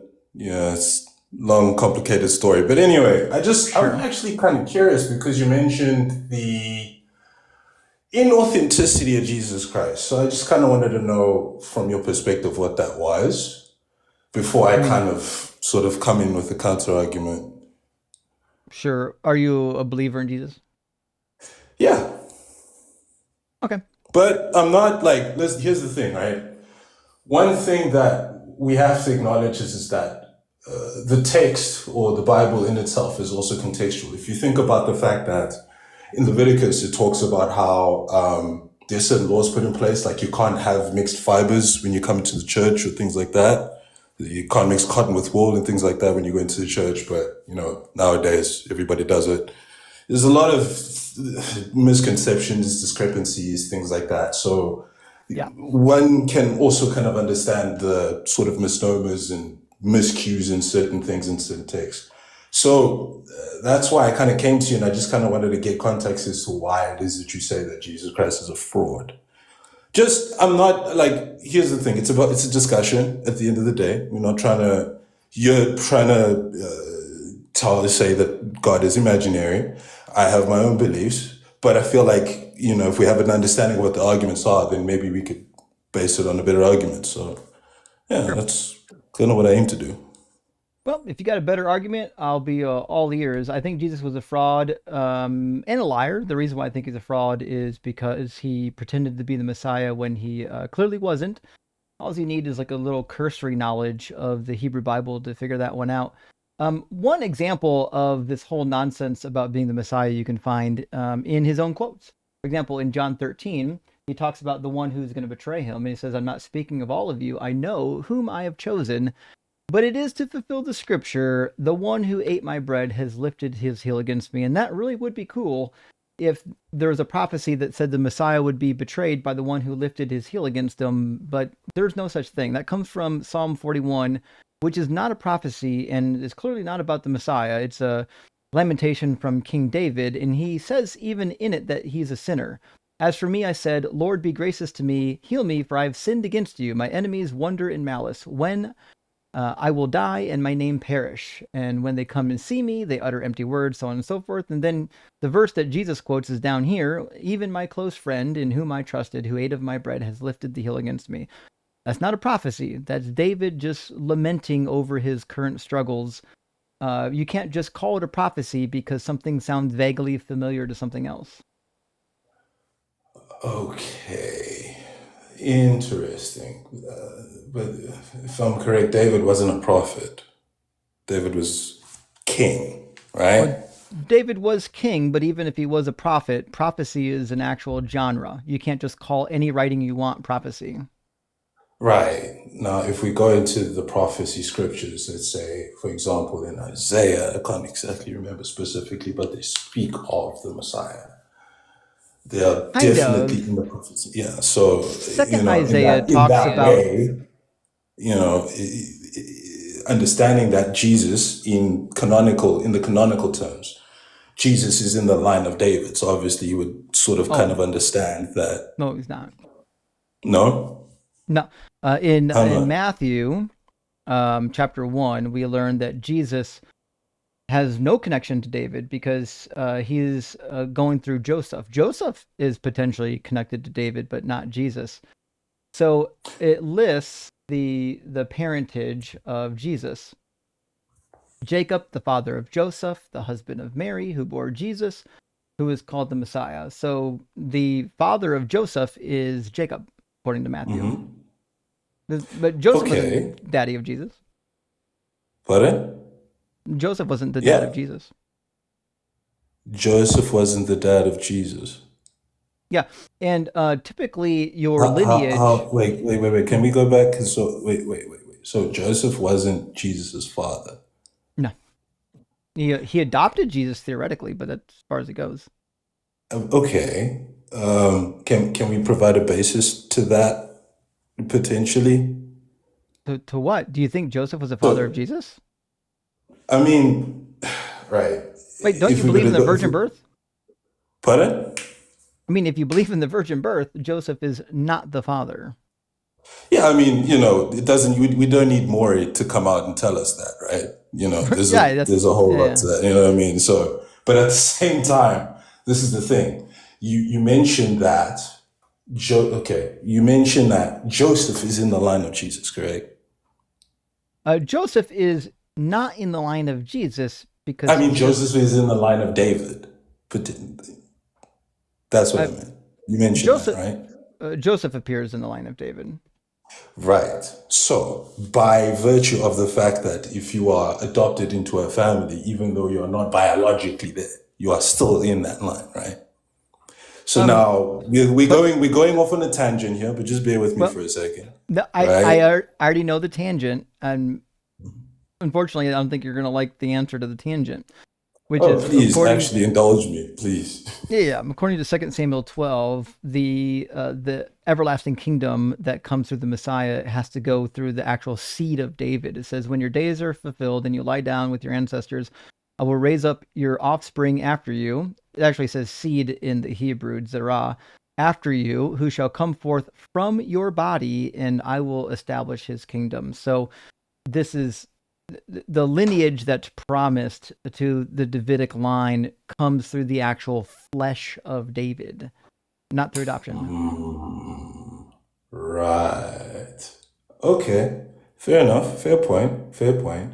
With that being said, there's several generations before David, generations before and generations after David, right? So the point of where I'm going with this tangent is a prophecy may not necessarily be fulfilled immediately, right? It could take several generations for it to be fulfilled. And it could be interpreted in several different ways. For example, you could predict, the stupid example, but it's going to rain on Wednesday, right? But you don't necessarily know at specific time. It could rain at 11:59 on Wednesday into Thursday. Do you know what I mean? You don't necessarily know. So, with that being said, in the lineages, in the line, while it might come from his flesh, Joseph is of his flesh. The circumstances around Jesus' birth, I believe in the virgin birth. There are a lot of things around that. An angel came to the Lord. It might have been that angel that, whatever. There's a lot around that that's a little bit murky. We'll investigate that as time goes on, and we'll find that out as time goes on. But coming back to the original argument to whether or not... My point is, Othello, is if he didn't come from the body of David, then he doesn't qualify. How not? Because of 2 Samuel 7:12. God promises the eternal throne to the seed of David's body, the physical seed. Okay. He says, all right. He says, who shall come forth from your body? Right. Okay. Look, I'll for the sake of this argument, I'll concede. Now, back to the original argument as to the existence of God. I would, though, I could grant you even that Jesus came from the line of David, but I don't think that actually gets you anywhere. Like, even if you wanted, say 2 Samuel 7:12 didn't exist, if you wanted to say that adoption was good enough, I don't think that gets you to anything. There are hundreds of thousands of people that come from David's lineage. Just claiming that I am the Messiah because I came from David's lineage doesn't really do a whole lot of anything for you. In fact, Absalom tried to claim king falsely, and he came from the line of David. Okay, no, that's fair. Appreciate that. Yeah, I was just curious. Now, as to the existence of God, right? I don't know, man. It's a bit tricky because you have several faiths around the world of different accounts accounting to this one source. Not just the Bible specifically. I understand that you have been a Christian before and have spent some time in the faith and kind of looked into things a lot deeper and then realized that, there's a lot of things that are a little bit shaky here and it doesn't make sense, and have come to your own conclusions, and I can respect that and I can appreciate that. But at the same time, it's hard to account for the fact that if you have several witnesses of different faiths, different lineages, different languages talking of the same thing, if you're talking about, for example, several thousand people seeing, and I hate to bring this up and I'm not trying to bring anything up, and please forgive me for this example, but if you saw several people see the planes crashing into the Twin Towers, you can't necessarily, I mean, obviously there was footage and all of that stuff and all of that, right? But what the point I'm trying to sort of bring forth is that if you have several eyewitness accounts or witness accounts of different people, different demographics, all seeing and understanding the same thing from their own perspective, I find that a little bit challenging to argue against. Does that make sense? It does, but it sounds like this is an analogy that you mean to map onto something else. Can you help me out with what you think this maps onto? What I'm trying to elucidate to is that if you have different accounts of what the source energy is, let's call him God, right? I am a Christian, but I understand that, they are Muslims, right? I have friends with a lot of Muslim people. They acknowledge Jesus as a prophet, right? In the Quran, right? And there's a whole lot around that too. But if they can all point to that one source point, which is the source energy, God. I'm from South Africa, so we have a lot of indigenous faith as well, a lot of indigenous truth, things like that. And that is an oratory tradition. So with that, coming to an understanding that there are several sources or there are several reference points to the existence of this energy, of this being, of this entity being God, I would argue that it would sort of be difficult to argue against. I don't know anyone who has experienced this thing, but I would say this. All the experiential stories seem to differ in ways that make them incompatible. So, for example, the people who have experiences with polytheism, that would be incompatible with monotheism, right? So it's like somebody has to be wrong at some point, and we kind of have to figure out if somebody's right, who is right. Now, I would say one other thing. If in fact there is a source, I don't think the source would be energy, because I don't think energy actually exists in the way that you think it exists. So, like in the sciences, energy is a quantitative measurement of things that do exist. So, for example, if I take this pen and I move it around, energy is just the measurement of how far it moves and how fast it moves. But you can't, like, energy isn't the thing that really exists. It's just what we call something that is in a state of change. Right. Okay. I'd just like to apologize for that misnomer, because I'm just kind of, just trying to name it, because at the end of the day, my belief is that it is God as let's call it the entity, is inquantifiable, right? Beyond time, beyond space, beyond what it is that we could comprehend, understand, or imagine. But, a little bit of personal viewpoint, and, you have your understanding of things as well. And I'm not trying to denigrate that. I'm not trying to say that. I'm not trying to, please, I'm speaking very loosely here. But what I'm sort of proposing or putting forth is that this, for lack of a better word, thing, right? We call God. This person, this entity, whatever. People call it a person, people call it whatever.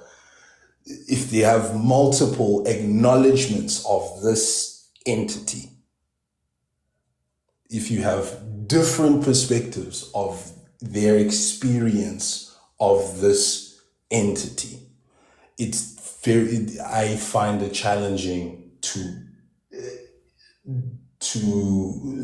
disregard its existence. Well, I don't know if they have experienced it. That's kind of where I'm pushing back. So, for example, 100 people a year are hospitalized in Israel with what's called Jerusalem syndrome. And it's this idea that people are so overwhelmed with emotional and religious conviction when they reach the holy city that they begin to think that they are the reincarnated Jesus. They think they're the second coming of Jesus. And this psychosis is common. 100 people a year get hospitalized like this. And we have things, one of my favorite episodes of mass psychosis is the dancing plague in France in, I believe, the 1500s. There was a woman who just felt like a god or a power was compelling her to go out in the streets and dance.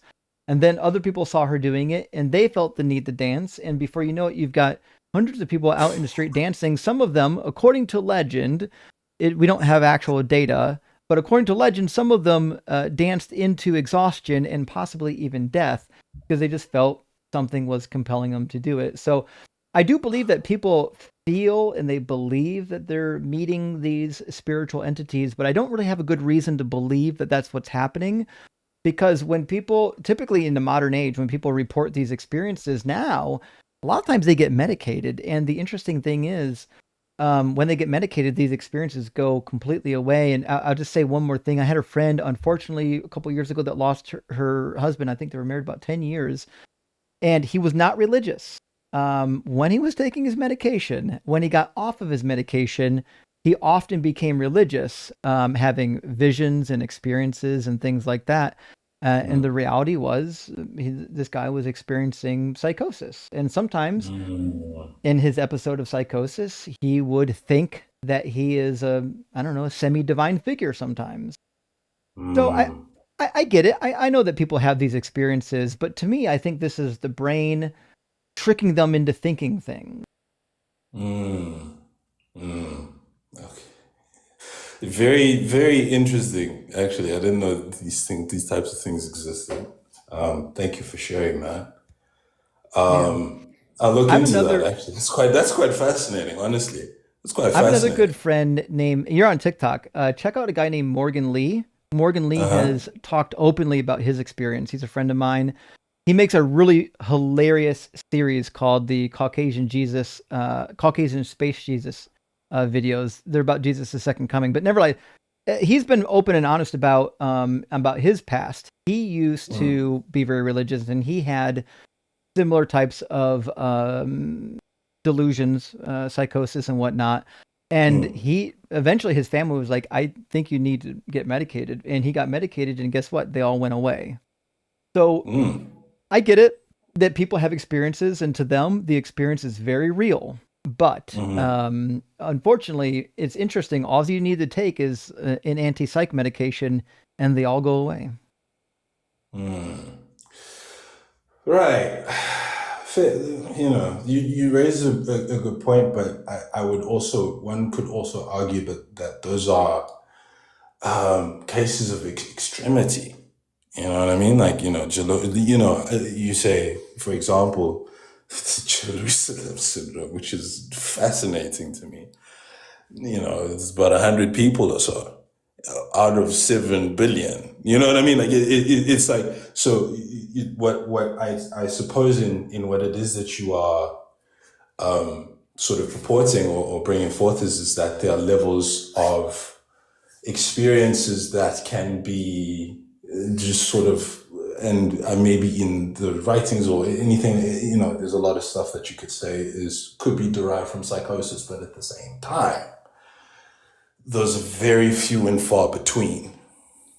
That doesn't necessarily negate the fact that There are other people that may not necessarily have gotten, maybe several more people that have been in and around that same aura, but not necessarily had that level of psychosis, but understand that this thing or this entity is real and exists. So, but I don't I have can't evidence. necessarily give you something qualitative to sort of bring forth to the argument. But what I'm trying to purport or trying to bring forth is that while you mention all of these cases of people that have, I mean, for example, you have people that fall in love with objects, but how often does that happen? It's few and far between. That's not the average person. Does that make sense? I get you, but what I'm saying is we don't have data on anyone that has what we would consider a legitimate experience. Like we can't say, well, this person had an illegitimate experience and this other person had a legitimate experience, because we don't really have any data. What we do know is that people claiming to have legitimate experiences, when we medicate them, they stop having them. Okay. All right. Okay. Fair enough. There's not, so what you're saying is that there's no hard case data to support the argument or the reasoning, correct? Am I Not understanding yet. that? There's no hard data, but scientists are trying. There are some projects, I point to like the Aware project a lot. I think it's a cool project. The leader of that project, Sam Parnia, he's kind of a believer in the consciousness living on, although I've read the study papers from the projects. The rest of the team doesn't seem to agree. But nevertheless, people are doing tests. Like we're trying to find out, and we just haven't found any data that confirmed it. In fact, there was a study I read a while ago where they were testing people who are claiming to have out-of-body experiences, and they discover that they can trigger out-of-body experiences using deep brain stimulation, using DMT, and using I forget what the other one was. And so what they've done is they've triggered these OBEs, and then they've had people confirm, I knew I left my body. I absolutely knew it. And then what they do is they say, okay, here's what we need you to do. If you have an OBE, they give you a series of tasks. So they might say, we need you to, when you leave your body, turn around and see what's behind you. And so they set it up so that they don't know what's behind them initially, right?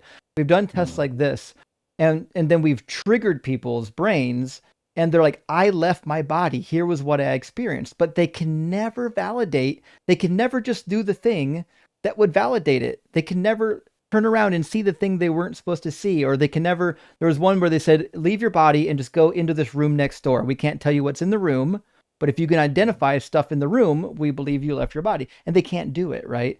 So I think people are really convinced that they're leaving their body. They're really convinced of these experiences. But when we try to replicate them in laboratory experiments, we can never get data to support it. That's the thing though, because I mean that now speaks to the fact that this is not these things or these experiences, or let me not say experiences, because that can also be misinterpreted and things like that. That now speaks to the not the quantitative but the qualitative aspect of things, because if you were to say that it's very interesting. First of all, before I actually go off on that, thank you for sharing that, because it's actually interesting to note that there's active tests being done on the various aspects of, for lack of a better term, this existence and all of these different experiences. But at the same time, while there is no hard data to quantitatively assert that there are these experiences or this entity and all of these, you can't necessarily quantitatively put that together. It's a qualitative aspect now. It becomes an argument of qualitativeness. And my argument, or what it is that I'm trying to put forth as well, is while there's no hardline data on the sort of, for what we are arguing here, the existence of God, the fact of the matter is that it cannot be a qualitative thing. It is a quantitative thing. I beg your pardon. It is a qualitative now examination of things, and the qualitative aspect of things is recorded through not only history, through various texts in different interpretations, but the existence of that same entity or of that same being is a common thread throughout it. Sure, but And so that are and alien that now sightings. and that now is where it becomes very tricky to now say that your God is imaginary. Maybe your interpretation of God is imaginary because there are certain things that are there and certain things that are not there. Sure, but That's subjective. That's to everybody. But if the common thread throughout everybody, or not say everybody, but through everyone's account of their experience of God is not supported by hardline data, but all of these people have the same viewpoint of like this thing is real. This exists.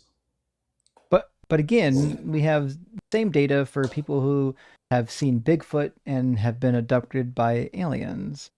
And you got to remember, there's a huge part of society that has been largely atheistic. I mean, a lot of people in the East don't believe in God at all. In fact, a lot of people think the Buddhists believe in God. Some of them do, but most of them don't. There's a huge portion of the world population that don't believe in God. I think the people that have these experiences with God are people who already believe in God. Atheists, by and large, don't have these experiences because they don't have the background for it. Yeah, that's a fair point. Sure. Okay. But listen, Go Othello, ahead. you're a really nice guy. I had a good time talking, but I think in the interest of keeping the audience interested, I think we need to bring in someone who's going to bring some hard debates. But I had a question. Is your real name Othello? No, not at all. That's a really My cool name is fucking Sasha, name, man. though. Sasha, that's a good name Thanks, too. man. It's my artist name. I make music, so that's just no my way. artist name. I'm on SoundCloud. Quick plug out. So Fuck, look check him me up, out y'all. there. Yeah, Othello 11. Yeah. Okay. You'll get some people. Thank you very much. You got a Man. couple thousand Thank people you for watching. entertaining it. I really appreciate it. All right, cheers, buddy. Cheers, man. Othello 11, y'all. Go check him out on SoundCloud. He's got a great voice. I hope he sings. I bet he makes some actually pretty good music if I had to guess.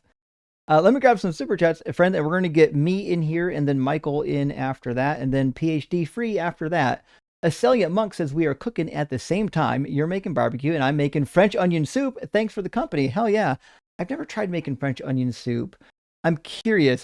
I suspect the hard part is caramelizing the onions properly and then not fucking up the cheese on top. Am I correct in that? I don't know. I've never tried. Han, thank you for the additional super chat. Says the universe is finally tuned for empty space. Fucking true. And supermassive black holes. We live in a deceptively fleeting moment where stars and planets still exist. This is actually a really good point. Like, we live in a small time pocket where life seems to be permissible. The vast majority of history ever, both in the past and the future of our universe, is going to contain life. Very few of it will contain life. Only in very minor pockets. And whatever we're experiencing now will eventually just be annihilated. And Gretchen says, using a thesaurus, a debate source, is a bad idea. I know. But to be fair, there are some people who could really benefit from either a thesaurus or a dictionary. That's a tough word for somebody with a lisp. Chip, thanks for the super chat. Says, I'm a dentist and I will choose real impacted tooth extractions over Fildo conversations 100% of the time. Rock Harper Doug and Simply What for sharing. I'm with you. Very few philosophical arguments I find enjoying or enjoyable, unless it's like Monkey Boy or Jeff from End of Species or Ian or even Blitz. Blitz does a really good job with the philosophical debates. So it just has to be the right person. Or Matt Delhoney. I like watching him do the philosophical stuff. But I don't like it when it gets bogged down in semantics or insider jargon. Gaius Husky says advertisers ditching liberal creators for the hate and misinfo of far right equals time for me to make new blacklists. Actually, there are some advertisers that probably will go wherever they think there is an audience. And I bet there already are some blacklists out there, to be fair. But the reason why I think it's so hard for us to get sponsors on this atheist side is because it's such a small segment of the population. And so it's like they know it's going to be a niche audience. So whoever sponsors, like who's ever paying me to run an ad for them, they obviously are typically non-believers. They're like totally cool with what I'm doing. And so like I know for sure like the sponsor private internet access is obviously cool. That I've spoken with them. They've reviewed the advertisement in my stream. They know what I do and they like what I do, which is going to be a difficult find in the atheist community to find a sponsor that's like, yeah, fuck yeah, tell them God doesn't exist, right? Science Lover says it's turtles all the way down, and I couldn't agree more. It's fucking turtles all the way down. And Chodicus says, I caused the uncaused cause because I cost myself $5, and you did. You know what? I do feel like it's time to start granting the Kalam, though, just so I can see how they get from the Kalam conclusion to God. Because I don't think that they can do it. And at this point, it might be more interesting. It might be at least something new rather than failing on, the age of the universe. And Cameron says, Justin, you're always up for a good argument and you could go all night, but trying to give the word nothing some BS meaning? Come on, man. Just in time. I'm sorry. That one guest that was quivering over how the word nothing was going to be used. Maybe we kept on a little bit too long. I apologize for that. And maybe Necro, possibly Necro even, believers like Bo are the real AI problem. Arrogant and ignorant. Rock hard for Doug and Justin's fucking rock. Indeed. Which reminds me, this upcoming week, I think Wednesday, I'm going to be on with Matt Delahunty. We got to make sure and use JFR hashtags on that stream so he knows how much of an influence he's had with that comment. And Move the Stars, good to see you tonight. Them, infinite regress is hard for my brain to comprehend as possible. Me, how about infinite progress from each set point in the past? It's not that hard. And I agree. And also, it's interesting that they'll say, listen, my brain can't comprehend infinite regresses, therefore it can't be true. But this God, which nobody can comprehend, must be true. Okay, listen now. Either incomprehensible things don't exist or they do. And, it just seems like they're going to equivocate on the arguments here. Amateur Atheists, hey, welcome. We've got some professionals here. Thank you for the super chat. It says in 1960, they found the actual scroll Joseph Smith supposedly translated into the Book of Abraham. Then the Mormon Church bought it so it would disappear. That's fucking believable. And I've seen from the Book of Mormon that particular Egyptian thing too that he claimed that he translated. It turned out he didn't because he's a goof. That's a good one. Last super chat for now from Spiritual Fulfillment BS. Amazing name as always. Have you heard what the translation changes in the 6th edition Oxford NRSV UE? Pre-ordered mine and curious if they fixed the theologically motivated word translation that were still in the 5th edition. Okay, so here's the deal. The 5th edition is in the NRSV regular. What's it, like 1988 when they did the NRSV? Give me a second to check. NRSV publication date was, let's see where it's at. 1989. Fuck, I was close. I thought I had it, y'all. Okay. 1989, the NRSV was published. Now, the new one is going to be the NRSV UE. So if you want to see the comparisons, you can just look at the changes. We can say changes from NRSV to NRSV UE. And I believe on the internet there is a chart somewhere that has some of the major changes, but there's quite a few of them. Give me a second to see if I can find one. Notable changes in the NRSV. There's an article by, it's only a couple examples, but here's an article by Evangelical Textual Criticism. It's a blog who's gone in and documented some of the changes. But there's a bunch. In fact, you can probably just use AI to find it. Actually, we can say because it can read text and it has access to the text. What are the changes between the NRSV and the NRSVUE? Make a bulleted list. See what it can come up with. And it should come up with something because, again, the texts are available. And while AI is not fucking smart, it's smart enough to at least say, hey, these two texts are different. So you still want to double check it and go back to the actual text and look at it for yourself. But certainly that should get you there. But anyways, yeah, there's a bunch of changes. I didn't document them yet. Skepticus says Psalm 41's greatest song, In Too Deep. Amazing Psalm 41 song.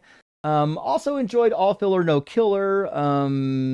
Jessica Kill was another good song. Man, there's a bunch of good songs by Psalm 41. One of my favorite bands.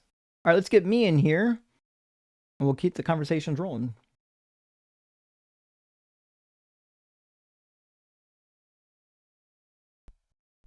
Maybe getting the loading symbols of doom.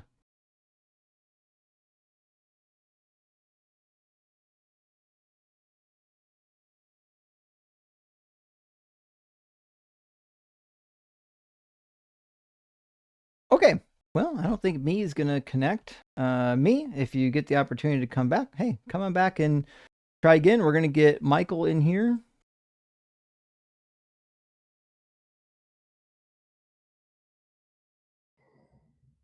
How you doing, Michael?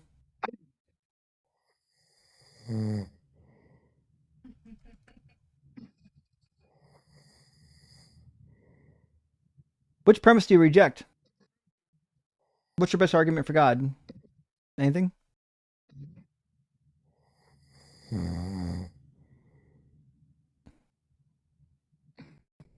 What is your ultimate foundation for your epistemological knowledge, and how do you know things, and what is your grounding grounded in?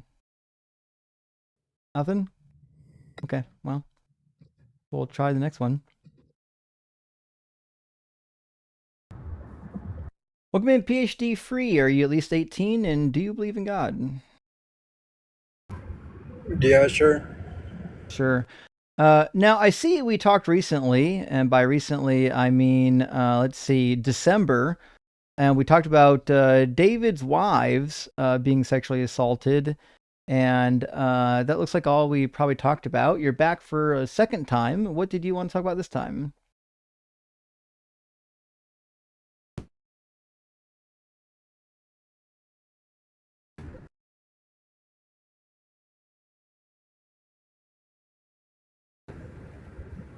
Hello? Yeah, your proposition, buddy? Yep. What about it? Yeah, it's a category or it doesn't make sense. I don't think so. What's your God? You said what? Who's your God? No, I'm not. It doesn't matter. I'm arguing the principle, not pragmatics. Actually, that proposition. You are arguing the prompt right now, which is fine. What's the prompt say? Maybe you misread it. It says my God is imaginary. Sure. And so who's your God? I mean, I think that's irrelevant. I could say it's Jesus. Sure. Cool. So my argument is that Jesus is dead and therefore imaginary. Want to start there? Yeah, sure. What's your what's going to be the argument to the premise you make? The argument to my premise. I think it maybe means support. My argument is pretty simple, which is that the Bible is not actually a trustworthy source of history. And just because the Bible said that Jesus died and rose from the dead, it's kind of meaningless to me. I've got lots of accounts from the ancient world of people dying and rising.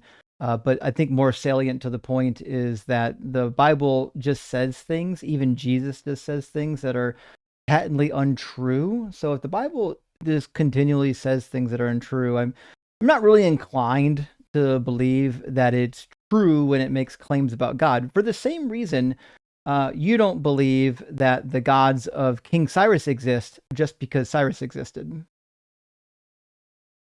Yeah, so whether the Bible is fallible or not doesn't negate God not being real, just so you know. So that doesn't make any No, sense. your God. So this is where listening is actually important.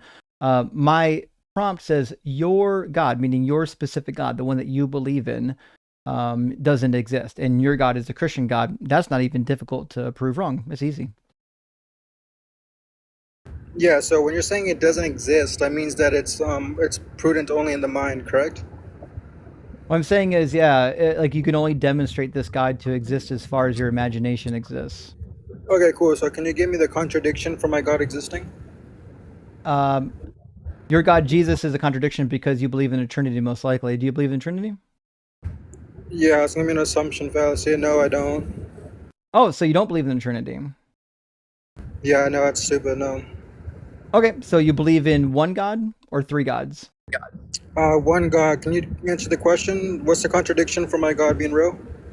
We're getting there. I actually have to know what you believe because it turns out you're not a real Christian. So you believe in one God. So who is Jesus then? Son of God, Messiah, dude. Ah, the Son of God. What makes somebody the Son of God? Lexical terminology. I don't know.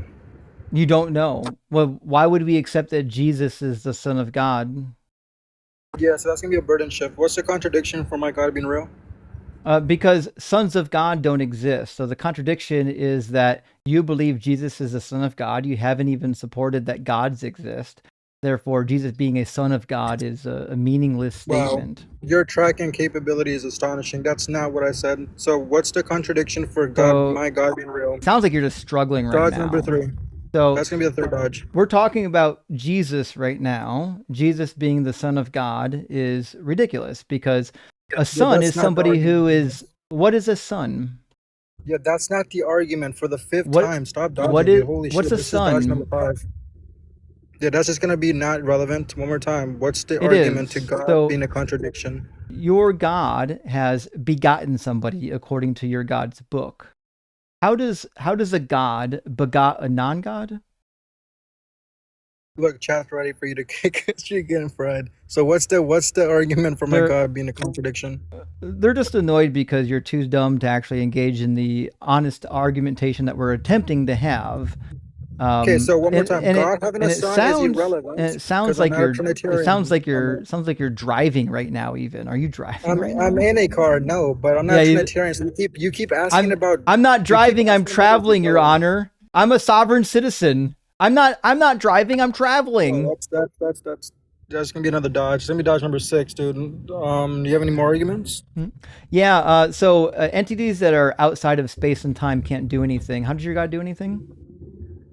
Yeah, one more time. What's the contradiction from a God being real? That's what the proposition Again, says, dumbass. So it's what's not a the contradiction, argument? you dumb motherfucker. I said things that exist outside of space and time can't do anything because things require time to be done.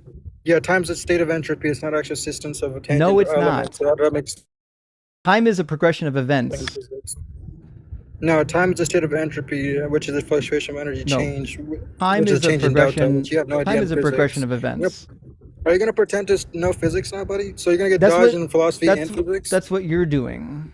You don't even know what entropy is. Okay, oh, I don't really. It's a change in delta. Genius. I do know what entropy is. So can you answer my question? That's not what entropy is. What's the contradiction from my God being real? Would you like me to give you the Answer actual the question. definition of entropy? I'm gonna ask one more time, and then I'm gonna let you It's go. not buddy. a. What's It's the not a contradiction change in from my God being real? delta. A change in delta is first of all, delta is a change. That's what that fucking symbol means in math, you idiot. A change in delta would be a change in change. It's redundant. So again, entropy is not a change in delta. This is ridiculous. I cannot believe somebody this dumb has this much confidence. Delta stands for a difference in something. Why are you muting yourself? Are you? I'm just waiting for you to be done. I'm not trying to get kicked because you're gonna run. You're driving. I'm interrupting you. You're driving right now, which is why you keep muting yourself. Hey, tell your passenger to talk. Yeah, are you gonna answer the question, buddy? Tell your passenger to say something. My who? Tell your passenger to say something. Why? What the fuck? This guy's weird as shit. Because I think you're a lying, dumb motherfucker who's driving right now. Tell your driver to say something. Yeah. So you were saying what, buddy? There you go. Now you're out of the car. I heard the door Shut the shut, you fuck up. liar. Yeah, shut up. I wasn't heard the driving, door son. shut. None of us are deaf. We all heard the door shut. Yeah, Dad wasn't driving, buddy. So one more Yeah. time. What's the argument Have for your God driver not say being something. real? Put your driver on the camera. Holy shit! This These guy's liars so weird. are dumb if they think that we can't hear what's happening over there. Okay, that's gonna be another dodge. What is the contradiction for my God being real? So, You son of I already holy told moly, you Allah, that Wallahi shalom, bro. you can't do things outside of time. Time is required for a progression of events. So what's God, the contradiction? What's the premise one? It's really easy, right? I realize that What's the P and your brain is stuck on P's right now, and that's fine. But what I'm trying to help you understand is that it's illogical, right? If time is required to do things, if change is required to do things, and time is a progression of changes, then your God can't do anything. Your God can't create. Your God can't think. Your God can't speak. In fact, it says that God speaks in the Bible, which also doesn't work. In order to utter words, which the Bible says happened at the beginning, you need things to already exist. In fact, you need atmosphere. God's not even capable of speaking until atmospheres already exist. You can't even speak in outer space. You know, sound doesn't travel in outer space, right? Yeah, but are you gonna stop muting me? You just look like a pussy doing that shit, dude. I have to mute you because you're not listening and you talk over the host.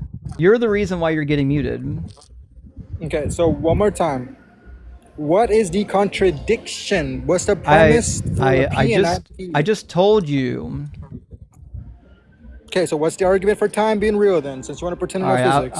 I'll write it in a syllogistic form of some nature for you, since your reptilian brain can't handle it. Premise number one is time is a progression of, we'll call it changes or events, whatever you want to call it. We're going to call it changes. That's called entropy, Einstein.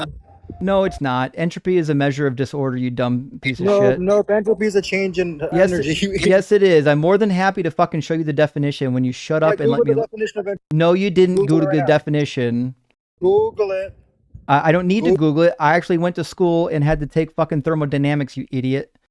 T2, time is a progression of changes, and all actions require change. There we go. Premise number 3, all thoughts require a progression. Thoughts are progressing in something. So premise number 4, all thoughts and actions. This is very embarrassing for you. It's certainly not. It's embarrassing for you, which is why you can't actually track what's happening right now.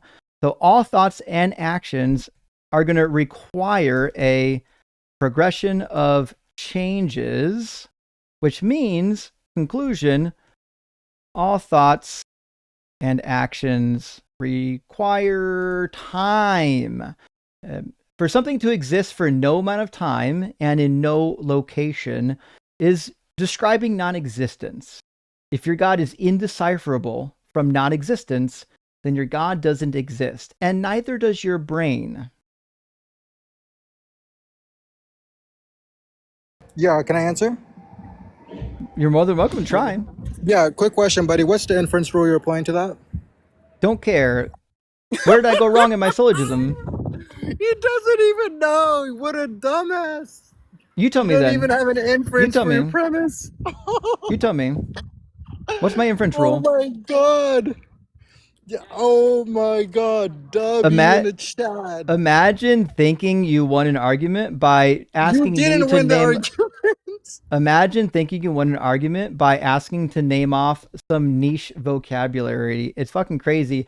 After you already got punked on basic definitions from math and science. You don't know what entropy is. You don't know what delta is. You're a goof. Oh you're all confidence God. and no substance. Run. Yeah, drop me that. Run. I know you want to run. I know you want. I don't know why you think I'm running. This is going to end the same way it ended last time. You're going to run like a fucking coward. No, you kicked me last time. Nope. You're gonna mute me, kick me, tell me you won, and I'll pretend to know philosophy. definitely mute you. That will definitely be happening. In fact, I'll All right, fucking cool. mute you the whole night if I Show want me the to. premise. Show me the premise. If you want, I can just destroy the show. Your premise. I just showed you the premises. Were you not listening? You weren't listening, Yeah, it's were not. you? It's not valid. You don't understand motor logic, dumbass. Sure. You need an actual You need an inference to apply the motor Premise logic. number 1: time is a progression of changes. Agree or disagree?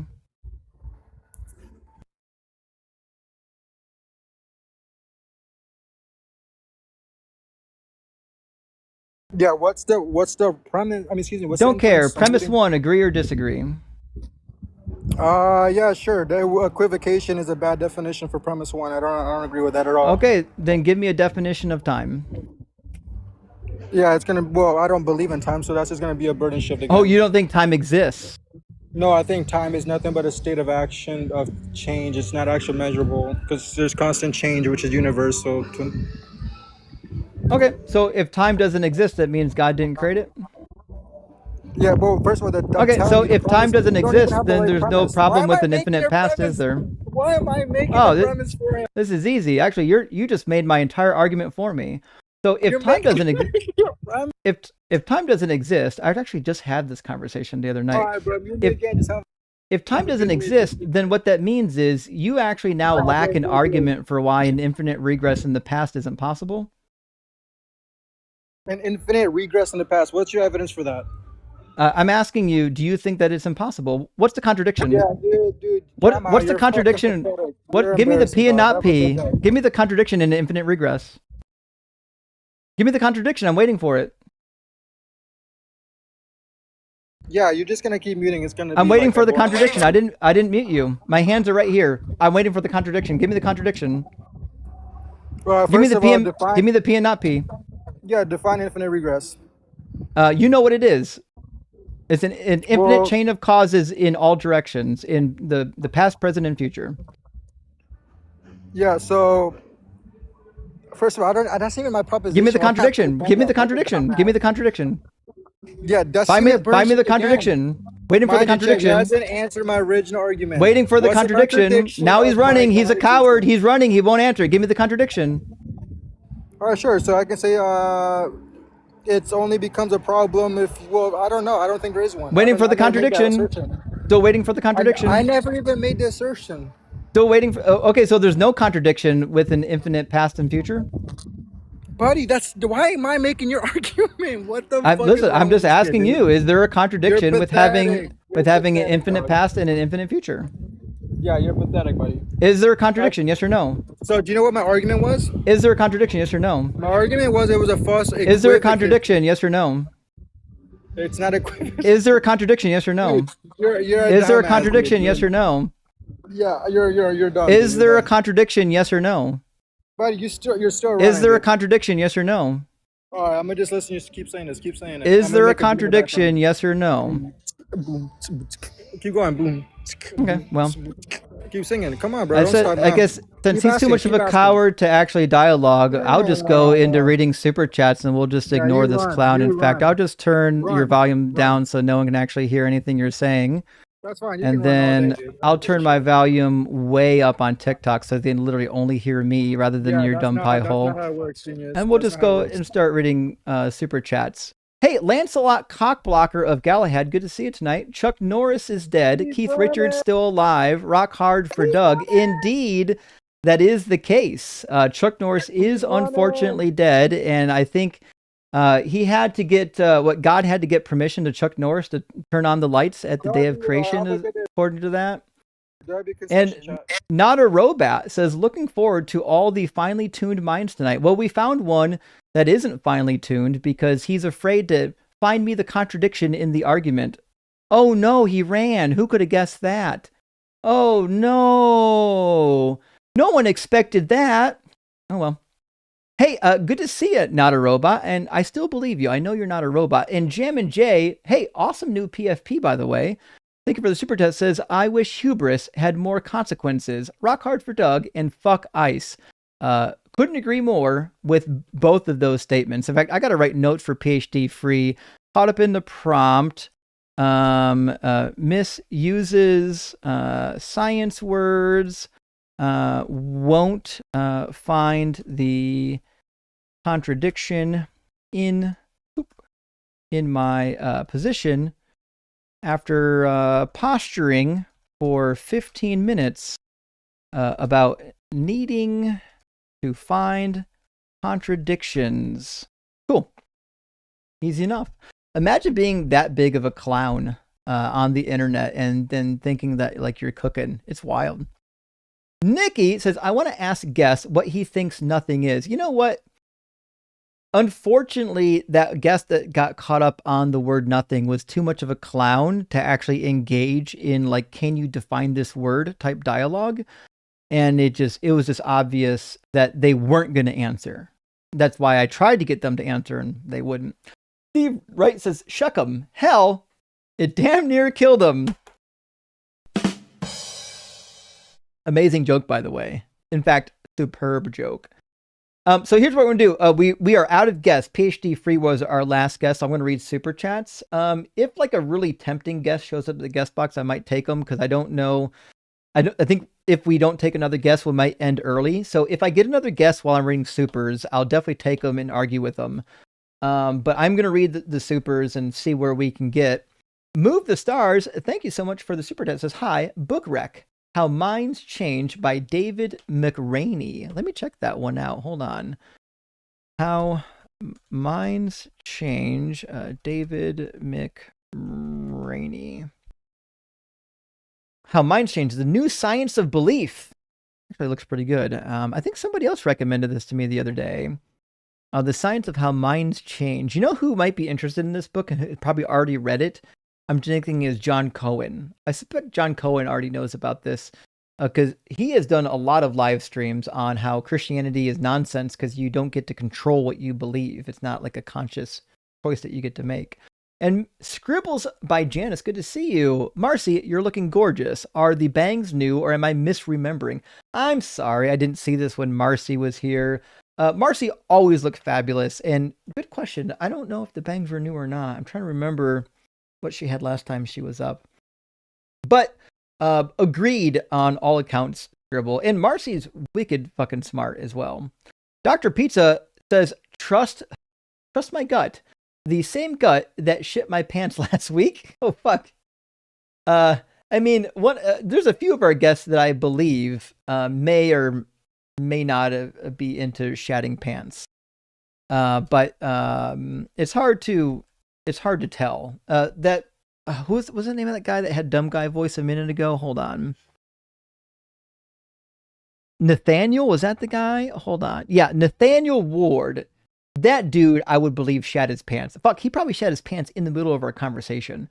And Frick says, in response to nothing, there may be paradoxes about nothing. For instance, even if no thing whatsoever exists, is that empty state of affairs a thing? No, it wouldn't be a thing. It would be no thing.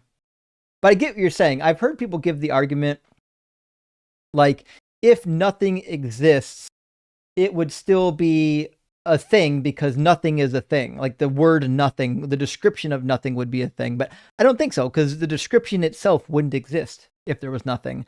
I see what they're trying to do there. I just don't buy into it. And Shane says, hey, Justin, Coke or Pepsi? Well, listen, I like Coke and Pepsi Zero both, but I'm currently doing the zero sugar, zero caffeine Coke. I don't think there's a zero caffeine Pepsi. I've been kind of minimizing my caffeine and trying to save it for like special occasions, like going to Starbucks or going to the gym, rather than just constantly being overloaded on caffeine. I don't think I need it. I don't think it does anything for me. And some people have, people already know a little bit of my journey with ADHD. I'm on like actual medication now. And the caffeine has never done anything for me. So I'm like, why am I doing this to my body? Like, the only thing it has ever done for me is like if you take it before a good gym session, like you might get some restriction in the blood vessels that help your blood to pump a little bit better. But mentally speaking, does nothing to me. Like I could, like if I was tired and wanted to go to bed, I could go to bed on a double shot of caffeine. It would do nothing for me. So I'm like, why do I keep drinking caffeine all the time when it doesn't help me with my brain? It doesn't help me wake up. It could literally only help me in like, I don't know, an athletic endeavor. So I basically am just drinking caffeine-free products at this point, unless I go to the gym. In fact, even at Starbucks now, I've started to get like some of the caffeine-free drinks. Like I'll get steamed milk, I'll get like matcha, which has very little caffeine. So it's not necessary. So that being said, if it's caffeine-free, I'll probably have it as long as it's also sugar-free. I don't really get into the Coke versus Pepsi war all that much. Barbara says it's pronounced cello. Oh, I'm sorry. I must have pronounced somebody's, I pronounced something wrong. Anyways, thanks for the correction. And Pretty Pink Princess says, hey host, I love your vids. You taught me so much. Well, thank you, Pretty Pink. I appreciate that. I've been meaning to make some more videos, and I promise after Easter I will. I've had some time crunches, and I haven't got around to making standard format videos, but I've got some in the works. I did one recently that I just recorded with Leaving Faith, and I just haven't edited it and uploaded it yet. That would be a lot of fun. Slug Racer, thank you for the super chat, says, I was listening to your other debates and was shocked to learn about the divine council and all other biblical gods. Oh, yeah. That's some crazy stuff when you start learning about the divine council and the sons of God and the Ugaritic literature that is underlying the theology of the Hebrew Bible. Someone who's rather famous for this, although it's well known in Assyriology, like Klaus Westermann has been talking about this since the 60s. But a popular author, although he's passed now, Michael Heiser, peace be upon him, has written pretty extensively on the Divine Council and these things. He wrote a book called The Unseen Realm that talks about this. It's a really good book, and while he's a Christian, I think his book is really well received by the wider scholarly community. And Collapsalism says, Jada, we eagerly await you in Cali.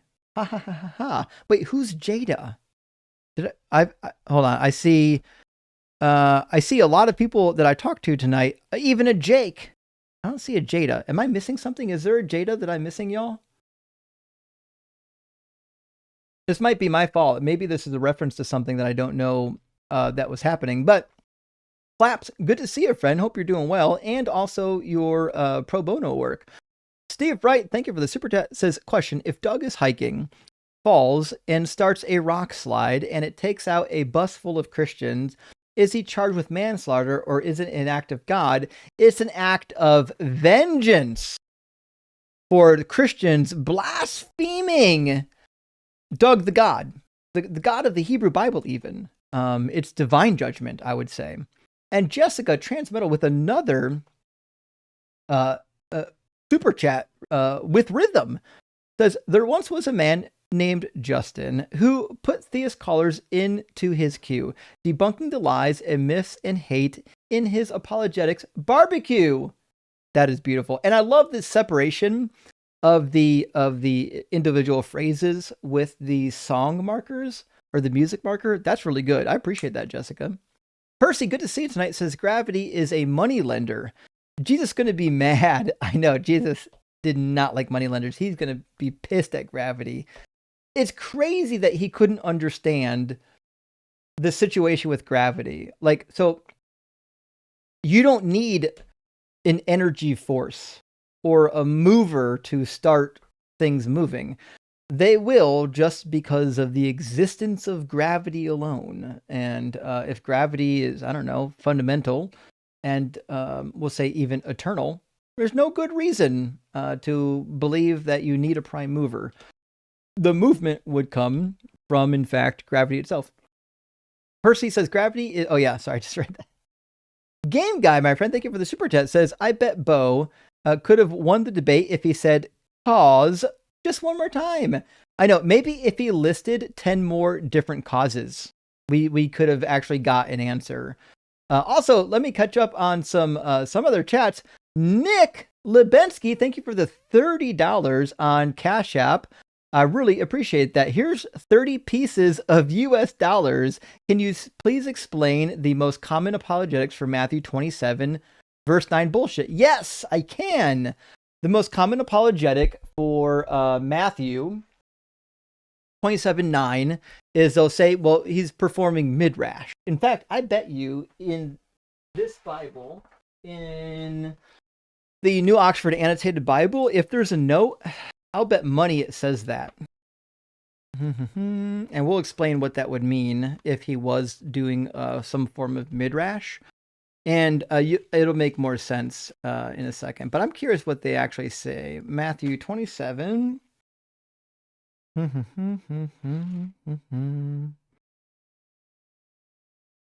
it says, this citation is loosely based on Zechariah 11:12-13. These verses also form a midrash on Jeremiah 19-18. Very good. So that's the typical apologetic. I don't think it's a good one. I don't think they're doing midrash, but the general argument is like, listen, they're saying that there's a hidden message in Jeremiah. One of the forms of midrash is you're going into a text and you're trying to pull stuff out of it, secret messages, hidden codes, different things. You're reinterpreting the text in a way that is divorced from the original context.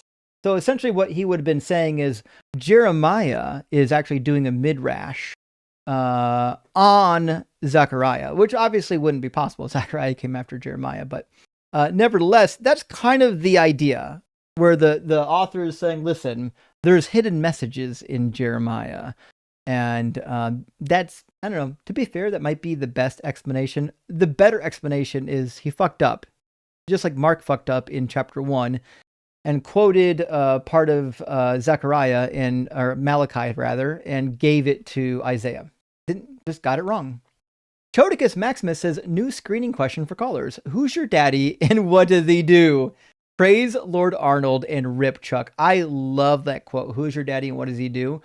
I would definitely put that on my soundboard if I thought there was like a way to use that effectively in a debate. It's really, really when a Kindergarten Cop has got so many good quotables, but now you guys know how old I am, that my media references are from fucking Kindergarten Cop. Dr. Fudge says, I think the animist is just looking for a free nose exam. That is the case. Man. Confused.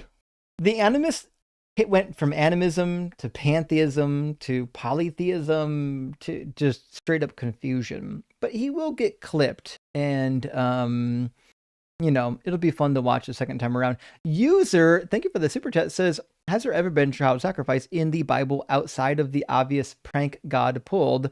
I wonder because they claim the Canaanites did it. You mean like, do we know of instances like other than Judges 11 where there was a child sacrifice by non-Israelites? Is that what you're asking? I mean, the most famous obviously is 2 Kings chapter 3. In 2 Kings chapter 3, Mesha, the king of the Moabites, sacrifices his eldest son on the wall, and a great wrath comes upon God's army, it says. In fact, it says, when the king of Moab saw that the battle was going against him, he took with him 700 swordsmen to break through the king of Edom, but they could not. Then he took his firstborn son, who was to succeed him, and offered him as a burnt offering on the wall, and a great wrath came upon Israel. So they withdrew from him and returned to their own land. That's probably the most famous child sacrifice. There are others. Jeremiah, in at least 3 different locations, talks about how the Israelites were offering their children in the valley of Hinnom. So we know that was happening. Judges 11 is obviously a child sacrifice. All the instances of harem killings are child sacrifices as well, based on what we know about harem warfare. So yeah, I would definitely say that there are instances of child sacrifice. Check out the word harem in the Bible. Just Google it. You'll get a bunch of instances. Deuteronomy 7, Leviticus 27, Numbers 31. Sean James says, how many eggs are in the refrigerator? All of them. Can dude just answer a simple question? I know. They do this, though. They do this footwork because they don't want to get caught on their nonsense. That's the unfortunate thing. They don't want to engage, honestly. And also, Chris Wyndham, thank you for the $50 over Cash App. Really appreciate that, friend. Big W. And also, Scribbles with Janice coming in again says, will you let me talk? On repeat. is talking. I know. It's crazy that it's usually the people that want to yap endlessly that think that they're being like censored. Like, you won't let me talk. No. I want you to talk. I want you to talk in an organized manner where we can go back and forth and take one point at a time and decide if you're saying stupid things or not. Brian, my friend, thank you for the super chat. Says, new meaning to every sperm is sacred. I agree. Every sperm is sacred because of what we've learned here today. And that's going to be a wild sound clip when it comes out. Redwood Dragon said, spent money today to say strap-on has no parts. Spelled backwards. No fucking way. This can only mean one thing. Strap-ons are part of the divine simplicity. No parts. This is verifiable evidence. Somebody clip this and send this to Dalton. This is verifiable evidence. A code word hidden in strap-on telling you that Peggy has no parts and is divinely simple. There's no other way that we can take this message. It's divine. And the Sator tribe says, got here at Schmildos or God. I fucking love you guys. We did. We definitely had a moment in the live stream where dildos were deified, and it was magnificent, to be fair. Barbara, thank you for the super chat, says plate tectonics is Gaia getting her rocks off. Oh fuck yeah, that's what I'm talking about. I wish I would have thought of that during the stream. That's right, we have it now. Thank you for that. And Oren Pack says Marceline's swimmer gods unseen and true. Well, sometimes they're unseen. MSGU, rock hard for Doug, simply wet for Sharon, and gay for Justin. Thank you for that. Give me a second to figure out what we've got here with MSGU. Marcelina's swimmer gods unseen. That's what that means. MSGU. Very good. We might need to have a conversation about MSGU still. Yeah, there might need to be some clarification about that. And I Am the Darkness says, since you like music, give numbers 31, 17 to 18 by Sophia Isella a listen. I actually heard about that song recently. In fact, give me a second. I'll put it into YouTube and give it a listen later tonight after the stream is done. And it should be good.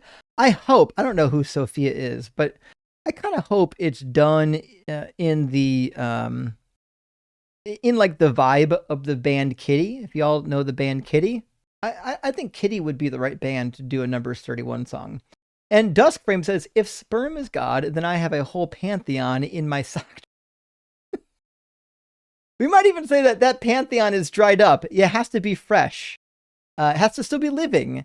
The pantheon spreads and multiplies fast, but only the living parts of the pantheon can produce life. And Pat says, dat inside dis to the Sky Daddy sponsor ad. Pat's getting crazy tonight.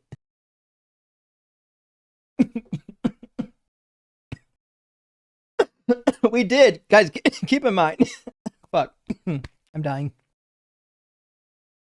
Save me, Chuck Norris. Okay. So the thing of it is, we went from Peggy strap-on to private internet access, which is why, remember, you need to have a proper VPN when you're on the fucking internet talking about strap-ons and gods. That's all I'm saying.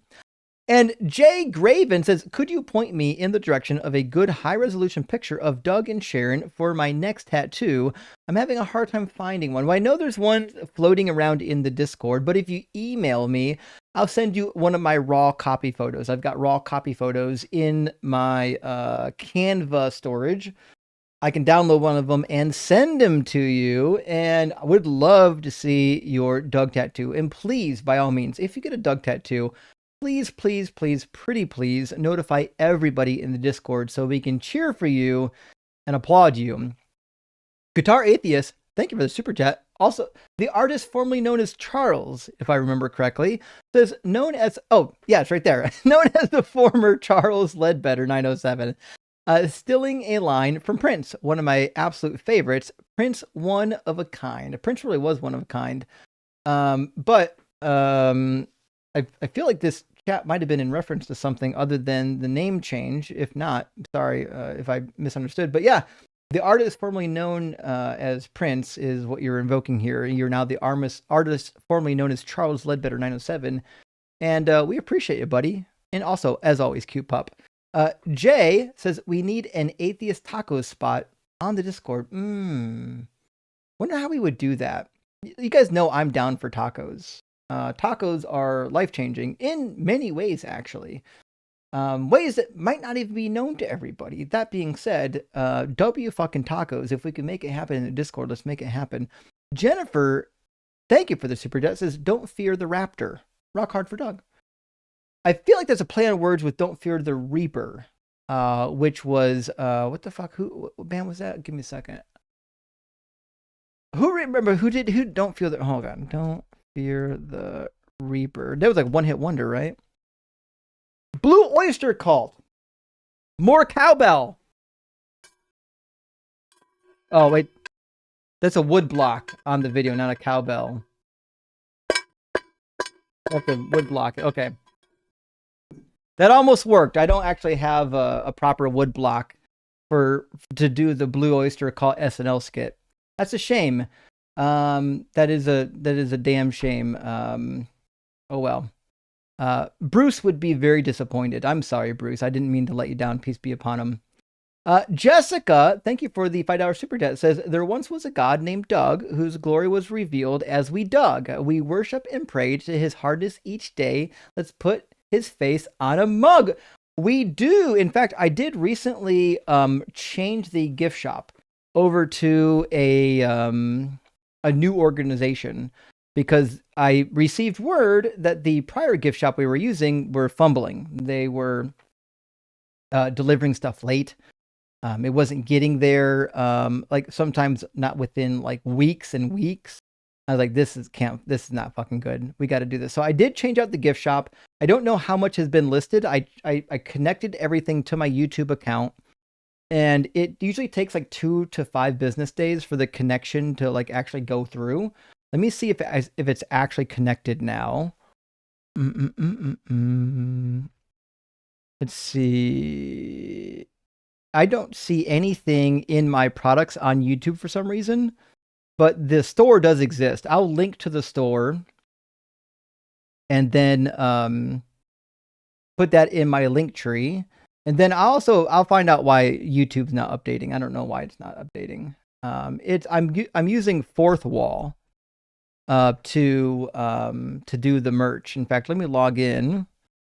Oh, Fourth Wall's website's broken. Cool. Okay, we're not going to do that today, apparently. Nevertheless, I also have a fucking live restriction. Congratulations, we went all night without a restriction, and now we're reading super chats. Not even a fucking guest up here, and we're restricted. Live restricted for some audiences. Your live contains themes that some may find uncomfortable and has been restricted. Reasons, harassment and bullying. Yeah, that's what the fuck happened. Your live is not eligible for recommendation and has been restricted in search results for the next 10 minutes because your live does not comply with the For You feed eligibility standards under our community guidelines. Reasons, harassment and bullying. Yeah, you're a fucking joke, TikTok. This is why nobody likes you. If a better alternative comes around, we'll start fucking using you tomorrow and you'll be left in the dust. Random says Nathaniel is confusing CTE with Heavenly Trips. In To be fair, that certainly is the case. That really is the case. Zach says, did the caller say that Jesus breathed his hot breath to his disciples and gave them his warm, godly, creamy Holy Spirit? You know, to be fair, using the proper exegetical methods that Christians use and knowing that words have spiritual meanings, that's exactly what he said. That he didn't use the exact words, but that's exactly what the text meant. So I think the answer to the question is obviously yes, obviously. Scribbles, thank you for the additional super chat, says, hello, I'm an artist. I can also draw something prettier than man. That makes me God. Hail me. LOL.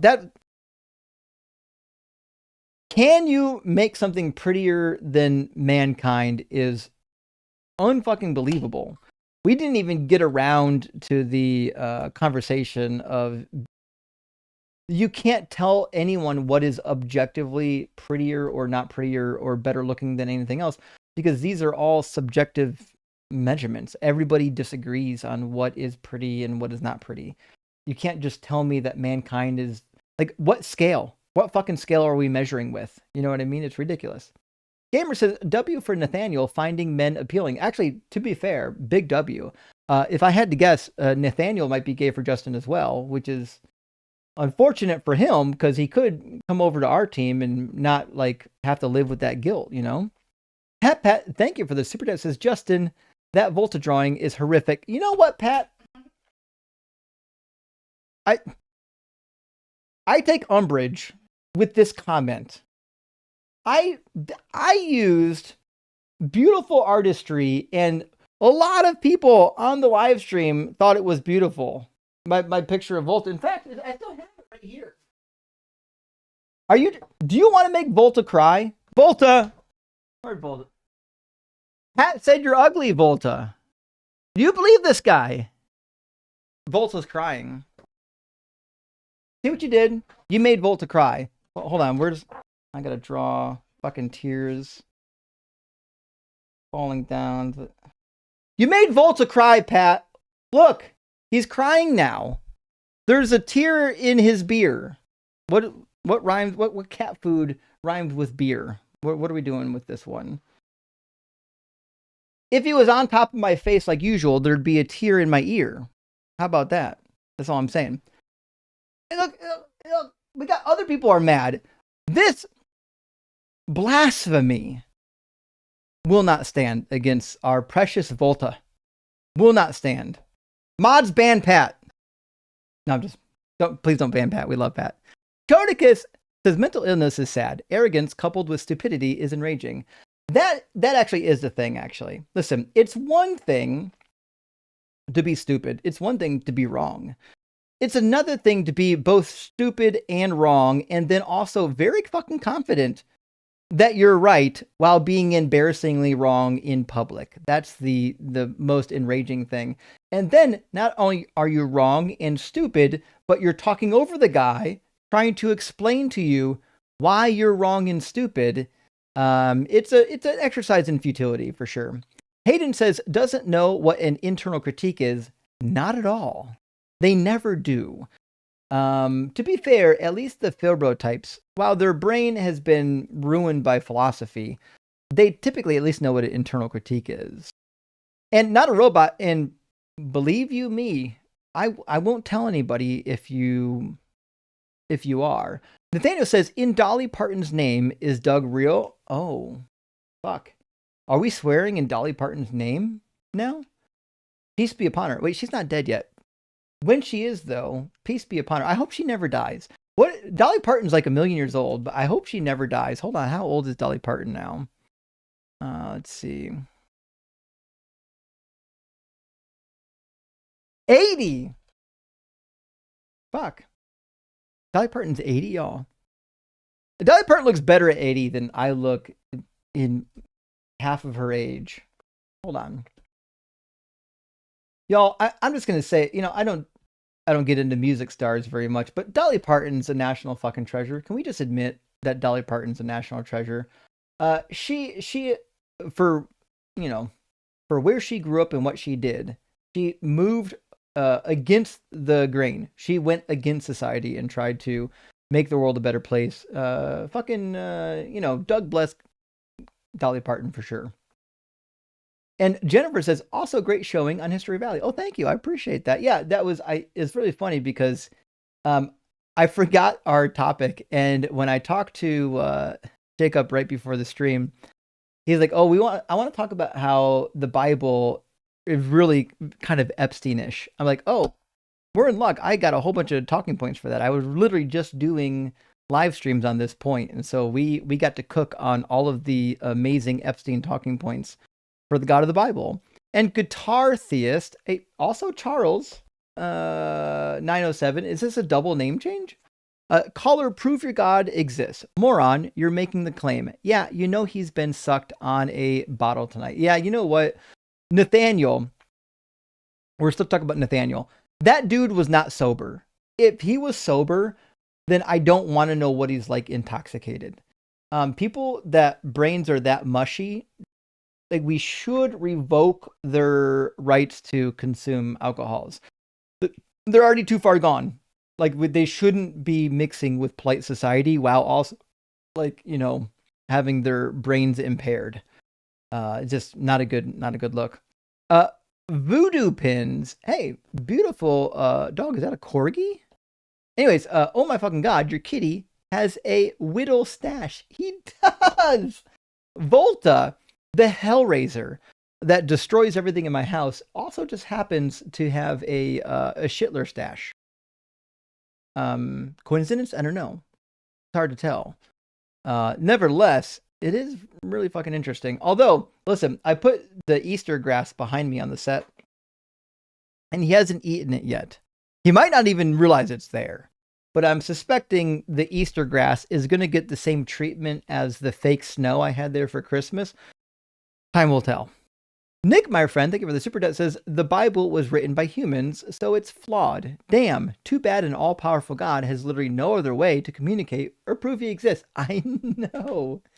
Could you imagine an all-powerful being, and he's like, fucking, I could, like, just magically appear and prove to everybody that I'm real and tell them exactly what I want. But what I'm going to do is I'm going to have these dudes write a book and just claim it's from me. No way to prove it, obviously.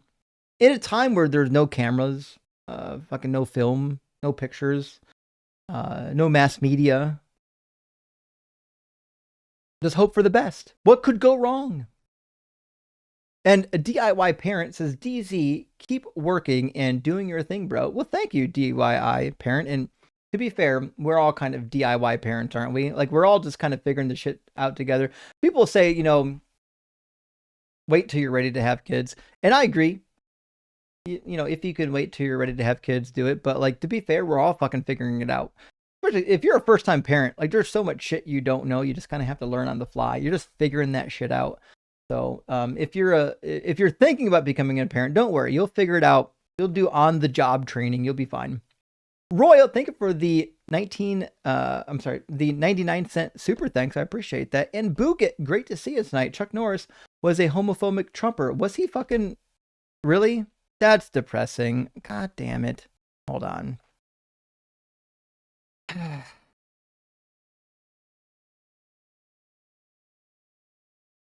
Never meet your heroes. Never do it. Let's see.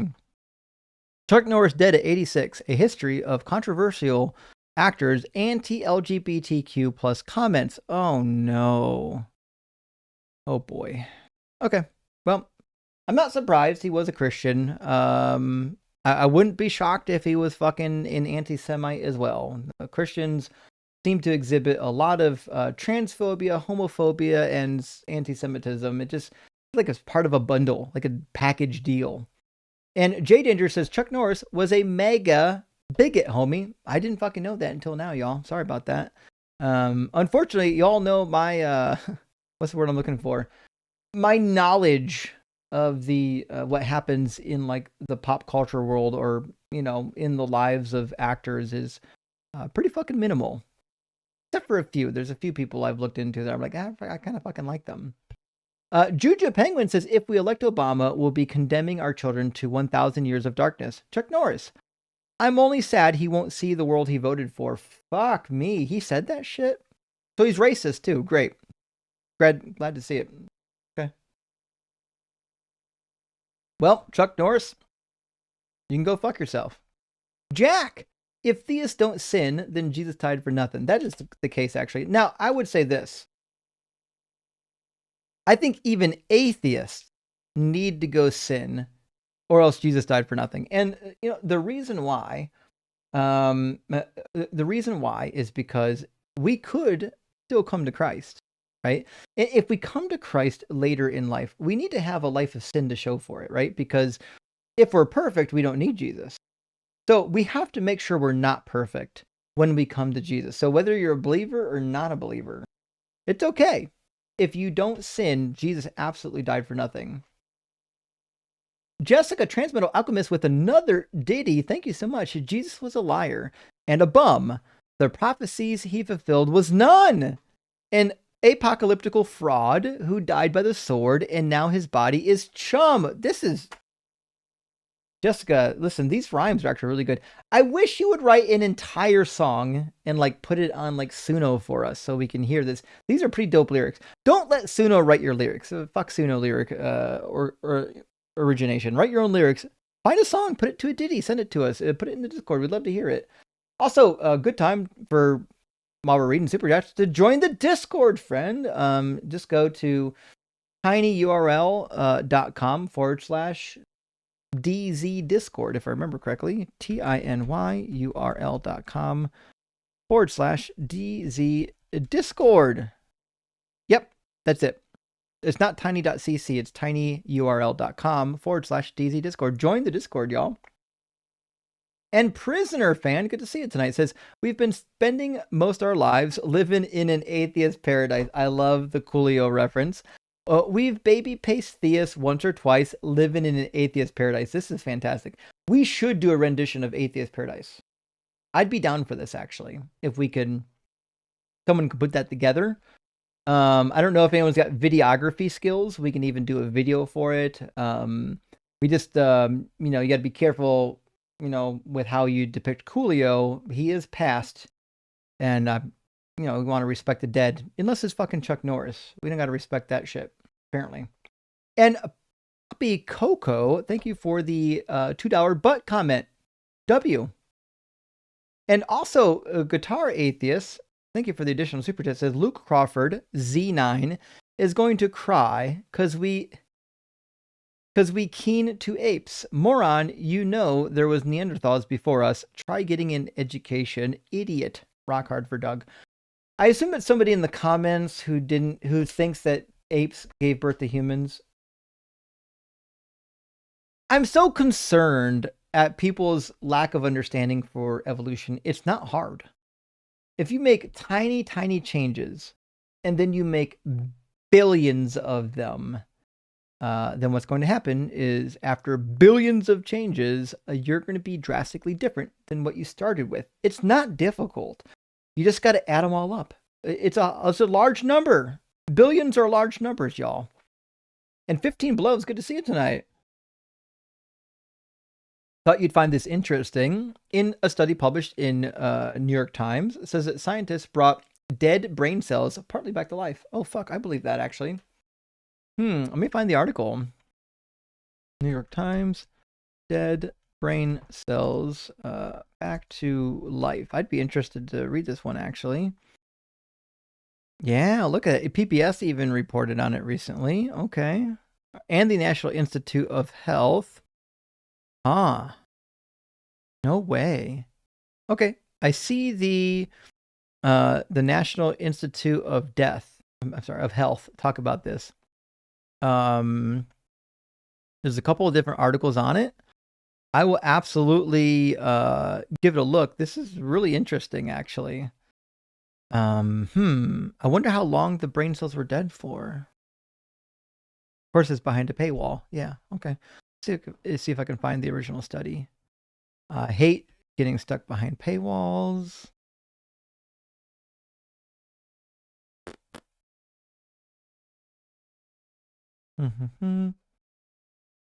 Oh, they're doing it in other organs too. No way. Okay. Wow. Damn, y'all. Okay, cool. It looks like it right now. This article is, even though it's reported in the NIH, it's all behind the New York Times paywall. So, if somebody has access to the article, please do put it in the Discord for us. Most of us don't have access to the article because of the paywall. Good question says, even if King David was Mary's father, Jesus wouldn't be in the line of King David because the line goes through men and religion goes through women. Yep. You nailed it. Good question. So whether or not you're Jewish nowadays or Hebrew back then was whether or not your mother was Hebrew, you know? Now if you want to know your tribe allotment came through your father. That's how they tracked lineage. It's patrilineal. So anyways, Mary's lineage is irrelevant. It also says that her cousin Mary, or her near kin, was from the line of Aaron, which means she would have been a Levite most likely. 15 Blood says, never mind. It's an older study. Still interesting, though. It looks like 2019 and then a follow-up in 2024. Looks like it might have been done more than once, actually. But it is certainly interesting, I agree. And Duskframe says, hear me out. What if there are tons of human-like species, but God tells them all they're the center of the universe, and he's just a dirty two-timer? Yeah, you thought there's only one bride of Christ. It turns out God's two-timing you. He's got multiple brides. He just doesn't want you to know about each other. The minute we find alien life on other planets, then the God two-timer is going to be found out, and there's going to be hell to pay. His fucking truck's going to get keyed, I can tell you that. And Chodicus says, Holy Spirit can't even keep Michael awake. I know, isn't that wild? They pray for God to guide them and to give them strength, and they don't even have enough strength to stay awake. Creed the Spy. I don't know what you're spying on, but welcome in. We're open here. You don't have to spy on anyone. No covert missions or nothing. Would Deuteronomy 18:12 imply a time limit for prophecy? It says to punish false prophets if they are dead before the test. It destroys the test. No. This is a fair question. I've been asked this a lot, and I don't know if that is the case, because there are other instances where, in fact, God says these prophecies for our distant time. It says it at least once in Daniel and another one in Isaiah. In fact, Isaiah chapter 8 to be specific. So we know there are some prophecies for distant time. So this seems, if we're going to take Deuteronomy 18 seriously, this really seems to be talking about, and it's not 18:12, it's like 18:19 or something. If we're going to take this seriously, then I think what we're probably going to do with this is just suggest that if the prophecy was made for like this generation and it doesn't come to pass, like say, hey, Jesus said the second coming will be within that generation, and then that generation dies, and it didn't come true, well, then, kill the prophet. Or if he says, listen, in 3 months this will happen, and then it doesn't happen, kill him. If he says, hey, King Hezekiah will win the war, and then they lose the war, like, well, fucking kill the prophet, right? So there's definitely some room in here, some wiggle room to say, like, so a lot of these prophecies are testable. Got to remember, most prophecies in the Hebrew Bible are for the immediate time period. Very few prophecies are for a long time from now, except for the few exceptions. Nevertheless, that's why this is a generally applied rule. It's usually a good rule to apply, but I think it would be wrong to say that this means all prophecies must be fulfilled within the lifetime of the prophet, because then we would have a serious problem with God saying that here's a prophecy sealed up for some time later, a long time from now. Wouldn't really work. But I get it, because it says, how can we recognize a word that the Lord has not spoken? If a prophet speaks in the name of the Lord, but the thing does not take place or prove true, is a word that the Lord has not spoken. The prophet has spoken it presumptuously. Do not be frightened by it. And I get it. That prophet will die if they've spoken it presumptuously. You just have to kind of take into account that maybe a prophet who speaks presumptuously won't be found out until after they're already dead. And that's fine. They're already dead. Eternal Adam says, the snoring is a better argument than tag. You know what? You're fucking right, actually. Yeah. Tag is the dumbest argument that we hear on this channel. Optimus, thank you for the super chat, says, my God is not imaginary because the only thing I worship is big butts. Big butts exist. Things that exist aren't imaginary. I win. You know what? This is fair. We might have some equivocating on whether or not big butts count as gods. But I would agree they're actually fucking divine. That is for sure. Big butts are divine. The prophet Sir Mix-a-Lot has already spoken on this. And I think prophet Sir Mix-a-Lot is probably above reproach, if I had to guess. Guitar Atheist says, damn, all these Christians crying tonight. They really are. To be fair, there are some whiny ones. Not all of them. Some of them are okay. I thought Othello was nice. And Calvin Carter, hey, thanks for the super chat, says PhD free. Another example of a dumb guy voice. Actually, you're right. He had like the young dumb guy voice. Like there's the middle-aged dumb guy voice, and then there's like that young dumb kid voice. He definitely had the dumb kid voice for sure. And Amir, good to see you, friend, says, you tell him, Justin. You tell them all.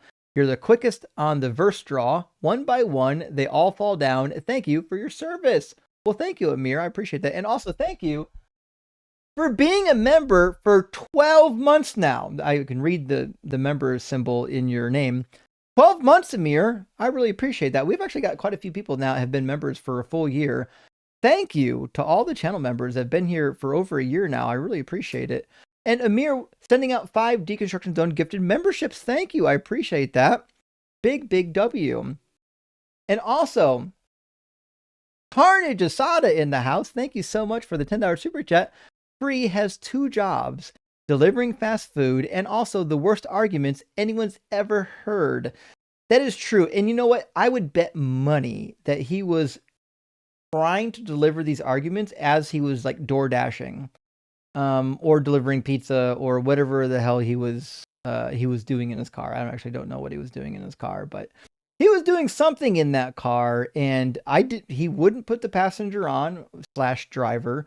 And he clearly got caught. He got called out in a lie. But what are you gonna do? Like when you don't have arguments, you have to lie, right? You have to make stuff up. And we've got a couple more super chats, and we don't have another guest yet. Somebody popped into the guest box momentarily in the left, but no guest. Jessica Transmetal Alchemist with another amazing rhyme says theists who argue from morals get caught into pretzels and quarrels. Babies turned into paste. Women judged by their chaste. We won't let them rest on their laurels. That's actually a really good one. I appreciate that. Holy shit. You don't hear women being referred to as chaste often anymore, but it is actually it's a fun word, actually. And Dr. Blitz hopping in momentarily. Maybe. He's in the guest box, at least. I don't know if he's here on purpose or not. He's come to cook me, Dr. Blitz is. He might actually be in the guest box by accident. You know what? Dr. Blitz, cooked, folded like a lawn chair, scrambled like an omelet. Sorry I had to do that to you. I think it was here by accident. Can Maroc says, does Planet Peterson know that PhD Ramen Hair Free is cheating on him with other streams? Philo Sluttery is wild. Wait, are you saying that guy goes on to his stream and annoys his audience too? These clowns just bounce around from fucking live stream to live stream making fools of themselves. And holy fuck, Dean Withers in the house tonight. Good to see you, Dean, my buddy. It's been a minute. We haven't debated religion in a long time. A syllogism doesn't need a named inference rule for it to have one. Also, 9 out of 10 times, you're probably just using modus ponens. Listen, I don't know the inference rules, but I know this. You can tell if a syllogism is sound and valid without knowing the name of the inference rule. What a silly, silly thing to argue for. And I got to be honest, if he gave me a syllogism and I asked him for the inference rule, he would probably fucking fumble that too. He's just a clown. He's not serious, but we all know PhD Free. He's one of the biggest troll clowns over here. Hope you're doing well, DNC Dean. And Dr. Blitz coming back again to get cooked. Maybe. Okay, this time it was on purpose. It was on purpose last time too, but my phone's been acting up. You just sounded lonely because nobody else is in the guest box. I am fucking lonely, buddy. Well, here I am to keep you company. Hell yeah. Well, listen, it's good timing because we almost were going to have to end the live early, but we got a guest in the guest box, Ryan, at the same time that you requested up. So what that means is that we're going to take Ryan the Theist from our YouTube queue, and then after that, we'll read some more super chats until midnight rolls around, and then I turn into a pumpkin. Hey, how you doing, Ryan? Hello? Hey, how you doing? Oh, not too bad. Ryan, are you at least 18? Yeah. Cool. And do you believe in God? Yeah, I do. Okay. Which God do you believe in?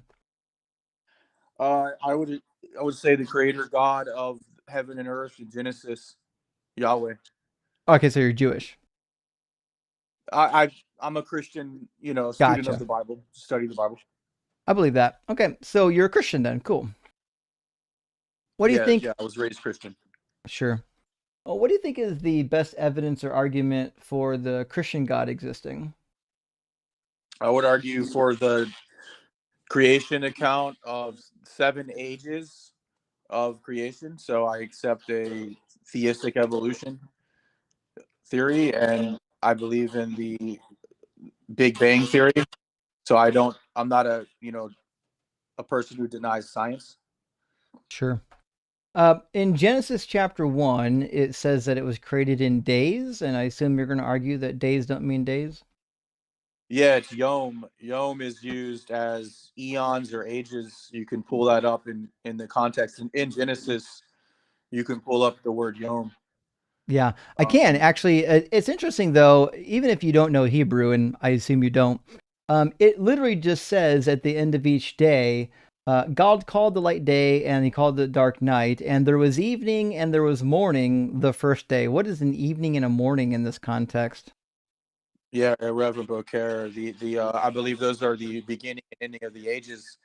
So, and there's evidence of that because the day of the earth doesn't appear until the third day or the fourth day. Yeah, So, but they didn't understand how light worked, which is why they have this nonsensical creation account. They didn't realize that the day and night was actually caused by the sun specifically, or that the sun was the source of all light. And there's no reason to translate Erev or Boker, evening and morning, as an end of an age or the start of an age. Why would we do that? I think there's evidence for it even with the writing of Solomon. I mean, a day, an eon is 1,000 years, and 1,000 years is an eon. So you Well, he could doesn't say argue, that. doesn't it not say a day is like 1,000 years in the Bible? He says a day is like 1,000 years, explaining how God is essentially timeless compared to humans. He's not saying that the word day literally means 1,000 years. If that was the case, it still wouldn't work out, because what that would mean is that each day of creation is only 1,000 years. So you'd only have a 6,000 year creation. That's it. Actually, actually, hold on. That's wrong. I got to do actual days, not years. Let me get my calculator. So every day is 1,000 years. So it'd be 360,000. Still not nearly long enough. Yeah, it's more of a poetic statement, so it's Oh, not so a now it's literal 1,000 years. meaningless. Oh, okay. Yeah. So I would argue that you could say, at the time of Solomon, they understood this as longer ages, where Why? things you could say Where's that things are evidence? evolving.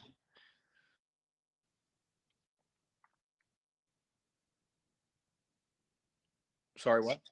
Said why? Where's the evidence that Solomon is under the impression that the word day means something other than a day?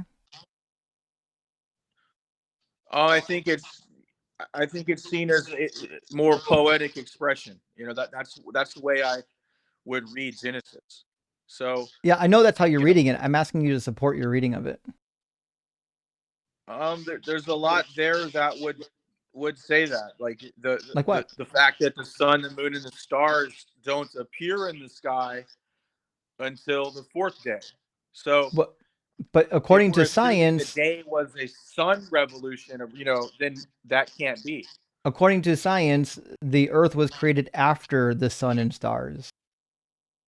Right. And yeah. Also, It's the kind of plants emerging. were created after the sun, right? Right. Like, that would like be. it says plants. Right. What? That's right. Yeah. The plants are emerging after the sunlight is coming through the atmosphere. So I would take that as the atmosphere actually starting to open up, so that you could Right. But in the you Bible, can now in see the the Bible, it says zodiac that in the sky. the plants came before the sun. well, for the plants to emerge, you would need the sunlight to come through the sky. But the plants come before the sun. That's Is what it that says in the Genesis third 1. day? Yeah. Yeah, that's the third day. So if you think Okay, that right, you're that a right. day Yeah. is like They're 1,000 emerging, years, yeah. that means plants existed for like 1,000 years without sunlight? Well, I would say without direct sunlight. I think the sky was thicker during that age. So that would be the about a There was no billion year sun. age. If we're And going back to the I mean, look, 4.5 billion years, that would be when the first protoplasm existed, you know, and started to like grow on the earth. That's, you know, that would be the reading of it. The problem with this view, if the view that you take is something like, you know, these actually correspond to different like eons of the universe, and so like the first day was like the eon of the universe where like the Big Bang happened or whatever. Yeah, day age You creation. just get the order wrong, right? It's just not true that plants existed before the sun did, right? It's strictly false. And so like you have to reject some piece of scientific evidence that there were somehow plants before the sun existed. No, I know. I'm arguing that that's referring to the zodiac of the Earth, so that the sun, the moon, and the stars were seen due to the oxygenation of the atmosphere by the plants. So it's kind of describing a system, like an evolutionary system. Hope that makes sense. So, as far as I know, the Earth's atmosphere has never been opaque. You're saying like filled with clouds? Or no, it's never been the case that like you couldn't see the sun at any point in time in Earth's history. The sun has always been visible in Earth's history. Okay, that would be and certainly by the time that trees and fruiting bodies and stuff evolved, which was 500 million years ago, our atmosphere was like mostly clear. There were like there were as many clouds then as there are today. Yeah, I also have another argument for that as well, because you still don't have a complete zodiac. So if you're going to argue, it specifically says God made the zodiac for measuring times and seasons. So for the zodiac, you need the Pleiades star cluster. You need actual aspects of the zodiac that didn't exist yet.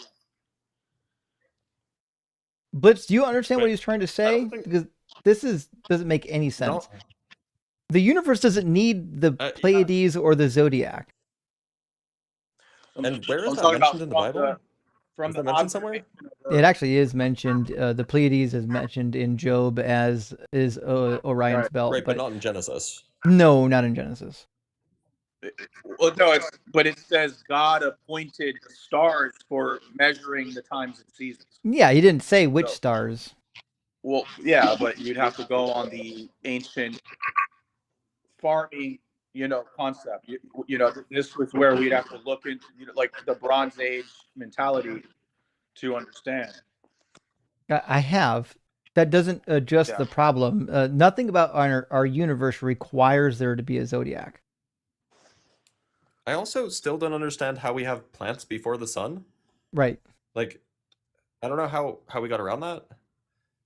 What I think it's describing how God is forming the earth for Adam specifically. So it's kind of like it is sort of centering around God's plan to make man, if you will. So like that's what it's describing. Adam is a central aspect of that. So is it metaphorical and it's like not the actual order, or is it the actual somewhat order? metaphorical, I think. Yeah, but I think that you could still ascribe the same concept of the evolution of the cosmos and life on Earth, like through the science.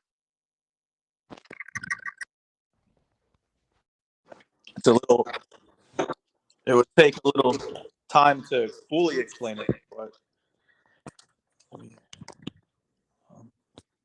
Dr. Butts, I have no idea what that had to do with anything to answer the question. This is simple. Listen, the Bible says that plants existed before the sun. We're just asking you to explain how plants existed without anything to do, without anything to feed them with the nourishment. Remember, they do photosynthesis.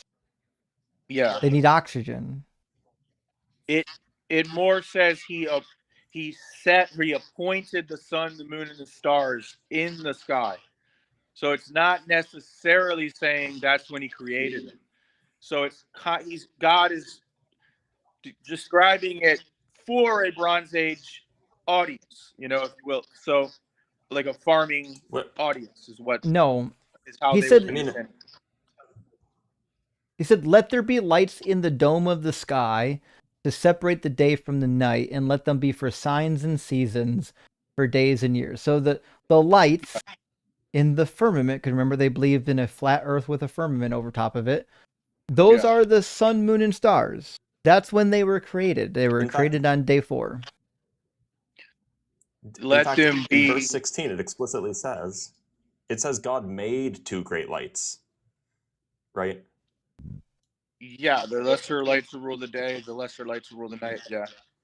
Yeah, he made them. They weren't they weren't like already there. He made them on the 4th day. Again, it just says, and God made 2 great lights. It doesn't say he on that day actually made them on that day necessarily. Then what are the days doing here? Are the days dividing the days of creation, or do none of these days matter? What day was Adam created on? I think they're like indiscriminate eons. So it's what eon was Adam created in? The 6th eon. How do you know that? You just said that the eons don't matter anymore. You said what's happening in the 4th eon didn't happen in the 4th eon.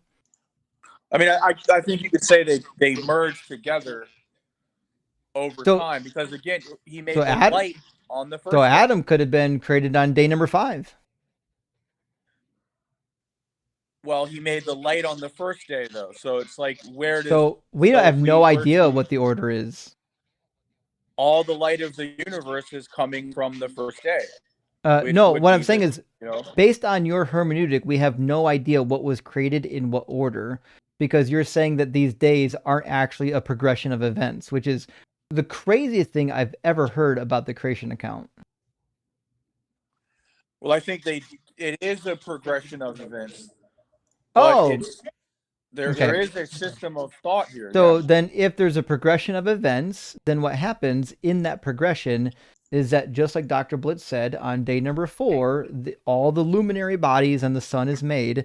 The sun is how plants live. So plants didn't live for an eon prior to the creation of the sun. I don't see why this is difficult. And he made the lights on the first day. Yeah. And then he didn't. And he appointed the light in the sky to govern the day. He made light. He didn't make lights. He says, "Let there be lights," plural, "in the dome of the sky that separate day from night." That's the sun and the moon.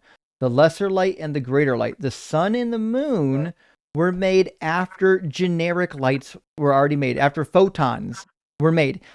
They don't know where photons come from. They don't know where light comes from. So what I'm saying is the light from the sun specifically did not exist until day number 4, and the light from the sun specifically is required for plant life on Earth. Yeah, I've read it in Hebrew. I doubt that. Yeah, I have Bereshit Elohim bara ha'eretzas hashamayim, the heaven and the earth. I know the Hebrew. Well, you've memorized it. Well, yeah. But do you actually know how to read Hebrew is what I'm asking. Not in like a, I'm not fluent in it or anything, but I've studied it. How do you change bara to be a future tense verb rather than past tense? Bereshit Elohim bara. You're talking about in the Genesis. Bara means to create. I'm asking, how would you change the verb? Correct. Do you know how to do verbs? No. Okay, so you don't know how to read then. Gotcha. So you've memorized some words. Congratulations. You don't know how to read Hebrew just yet. So my point is quite quite clear here, right? On day 4, or whatever you want to call it, eon number 4, then what you have is a period of creation where the sun and the moon and the stars are created. Prior to that, plants already exist. We're trying to figure out how plants were in existence prior to the thing that feeds them. It's more. I was trying to get my Bible. I just got it out. So it's more of a thought that God is inserting into that point in time. It says God said, "Let there be lights in the dome of the sky to separate day from night. Let them mark the seasons, the days, and the years." So that's the concept being expressed.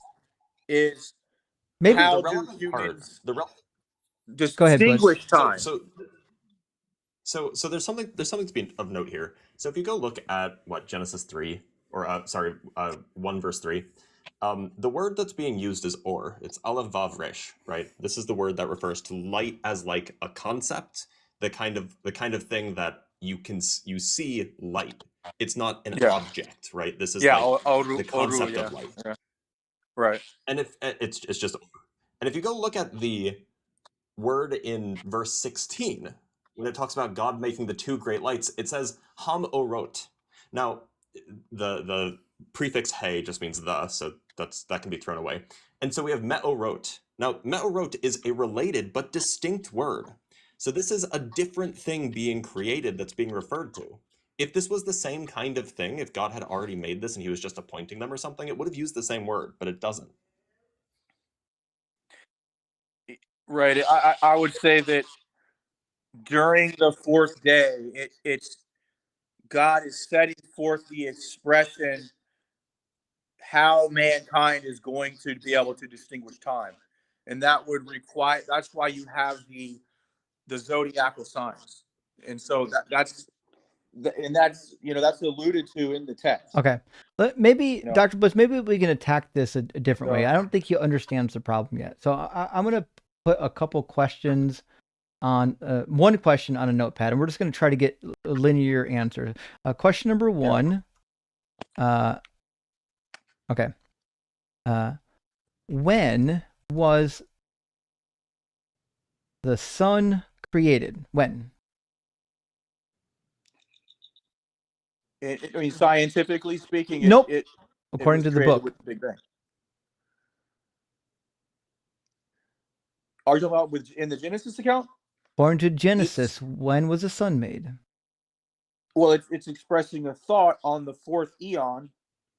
God's let there be lights in the sky to separate day from night, which is on the 4th eon, right? perspective. That's a relative concept. Okay, so which eon was the light or the sun, moon, and stars created? The 4th. Okay, so we're just going to write in here. It doesn't 4th specifically say aeon, or day. It doesn't say created though. It doesn't matter. It says he appointed them in the sky. Well, he doesn't create a bunch of stuff here. He doesn't use the word create every time he makes something. He says, let it exist, and then it exists. So the word bara doesn't need to show up for God to create anything. It just, he speaks it into existence. That's a meaningless hurdle to get over. Okay, so on the 4th day, or eon, is when the sun was created. So that question number 2, what day, or we'll do when again. When was plant life created? That's easy. That's on the. What is that?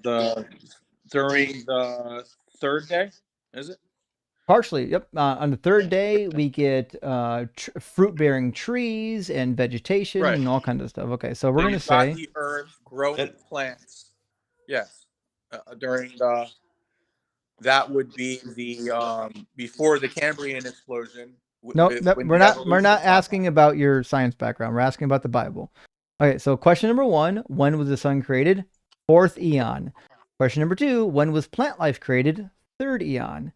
Now, what that means is that plants had had to live without sunlight for all of that eon or day. So My what that objection would be means, your interpretation of the fourth day. Yeah. you that would be told me what the fourth my day objection means. The to- fourth day, according to you, comes after the third day. Yes. The formation of that thought that God is You got creating it. for the earth. Okay, so after plants third are day. created, the sun is created according to you, not me.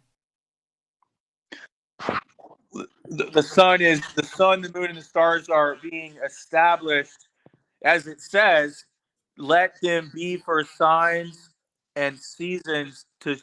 So it has to do with Listen, nobody God cares, Ryan. No establishing one's caring why he does it. No one's asking you why.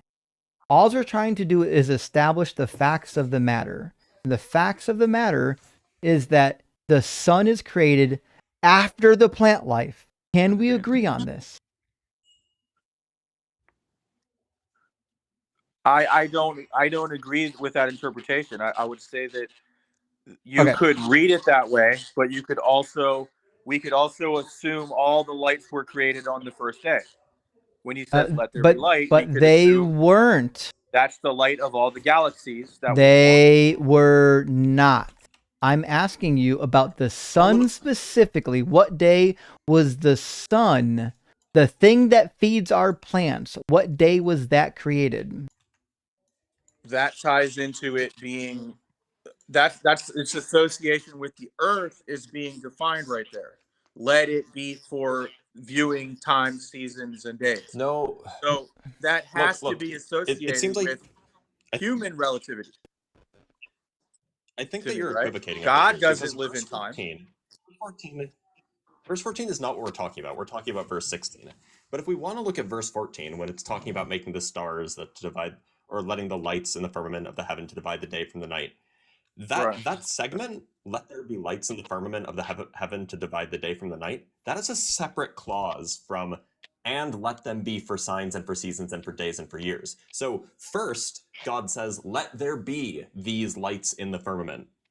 And we will let them be for signs and for seasons and for days and for years. So this is genuinely them being created. It's that's what let there be these things. That's how God creates things. He says, let there be X, right?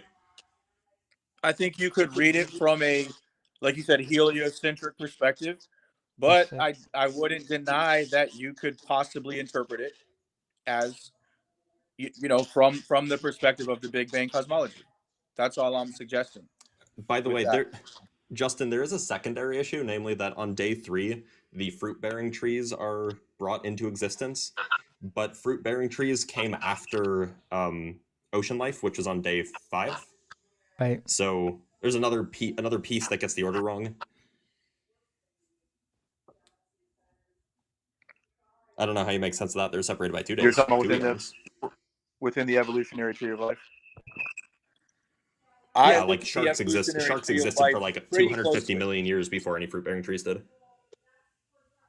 If you look at the evolutionary tree of life, the first things made are like these cellular plant life forms in the ocean, right? In the waters.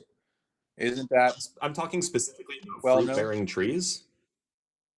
I'm talking about fruit-bearing trees. These are angiosperms. It's a very specific kind of plant. And they only became, in fact, I think stegosauruses are older than fruit-bearing trees. Okay, so you're talking about to the point where they're growing with the fruit to feed the animals. Because on day 3, it says tree-bearing fruit. It specifically uses the word tree. And then bearing fruit. Ose pre, or pre. Right? These are fruit-bearing trees. They only existed 150-ish million years ago. Yeah, and again, you could argue for a continuous eon, so that the first eon overlaps through the second and third eons. So that No, not how that God's works. word is like it's happening in time. If you know what I'm saying. Nope, the eons are divided. They don't overlap. Well, if he Because, you know, says they're let the separated by day sun and night. rotate in the sky, the sun is continuing to rotate in the sky through all of the the following days. So you could say that God's word is I don't actually think it says let the it's sun rotate through continuous. the sky, does it? Well, it's It does. inimitable. It does say God's that word is the continuous. sun. It describes the sun as going around the earth in the Bible. In Genesis 1? Not in Genesis, no. Within the heliocentric perspective. Wait, let me ask you a question, Ryan. Are you a flat earther or a glober? No, I mean I totally believe in the globe Earth, of course. You know, I believe in the globe, of course. I believe in the understanding of science. Do you though? Yeah, I do. I think you can read Genesis from that perspective. I don't think Genesis We're demonstrating that you can't. forces you to believe in a heliocentric Earth. No, we're demonstrating that you can't read it from a scientific perspective because the order of operations is all wrong. In fact, I don't think there's a single piece that actually gets the order right. Mm-mm. Like a single day, a single pair of days that's in the correct order.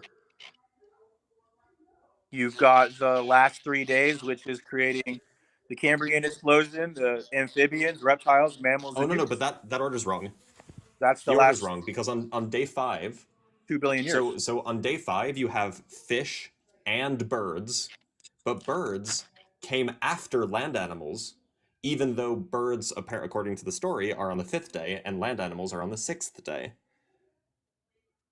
So It's even actually land not animals existed before birds did. Insects could be described there though, because it says flying creatures. It uses so the word fowl. It uses the word fowl, which is a bird, not insects. Well, we'd have to look at the Hebrew for that. Yeah, I mean, but We can. Oaf is the flying creature. Oaf is a bird in Hebrew. In fact, in modern Hebrew, it just means Specifically, chicken. it's fowl, actually. Yeah. Yeah. I was So gonna say when do it's flying like fowl. insects fall in the evolutionary timeline? They actually come Just out of after curiosity. land insects. So you They think come they after land started to insects. fly after being on the land? Okay. That's not, I think, that's like known. That's a known thing. That's the evolutionary time. Okay. Yeah. So like there's not a single pair of days that are in the correct order here. Maybe you could maybe you could say that like the second day.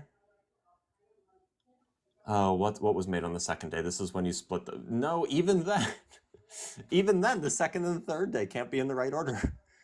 Oh no, I guess the second and the third day could be because If you obviously read- there was right. land before there were plants.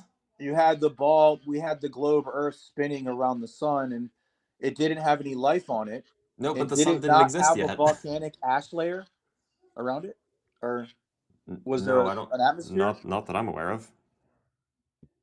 Not that I'm Okay, aware I of. thought the Earth once had a really thick atmosphere where there was no sunlight coming through. No, I don't think so. At least I haven't heard of that. Maybe when the dinosaurs got killed and the asteroid hit the Earth from volcano eruption too. Yeah, for like, Yeah. I think 10 years or something like this. The Chicxulub meteor, I believe, it set the motion of the 6th day. Wait a So minute. when the meteor struck, I've got a question. that's what led to Adam coming, which would be the monkey evolving. Well, sorry to interrupt anything, and Blitz, if I derailed you, but I'm really fucking curious. You're fine.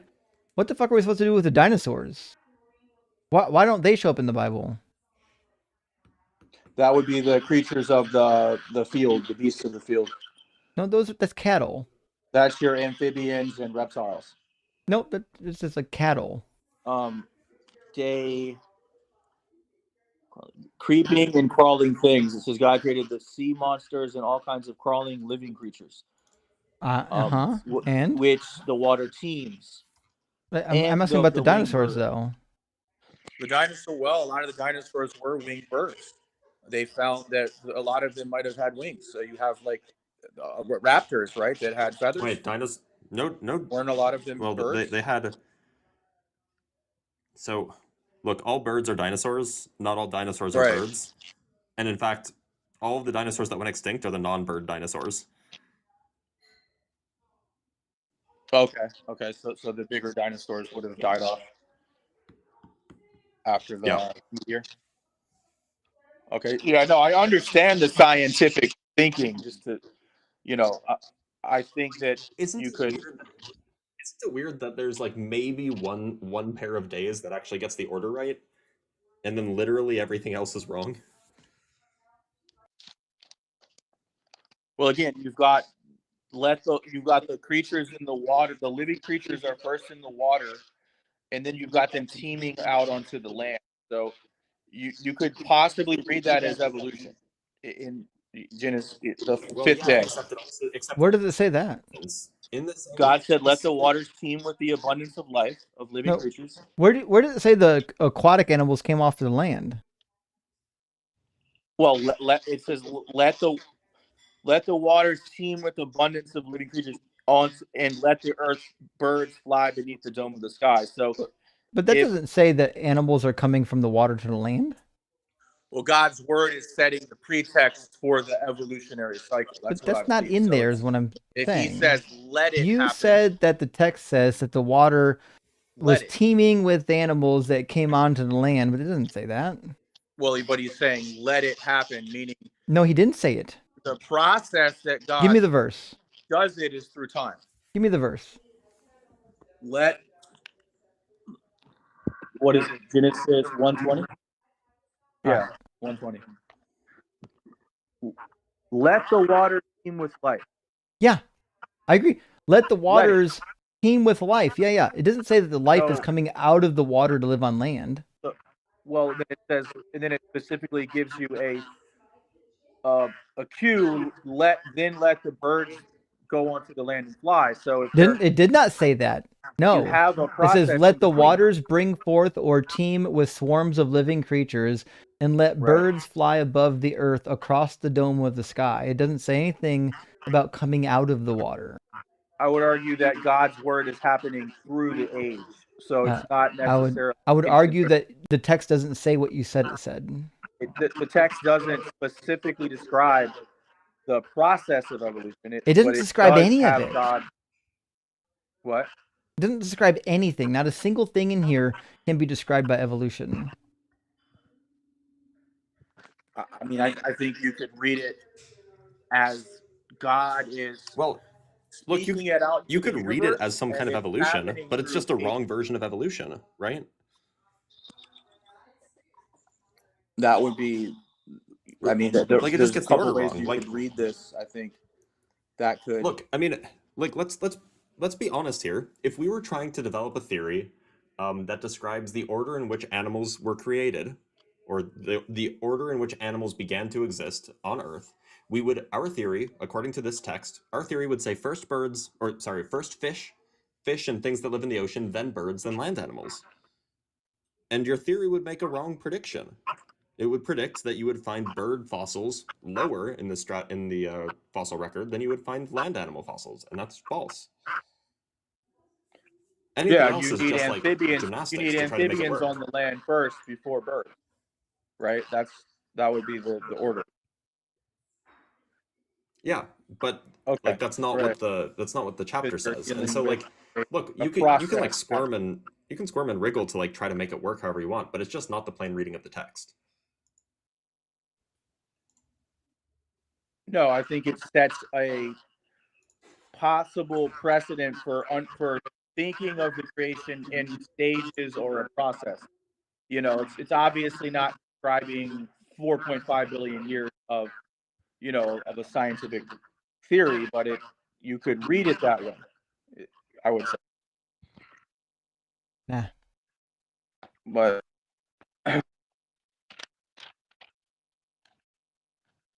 hey, where's the firmament? the Rakia.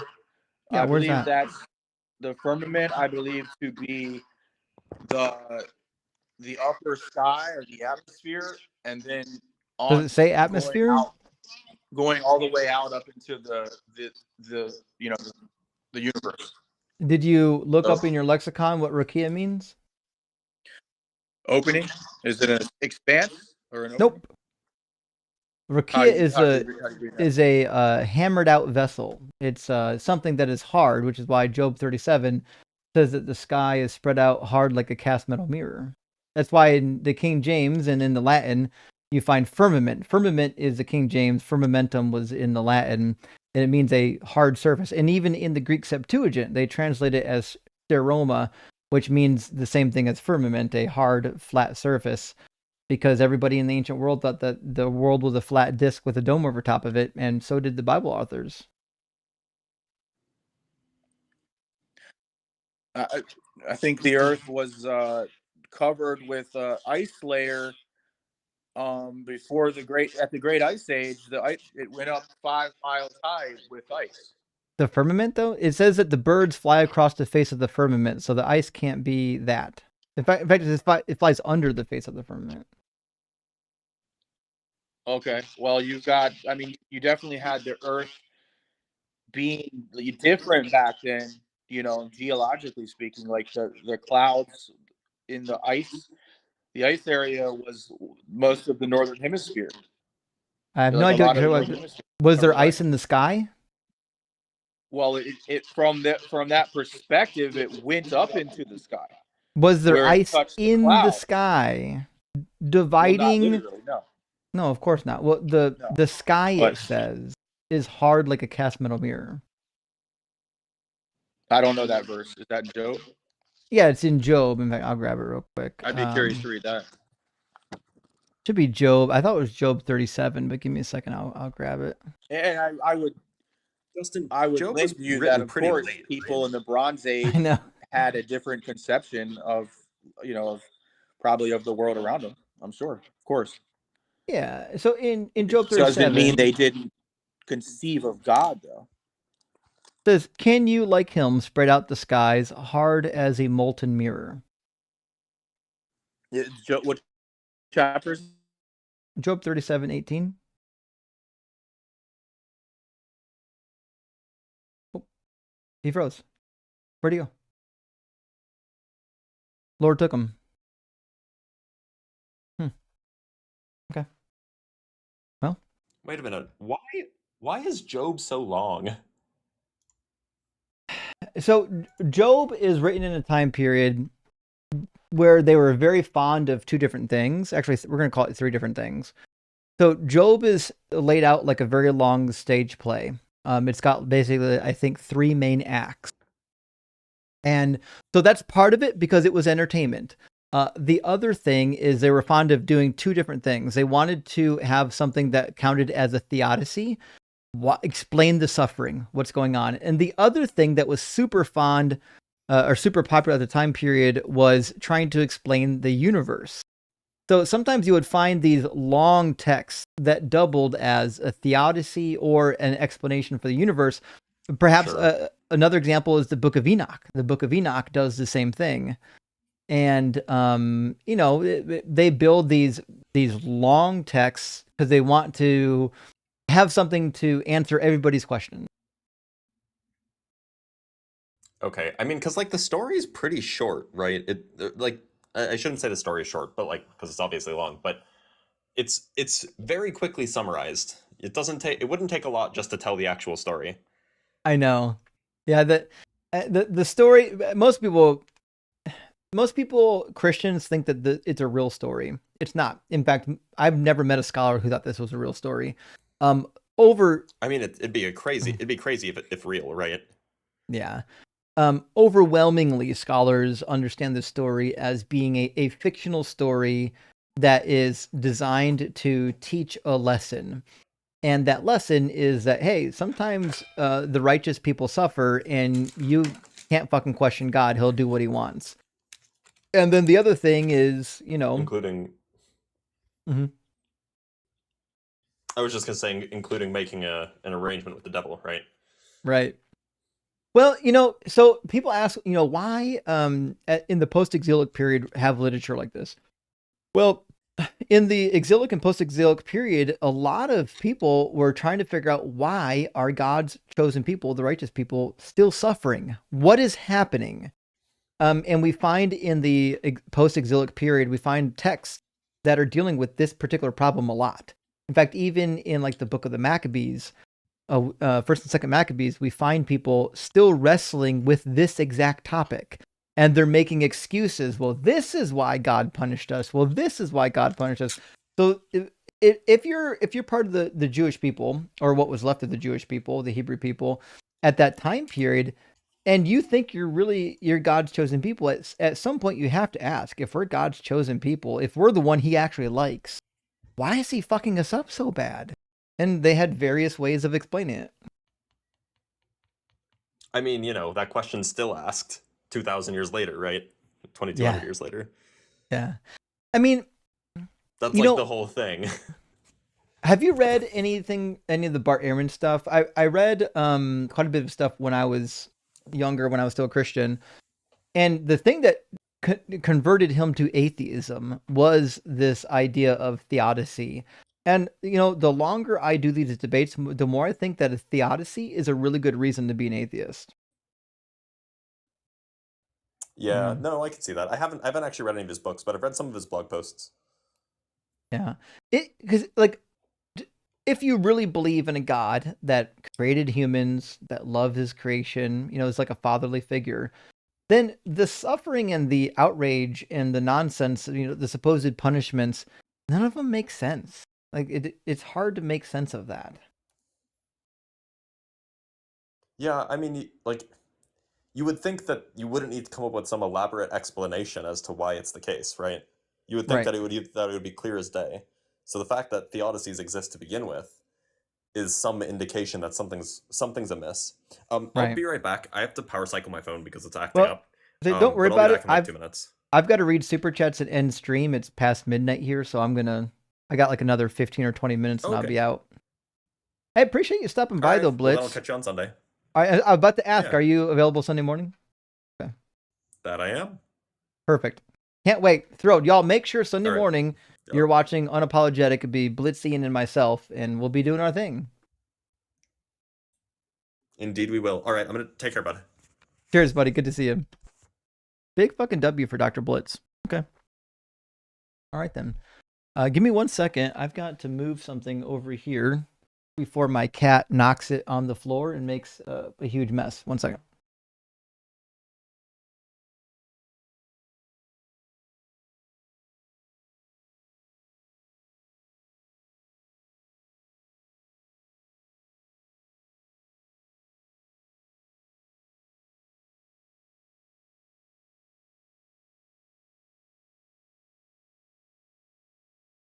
All right, we're back. All right, fans. I've got some super chats left. Thanks for sticking around. I didn't think we were going to have a late debate. That was exciting. Not going to stay up till 2 a.m. though. I've got stuff I got to get done tomorrow. So unfortunately, we're not doing a 2 a.m. one yet. But I suspect sometime in April or May we'll get some good 2 a.m. Debate going. Gretchen says, super satisfying watching you dunk on Free. Thanks for that, Johan. I love that she remembers the Johan. Well, thank you, Gretchen. I appreciate that. And Free is an absolute clown. I talked to Free only once prior, but I've seen him. Give me a second. I've seen Free on other people's live streams prior to him coming here, and he was always a clown. I talked to him back in December, and we covered David's wives being raped. And I wrote, though, I don't even know if this should be clipped. I guess I don't really recall what we talked about. I assume it was a nonsense debate where either he ran quickly or I kicked him or I dressed him down and we didn't actually have any productive dialogue. Who knows? Nevertheless, looks like I'll have to, when I get around to clipping that episode, we'll have to make a decision on that. Mostly Gizzard, good to see you, friend. Chuck was a POSF in real life, but I did love the memes. You know what, Gizzards? I get that. I didn't know how much of a POSF he was. But the memes were fun. In fact, I used to have one of the booklets full of the Chuck Norris quotes. And I get it. You know, he's a cool dude from the time period, it seemed, if you grew up in the time period. But like a lot of people, once you know things about them, they kind of lose their cool, you know what I mean? And Misha, hey, thank you so much for the $10 super chat, says, looks like the Philbro Circus is in town today. You know what? We had more Philbros coming today than what we typically see. Could you please tell me the author name for that book rec you had from another stream? Mythic Mirror was the book title, I think. Oh. I think what you wanted is the Martyr's Mirror. And in fact, if you give me a second, I bet you can get a free PDF copy online. Or a print copy. Give me a second. It's going to look like this. And the Martyr's Mirror is worth every penny, even if you buy the hardback. You can buy it for sure on the Amazon. Sells for $30 for the hardcover. Brand new. $30. Now, I bought my copy a long time ago when I was still in seminary. Because I needed it for research. And if I remember correctly, I bought it at like one of the local libraries. Because the Martyr's Mirror was made by the Brethren people, the Anabaptists. And the seminary that I went to was Brethren, Anabaptist. And so we had lots of local libraries and book sales and churches that would sometimes sell off their old library books. I went to some used book sale somewhere in town, and somebody had it for like $10, untouched. I was like, no fucking way. I was like, I already wanted to get this book. I already was looking at getting it. For $10, I'm fucking going to get that thing. But even still yet, for $30 for a newly printed hardback. Mine was printed like back in the 70s or something. For a newly printed edition for $30. I mean, that's money well spent. It's like an 800-page book. Hold on. It's 1,100 pages. You get over 1,000 pages of history for $30. It's a no-brainer. You got to do it. If you love history, please buy it. And Furtive Patach, amazing name as always, just supporting the community in my tiny way. You've been an irony intended godsend. Well, I appreciate that. Big W, Furtive Patach. I was actually just talking about you with my SO the other day. How much I loved your YouTube name. It's such a creative YouTube name from like a very niche, like Hebrew piece of grammar, and it just tickles me that somebody did it. Big W.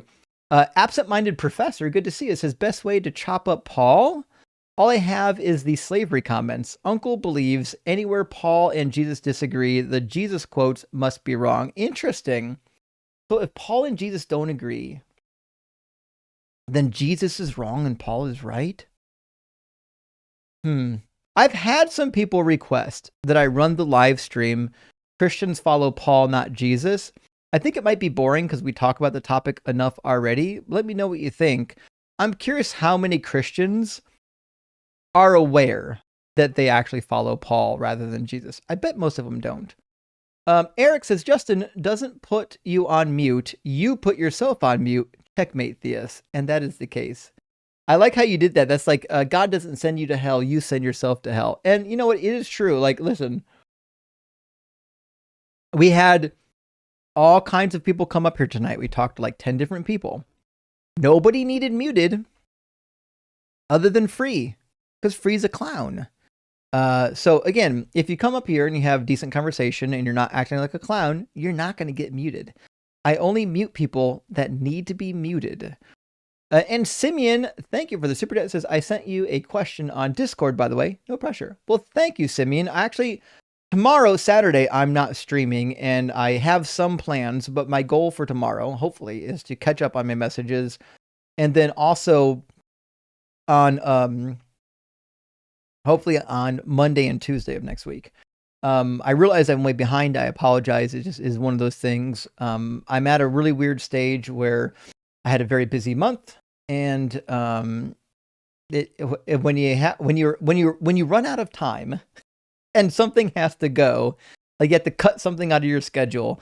Unfortunately, sometimes answering messages just has to be that thing because I can't stop streaming. I can't stop posting videos. I can't stop making content for AXP and for the line, I've got agreements with them, right? I've got commitments. So unfortunately, answering messages gets really slow. Apologize. We'll try to rectify it. Psychonaut, hey, thanks for the super chat. Says, hey, Justin. I'm thinking writing a new book, and it's going to be called "What Will the Preachers Do When the Devil Is Saved?" Oh, interesting. Sounds fun. LOL. They'd have to invent another imaginary foe to fight. I'm curious. Is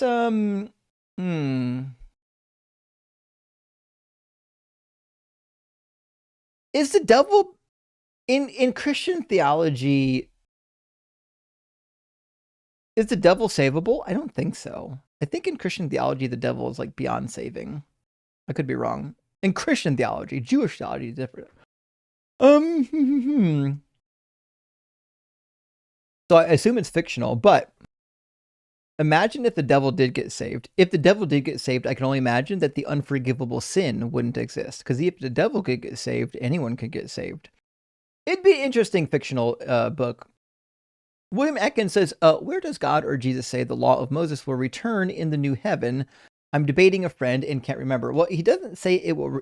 Jesus doesn't say that, by the way. God does.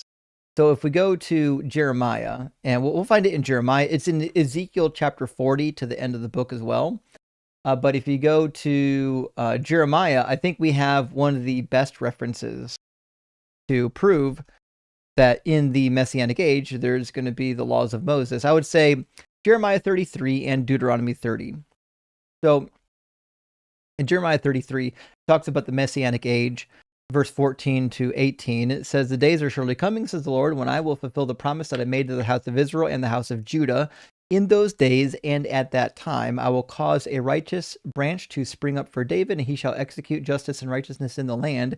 In those days, Judah will be saved, and Jerusalem will live in safety. And this is the name by which it will be called. The Lord is our righteousness. For, thus saith the Lord, David shall never lack a man to sit on the throne of the house of Israel, and the Levitical priests shall never lack a man in my presence to offer burnt offerings, to make grain offerings, and to make sacrifices for all time.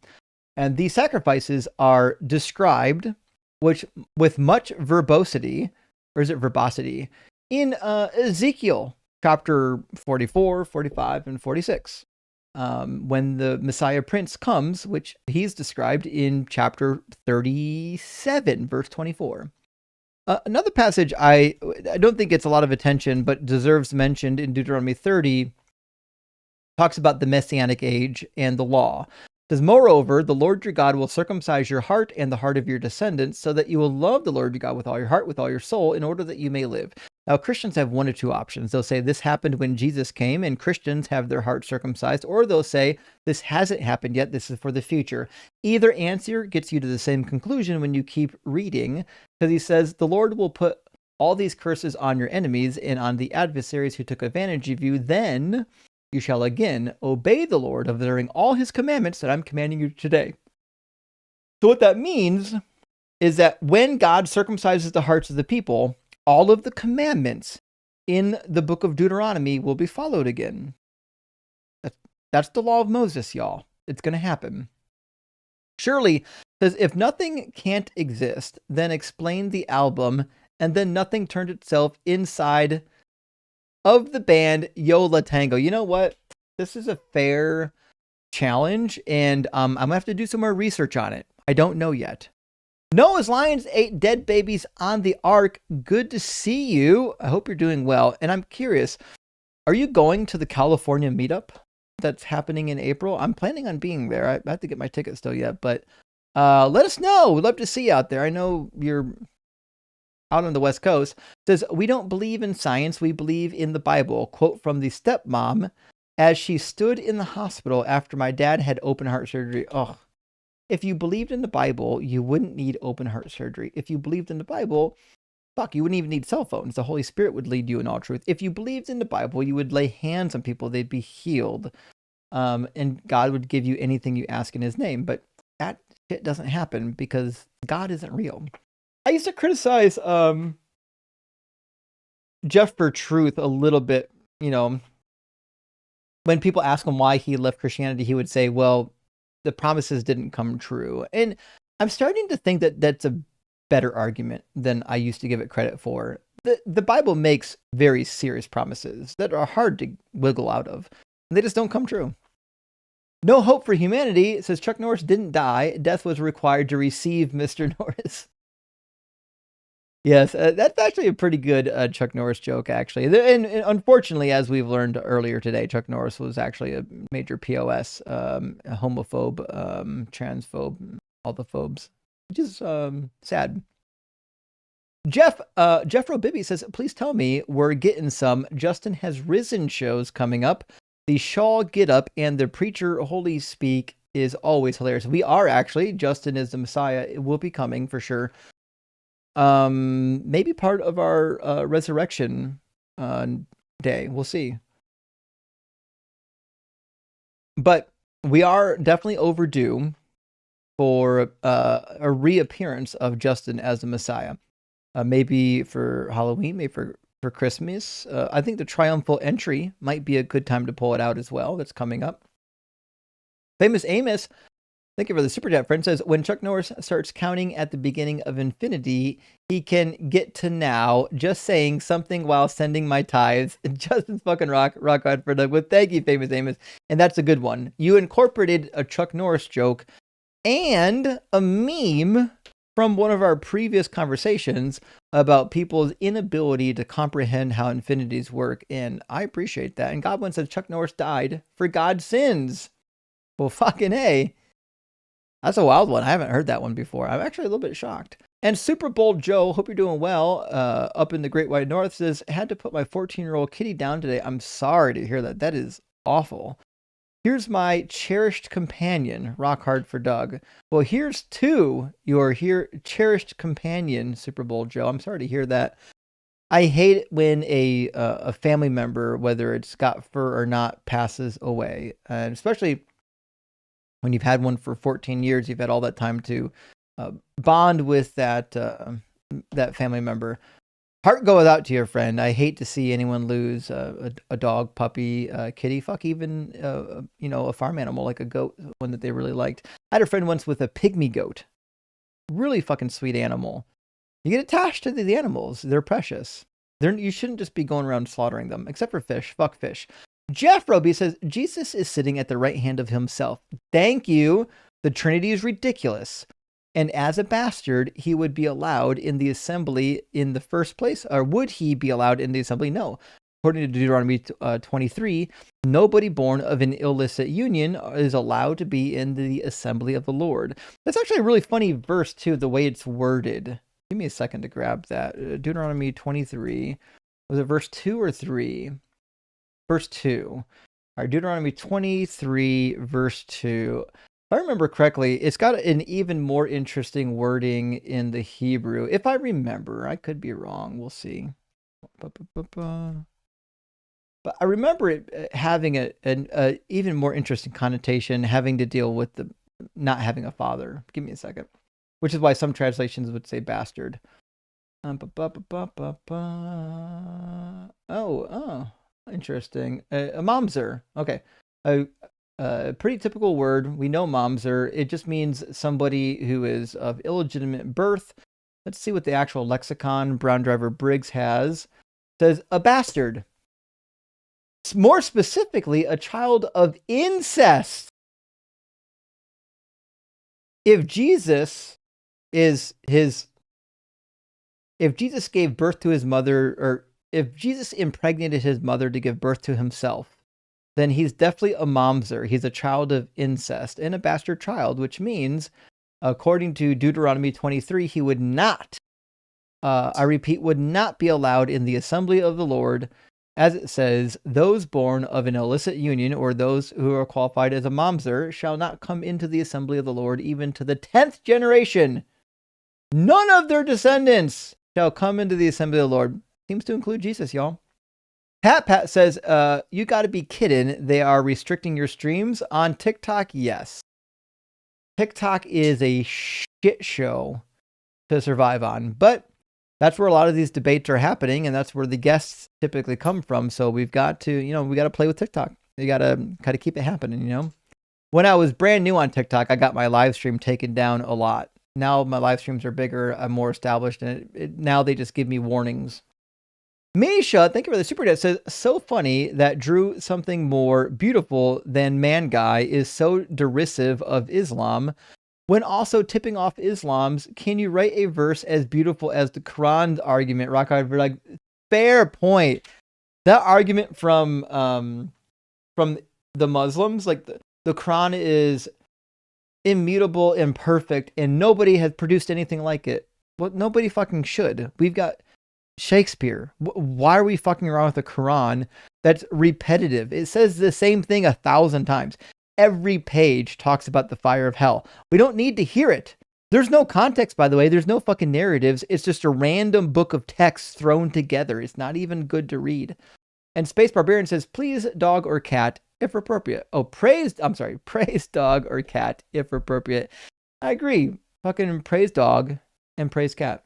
Now, dogs did give me trouble for a little while. In fact, I thought for a minute that there must be a God, and the syllogism went a bit kind of like this. Premise number 1, all dogs go to heaven.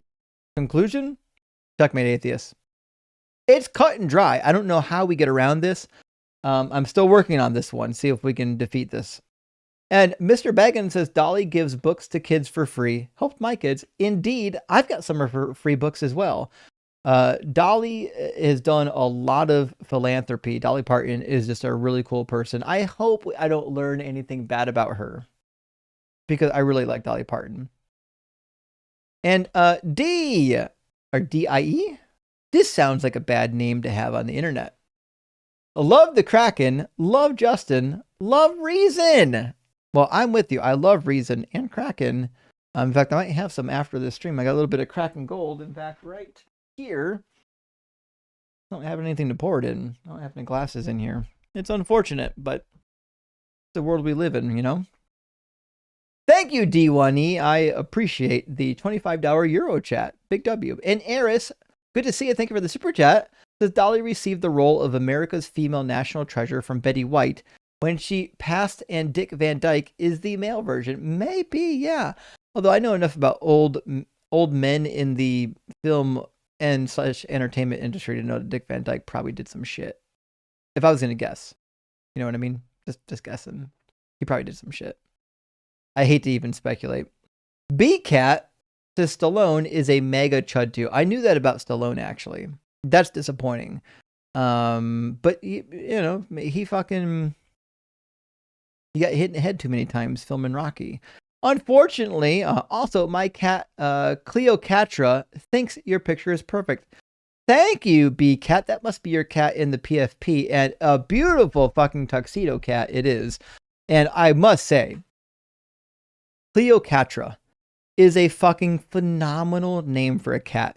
My only regret is that I didn't think of a name as cool as that. It's an amazing name for a cat. I absolutely love it. And again, hey, share some of your cat pictures in the Discord. Love to see them. Gentleman Viking says Chuck was the worst kind of anti-Semite. A Zionist. Was he fucking really? I'm not shocked. I am not shocked that Chuck Norris was both an anti-Semite and a Zionist. Which means he wants, he wants Zion to be restored only for the battle to wipe them out in Armageddon. Super Bowl Joel says, plea from a cat named Virtute by the Weak Earthens. Cat lovers, give it a listen. So that's, is that a name of a song? Hold on, let me see if I can find this. Plea from a cat named... I think you meant to write virtue. Nope, that's right, Virtute. This is a real song. It's on YouTube. Okay. There's a lot of weird words in this song title and in the name of the band, but I'll give it a listen. I appreciate that, Super Bowl Joe. And Slug Racer, thank you for the $5 super chat, says, how many gods are on the Divine Council? Are there any of them, his children? And if so, does God have a wife? Great fucking question, Slug Racer. And the answer is usually 70 boys. And the reason why it's 70 is typically because they thought that there were 70 nations. And there needed to be a god overseeing all 70 of the nations. In fact, give me 1 second. We're going to go to Sirach 17:17. Sirach 17:17. And then we're also going to, see, probably want to go to Genesis 46. Give me a second to think on this one. All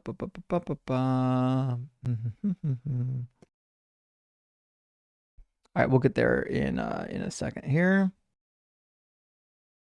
All right, in Genesis chapter 10, on the names of nations, there are 70 of them that are named. So that's our first point of reference. The other point of reference, this idea that these were gods that were overseeing the nations, which is a very, very popular idea in the ancient Near East, shows up in the Bible in quite a few places. Namely, Sirach 17:17 says he appointed a ruler, or a king, a god really, for every nation, but Israel is the Lord's own portion, which mirrors Deuteronomy, actually. Hold on. Deuteronomy 32:8. It might be 8 and 9. Let me include 9 just for reference. It says, when the Most High apportioned the nations, he divided humankind. He fixed the boundaries of the people according to the number of the gods. So there are 70 nations, 70 gods. The Lord's own portion was his people, Jacob his allotted share, which is why we find the same thing hinted at Sirach 17:17. He appointed a ruler for every nation, but it's a God for every nation, and Israel's is the Lord's own portion.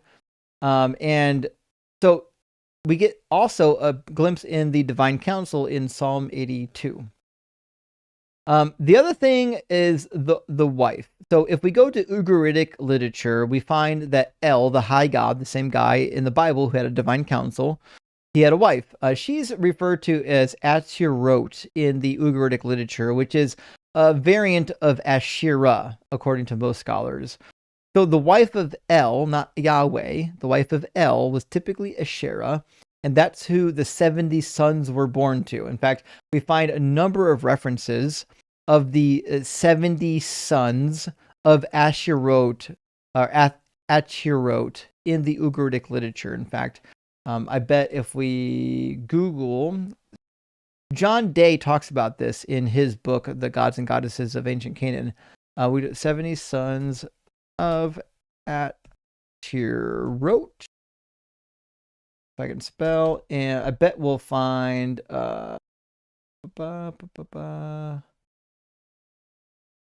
probably just could have put Asherah and it would have popped up because this Ugaritic spelling is not popular. There you go. Yeah, in the Ugaritic myth, Asherah, or Athirot in this spelling, is the consort of the high god El, in the mother of 70 sons known as the sons of Asherah. This will be, I'm going to give you a book that talks about this. 1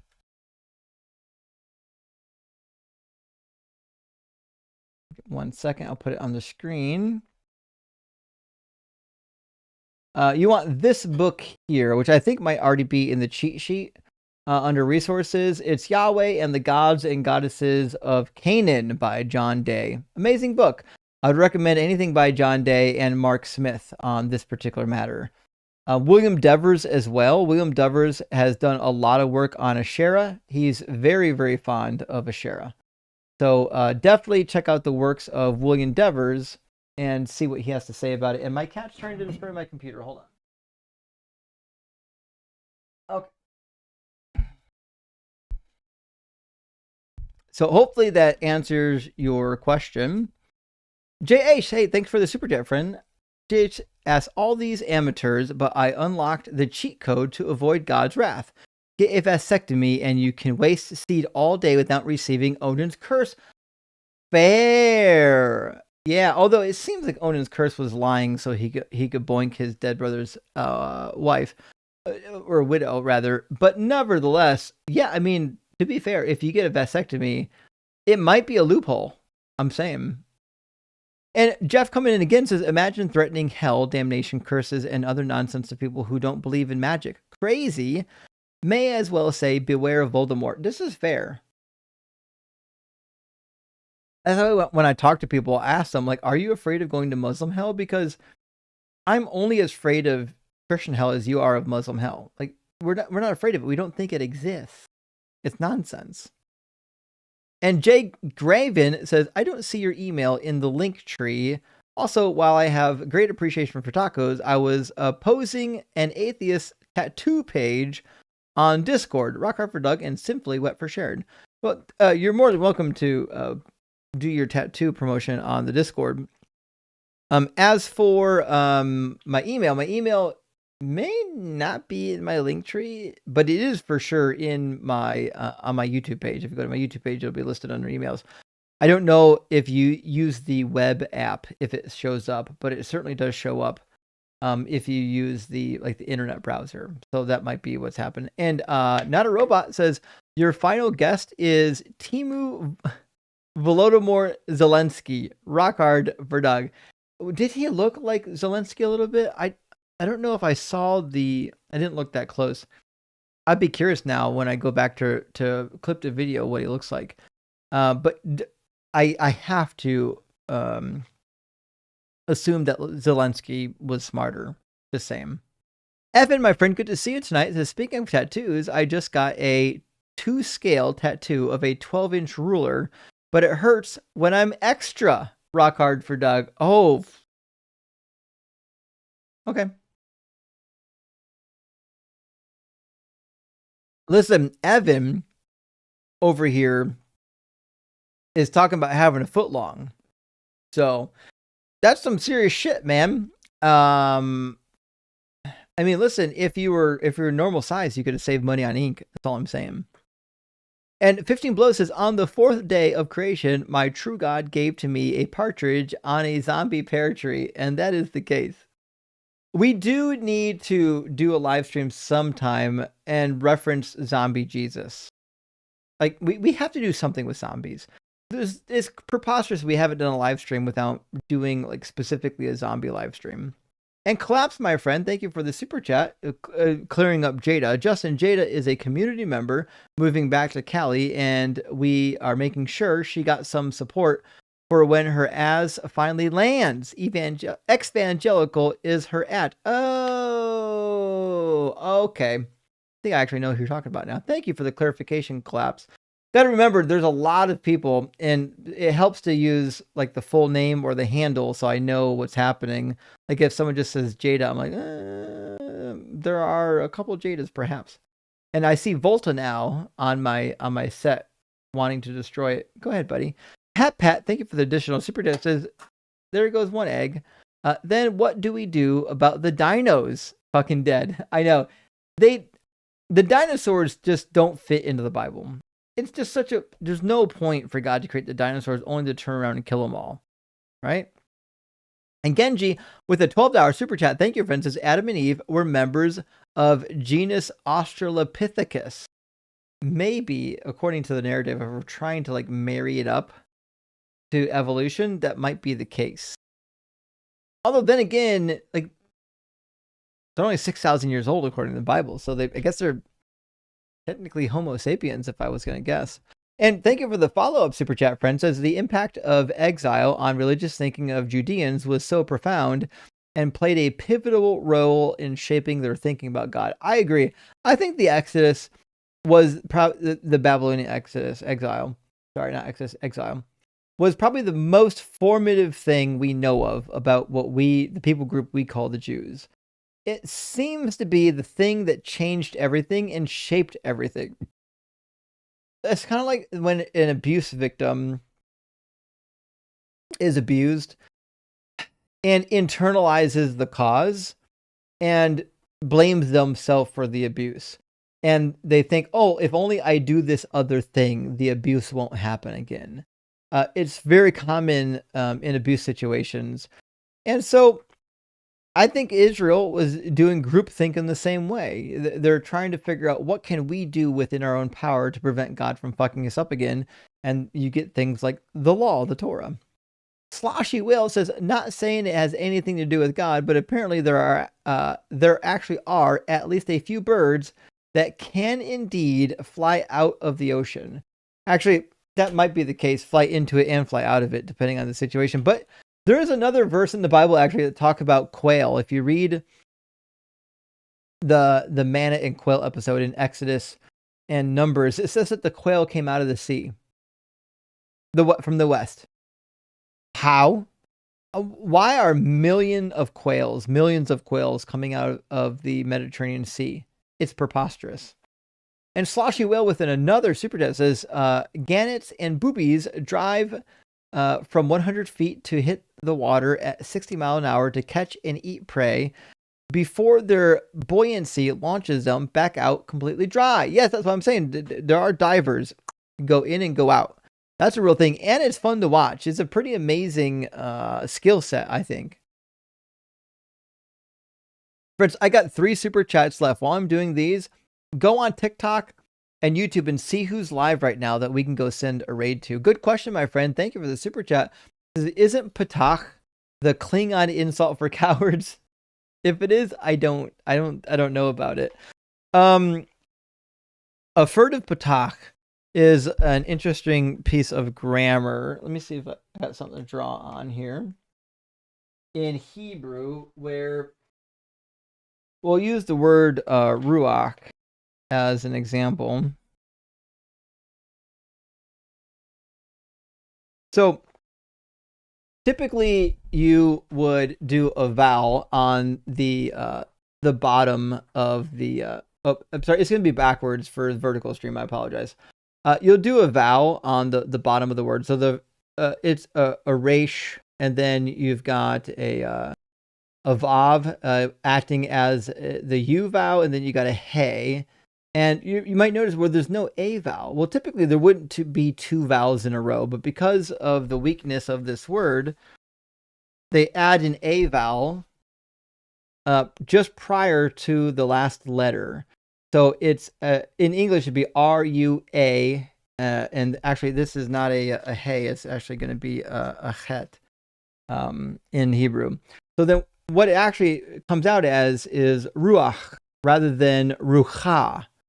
So the vowel shifts from the end of the word to just before the last letter because of its weakness. This is what's referred to as a furtive patach. And it just kind of tickles my fancy that somebody used it as their screen name. It's just a cool little thing, you know? Absent-minded professor says, what's your favorite way to break down the reliability of Paul, please? Well, I think Paul's kind of ridiculous because he contradicts Jesus. And you might not realize that he actually quotes the Old Testament wrong on a number of occasions. So Paul misquotes the people who died after the incident at Peor. He misquotes the number of people that died during the incident at Peor. Hold on, my cat's trying to destroy my set. Hey, you two, stop chewing on my cords. Okay, sorry about that. These cats are going to destroy everything. Paul also contradicts himself. So he'll say, you're only saved by grace alone, not by any works. But then he'll go on and tell Christians, hey, if you're committing these particular sins, you're going to hell. Well, listen, if you have to refrain from particular sins, then what that means is that you're not saved by grace alone. It's just an internal contradiction in Pauline theology for sure. And last super chat from Warship. Thank you for the super chat. It says, I made Reddit deconstruction zone. Please join, Justin. I was wondering who did. Hey, cat, get out off my desk. I'm going to have to put a fence around my desk for these cats. Okay. Hold on. Reddit deconstruction zone. I saw that somebody made one and I appreciate that. Hey, what? You out, go. Okay. I saw that it's up there. It looks like nothing's been posted in over a year, but there is a group actually. And I don't have actually a dedicated username on Reddit. I don't fucking do Reddit, so I don't really have a username on there. But I can create an account with my email, and maybe do it that way. So if I do log in or sign up, I should be able to use my email, right? Give me a second. I'm gonna log in as use another account.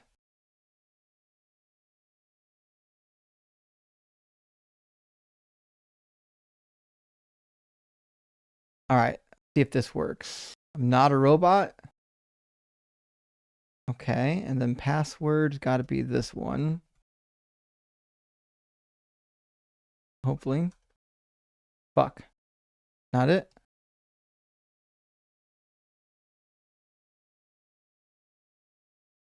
Ah, shit. I don't know my password. God damn it. Hold on. Hold on.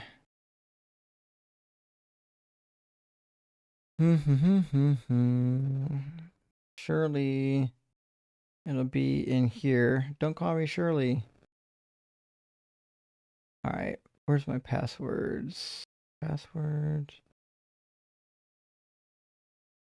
Saved passwords. How? Open passwords, maybe. If it's in here. All right. Let's see. What is...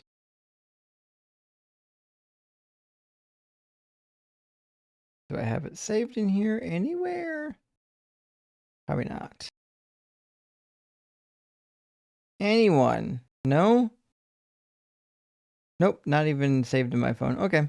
Well, I don't know what my login is. I'll create a Reddit login using my Deconstruction Zone Gmail address.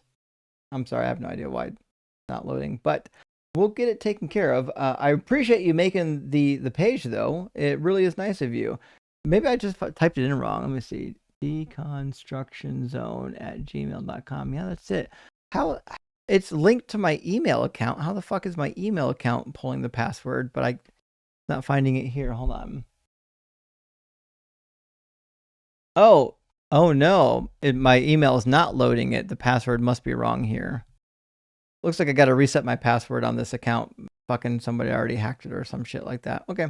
Well, anyways, who's live right now, friends, that we can go raid? Surely somebody is live that we can go send a bunch of people to. I can't imagine a Friday night like this where somebody's not live. Is Thinker live right now? I keep remembering she doesn't go live on Friday nights this late. Just on the other nights, if I remember correctly. Give me 1 second. I'm going to try to reset this password. It is Deconstruction Zone Gmail, right? Yeah, Deconstruction Zone at Gmail. Oh, never mind. I'm doing it wrong. Okay, let me try this again. See.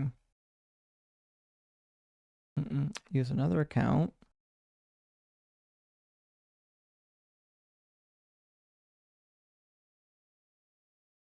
Mezzo's live.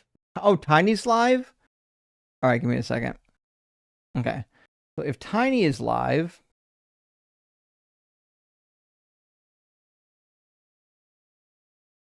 meat sauce, only Mezzo?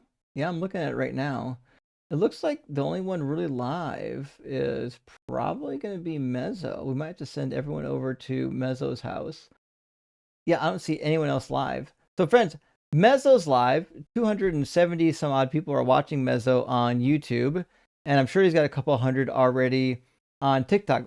Let's go raid Mezzo's live stream. Tell him, obviously, Justin sent you. Huge W for everyone being here today. I really appreciate it, friends. I thank you so much for all the likes and shares and support. It really does mean a lot that so many people come to these live streams and watch and have fun and participate and support the stream. It really means the world to me. And also watching my videos and clips when I publish them, watching back the clips and sharing and commenting really helps a lot. I really do appreciate it. And I love this community. Thank you for being awesome. And we'll see you again in just a couple days.